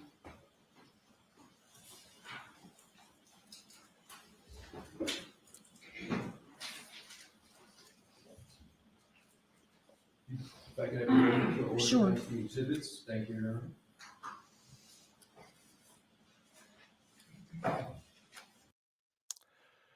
I'm just going to do this because I'm so effing angry at this. This is from the Innocence Center. False or misleading forensic evidence, bite mark evidence. The unreliability of bite mark evidence. Bite mark evidence is part of forensic odontology, where dentists called odontologists try to match mark found on a crime scene with a dental impression of possible suspect. For instance, in some bites, a victim doing a crime and the police have a suspect, they will compare the bite. Blah, blah, blah, blah, blah, blah, blah, blah. In 2009, the National Academy of Sciences reported on the significant issue with forensic techniques, including bite mark analysis, pointing out high error rates and a lack of scientific validation. 6 years later, Dr. Ian Petty and Dr. Adam Friedman, former leaders of the American Board of Forensic Odontology, became concerned about the increasing number of wrongful convictions linked to bite mark analysis. To address this, they conducted a study to evaluate the reliability of bite mark analysis in forensic investigations. The lack of scientific consensus caused Dr. Fremantle to stop his practice in conducting bite mark analysis and instead started testifying in court about the lack of scientific validity underlying bite mark evidence. Dr. Freeman is joined by many other forensic dentists who have also come to the opinion that bite mark evidence is unreliable. Again, it's absolutely bunk.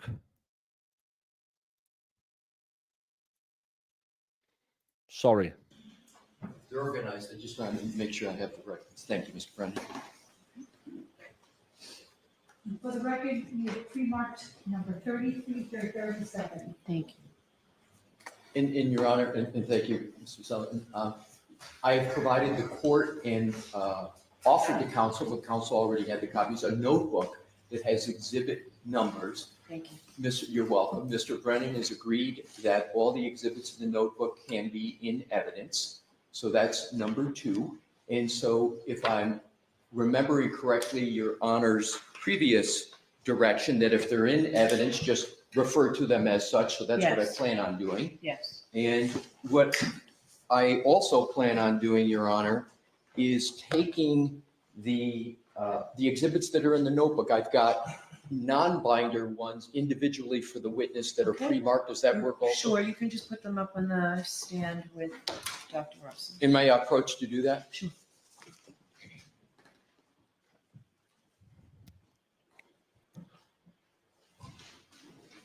Yes.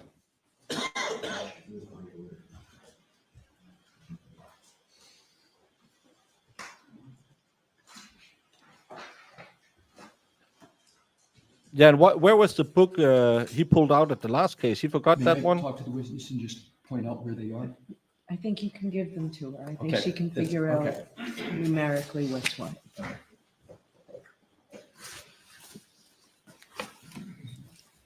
All right, Mr. Leslie, I'm not rushing you at all, but is it safe to say that you won't finish in 20 minutes? That is safe, Your Honor. Okay, so we will plan on breaking at 1. Mr. Clerk will have to cancel our afternoon list.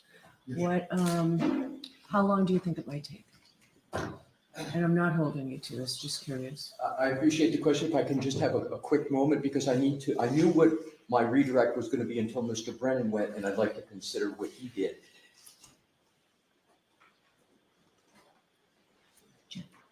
So My I best knew it estimate until he is started approximately lying. 2 hours. 2 Okay, I'd hours. like us to finish by 14. Yes, Your Honor, understood. Mr. Brennan, I know you have no idea how long recross might be, but we'll try and finish by 14. Understood, Your Honor. You don't need 2 hours.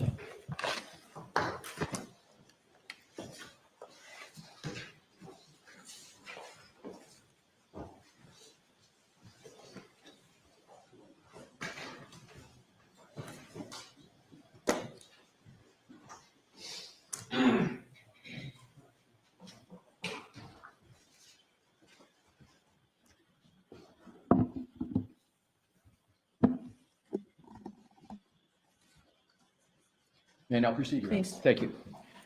Dr. Russell, during cross-examination at this Daubert hearing on December 12th, you were asked whether you believed you were an expert in the areas of orthopedics, accident reconstruction, biomechanics, motor vehicle accidents, and defensive wounds. In your 29 plus years of experience as an emergency medicine physician and training emergency medicine physicians, are you aware of any emergency room or emergency department physician being board certified in orthopedics? No, Are you aware of any emergency medicine physician being required to be an expert in overall orthopedics? no. General orthopedics, no. But do emergency medicine physicians nonetheless routinely evaluate and treat people injured in motor vehicle accidents? Yes, And did you, in your 29 years of experience as emergency medicine physician, routinely evaluate and treat people injured in motor vehicle accidents? yes. I worked at a busy level 1 trauma center. During your cross-examination in response to, I don't think you should waste 2 hours on this. This is enough. Just point out all of that has just been smoke and mirrors. You could do it in 15 minutes. a question, you stated that you were an expert in emergency orthopedics. Can you please explain that? Yes, so emergency orthopedics is a subset or just a part of the overall field of general orthopedics. So in emergency orthopedics, physicians care for, evaluate, diagnose, treat patients who have acute injuries and that don't need operative care. So acute fractures, acute dislocations, those types of injuries are done in many busy emergency rooms, right in the emergency room. And that's what I have expertise in. Did the rotation at you just said busy hospital that you were at, did the rotation when you were training, were you required to take a part of the training in emergency orthopedics? I was required to take a 1-month rotation in orthopedics.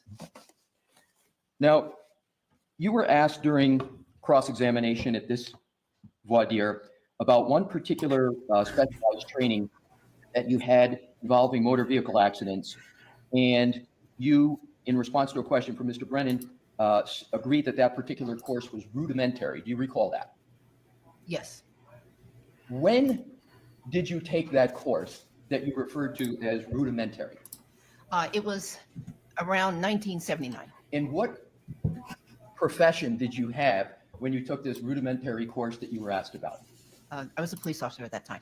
And since that one rudimentary course that you had, have you had further training with regard and experience to humans injured in motor vehicle accidents? Yes, much.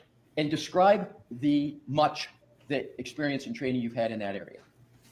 Well, during my 29 years working in the emergency department, we saw motor vehicle accident victims on every shift.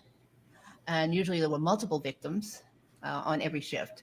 So that was part of it. Plus we had lectures and seminars on motor vehicle accidents, victims. And is your focus in your testimony, both in June of this year and in December of this year, on wounds from motor vehicle accidents or how motor vehicle accidents occur?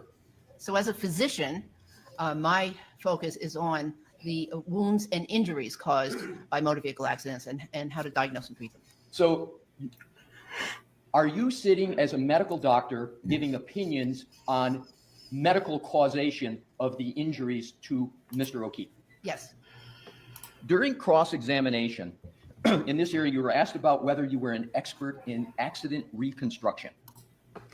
Is being an expert in accident reconstruction necessary to practice emergency medicine?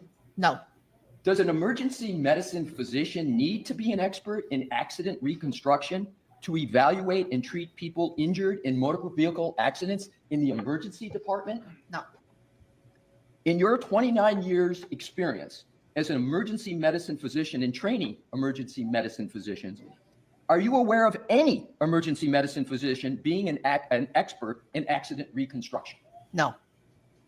Is accident reconstruction even relevant to the practice of emergency medicine? No. Is whether an emergency medicine physician and expert in accident reconstruction a reasoned question in the field of emergency medicine? No. During cross-examination in this hearing, you were also asked about whether you have a degree in biomechanics. In your 29 years experience as an emergency medicine physician and training emergency medicine physicians, are you aware of any emergency medicine physician who is an expert in biomechanics? No. Is being an expert in biomechanics necessary to practice emergency medicine? No. Is whether an emergency medicine physician is an expert in the field of biomechanics a reasoned question in the field of emergency medicine? No. In your 29 years of experience as a medical doctor, where do most people go for the treatment of acute injuries from motor vehicle accidents? To the emergency department. Do you know, or have you had any experience where a person who has an acute injury from a motor vehicle accident goes to an expert in biomechanics? No. Do you know whether anybody who's injured in a motor vehicle accident, acute injury, goes to an expert in accident reconstruction? No.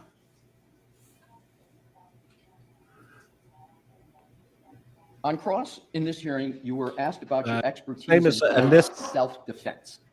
Was your direct testimony in this hearing in your report of December 9 about self-defense or defensive wounds? Could you repeat that question? Sure. Was your direct testimony in this hearing in December and the report that you prepared dated December 9th, was that about self-defense or defensive wounds? My testimony was about defensive wounds, not self-defense. What's the difference between self-defense and defensive wounds? Well, I believe self-defense is something like martial arts and the study and techniques of defending oneself from an attack. That's what I believe self-defense is. That's what self-defense You is. were also asked on cross in this hearing about whether not observing how a wound to the posterior side of a forearm occurred provided you with sufficient context to determine whether a wound was a defensive wound. What context did you have with regard to the wounds on the right arm of the decedent to reach your conclusion that those wounds were defensive wounds? Well, the context is the configuration of the location of the wounds, and the presence of a dog. In the cross in this hearing, you've been asked whether you have observed how wounds are created. In your experience, do emergency physicians or forensic pathologists get to observe how wounds are created? No, Do emergency medicine physicians and forensic pathologists nonetheless often reach medical diagnostic conclusions without observing how the wounds are created? yes, they do. And is that a common or uncommon practice for emergency medicine physicians? Well, that's common. How common?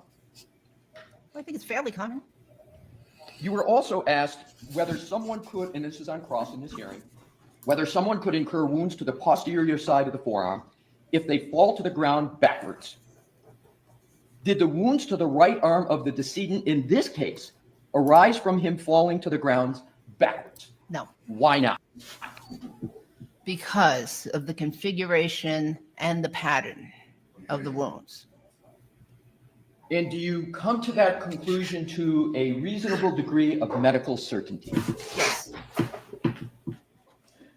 You were also asked on cross in this hearing about when someone hits a moving or a floating object, whether the patterns are dynamic and changing all the time, and the hitting concept. Can you please explain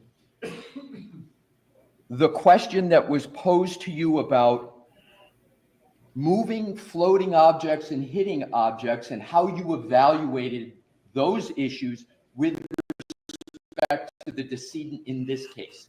It's his witness, so of course. I don't understand the question.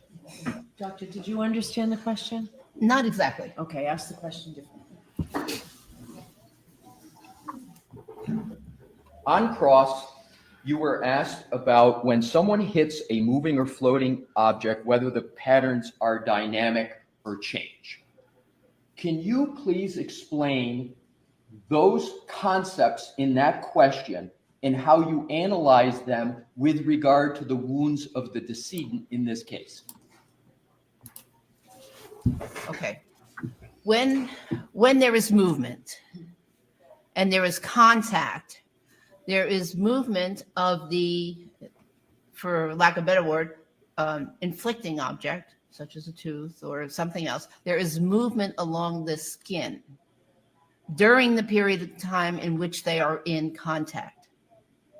That's what I understood that I was being asked.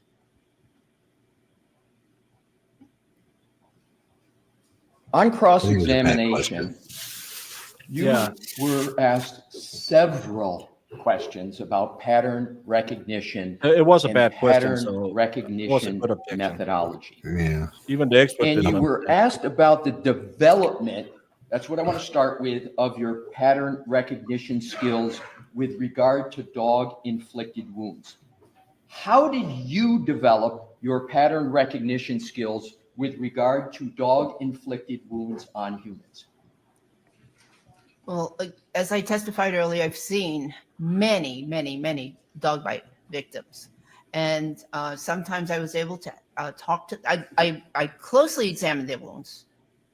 And not only examined, but evaluated, treated. But in many cases, I was also able to talk to them and ask them about how the wounds were inflicted. And I did this over and over and over again, hundreds of times. I think I testified to about at least 500 times over the years. So as you do that, you learn. You know, you recognize, you get sharper. So that's how I did. And did you also edit any peer-reviewed publications that were relevant to pattern recognition and pattern recognition methodology? Yes, I did. Now, pattern recognition in general, first of all, pattern recognition in general is a really important feature of medicine. It's critical. It's so important. And we start learning pattern recognition from medical school, from the beginning of medical school, learning how to recognize patterns of cells in pap smears and biopsies, patterns of cells. That's what a lot of pathology is, pattern recognition. And so, and even radiologists use pattern recognition when they look at x-rays of pneumonia, for instance. Different pneumonias have different patterns. So pattern recognition is something that I've been doing since, the beginning of medical school, and actually a little bit before medical school. So that was 50 years ago, I think. 40 years Is ago. 40 pattern years ago. recognition some novel or unscientific process, or is it rooted in evidence-based medical science? Oh, it's definitely evidence-based medical science. And in fact, there are textbooks on how to recognize certain patterns. So there, for instance, in pathology and, in medicine, there are textbooks on how to tell if somebody's got liver cancer or somebody's got, some other disease. This is pattern recognition for the most part. And x-rays too. It's in textbooks. There are huge textbooks and numerous textbooks written about this. Last questions before the break.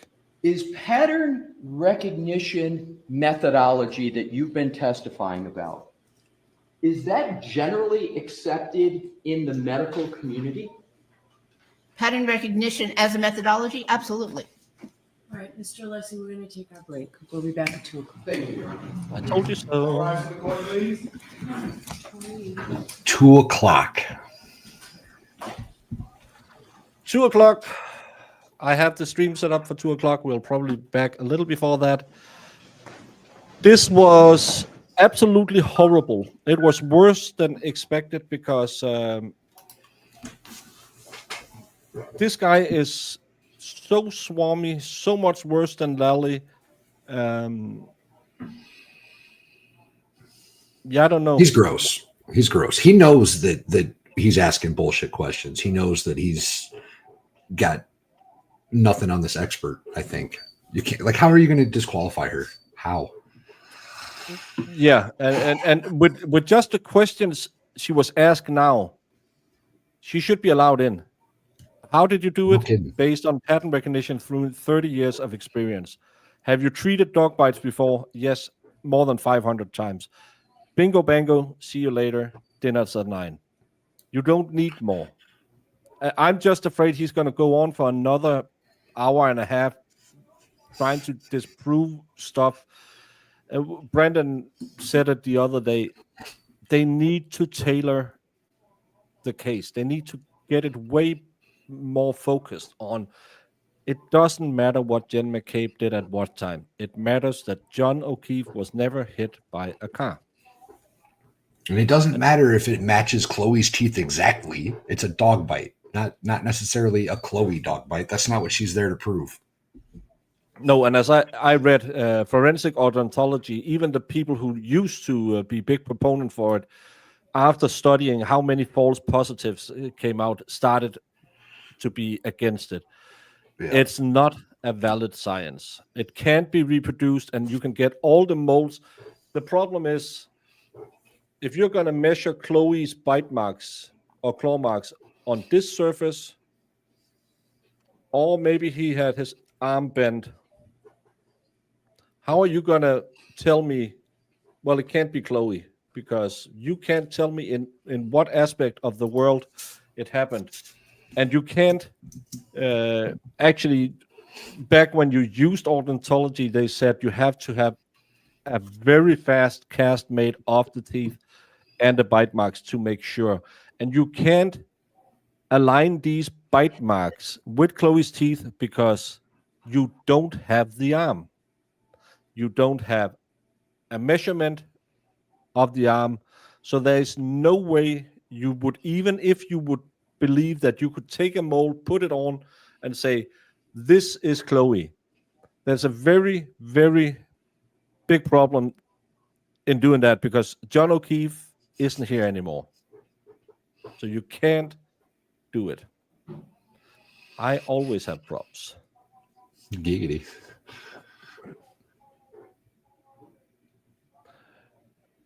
Again, I don't know what Joe have seen. No evidence has been provided by either side about any body shop.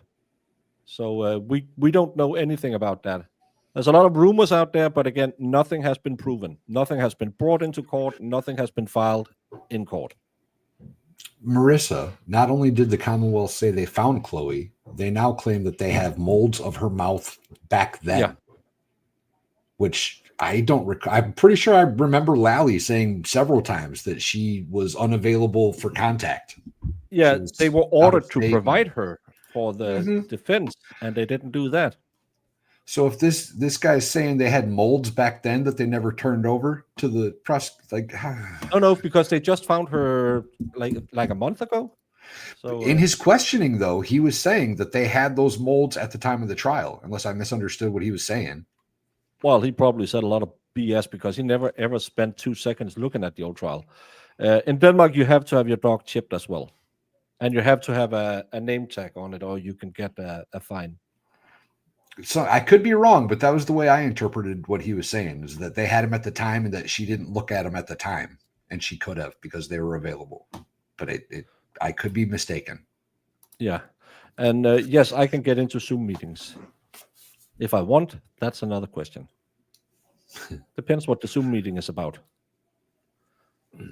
Should get this case thrown out for Brady violation. Yeah, if they all of a sudden had, and if they can prove that they know where Chloe was at the last trial, they should. That's a Brady violation. Maybe And that's why if they have Lally isn't. molds. Yeah, maybe that's why Lally isn't. Because who's going to sanction Lally? Come on, Sue. You've been at this game long enough. It's Bev who's going to sanction Lally. Bev's not going to do it. So yeah. Bev's not going to do it. She enjoys the. Never mind. Stop that sentence midway through. Yeah, yeah. It's a Zoom meeting about Zumba. I don't like Zumba, so I won't be participating in that one. It's like the dance aerobics, right? I just don't like Latin music, and I don't have the hips. It's fun to look at if well, most of the ones who do the morning classes at my gym are 70, 80 years old, so not that fun, but some of the instructors are fun. What's his name?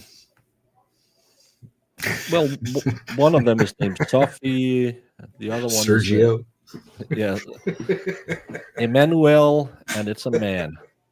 I'm gonna email you something. If you don't have nothing going on and tomorrow, check out this court hearing. Well, I'll give it a look-see.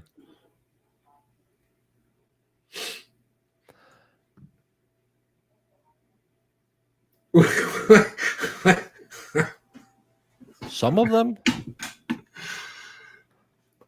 Yeah, that's another thing. Chloe must testify under oath before I believe her. You have to pay $10 a year for a dog license.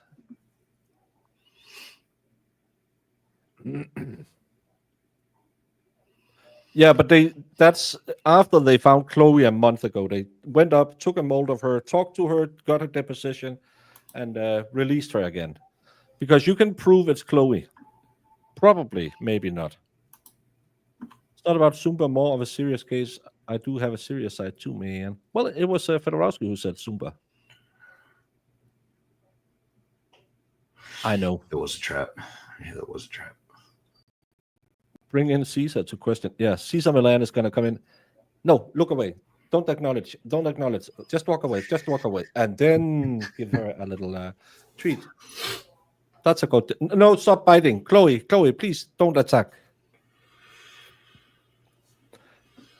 Wait, Hank implied it. No proof. I doubt it. Well, he did say they had moles now, as far as I understood. He implied that they might have had them at the last trial. So, because I too think she said, when you testified the first time, wouldn't it have been nice? But again, that could also mean, well, now we did it because we are the good guys. The defense didn't do it the first time, which the state were ordered by court order to produce Chloe, but didn't do.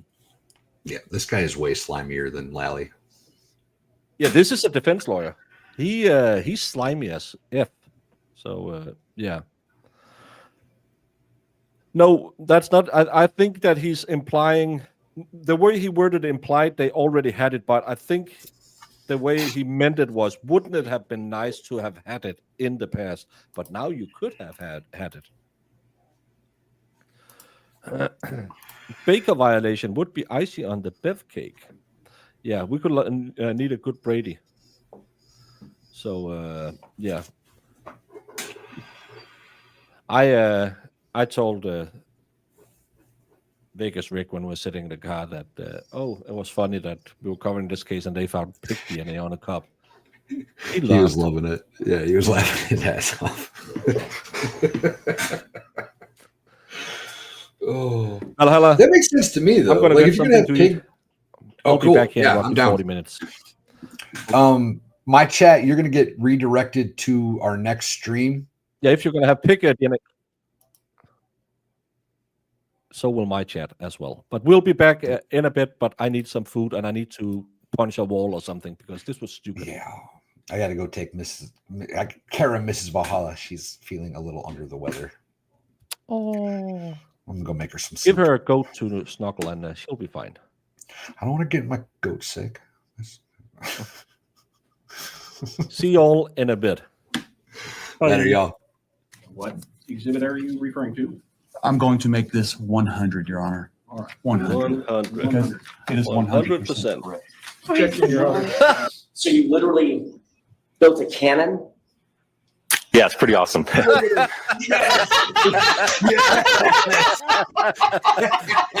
right, I'm in love. Go back. Please do that again. Oh, that was the cutest thing I've ever seen. While I'm waiting for this, did you, whether it's true or not, believe that Mr. Randolph had slept with your wife? I wouldn't care.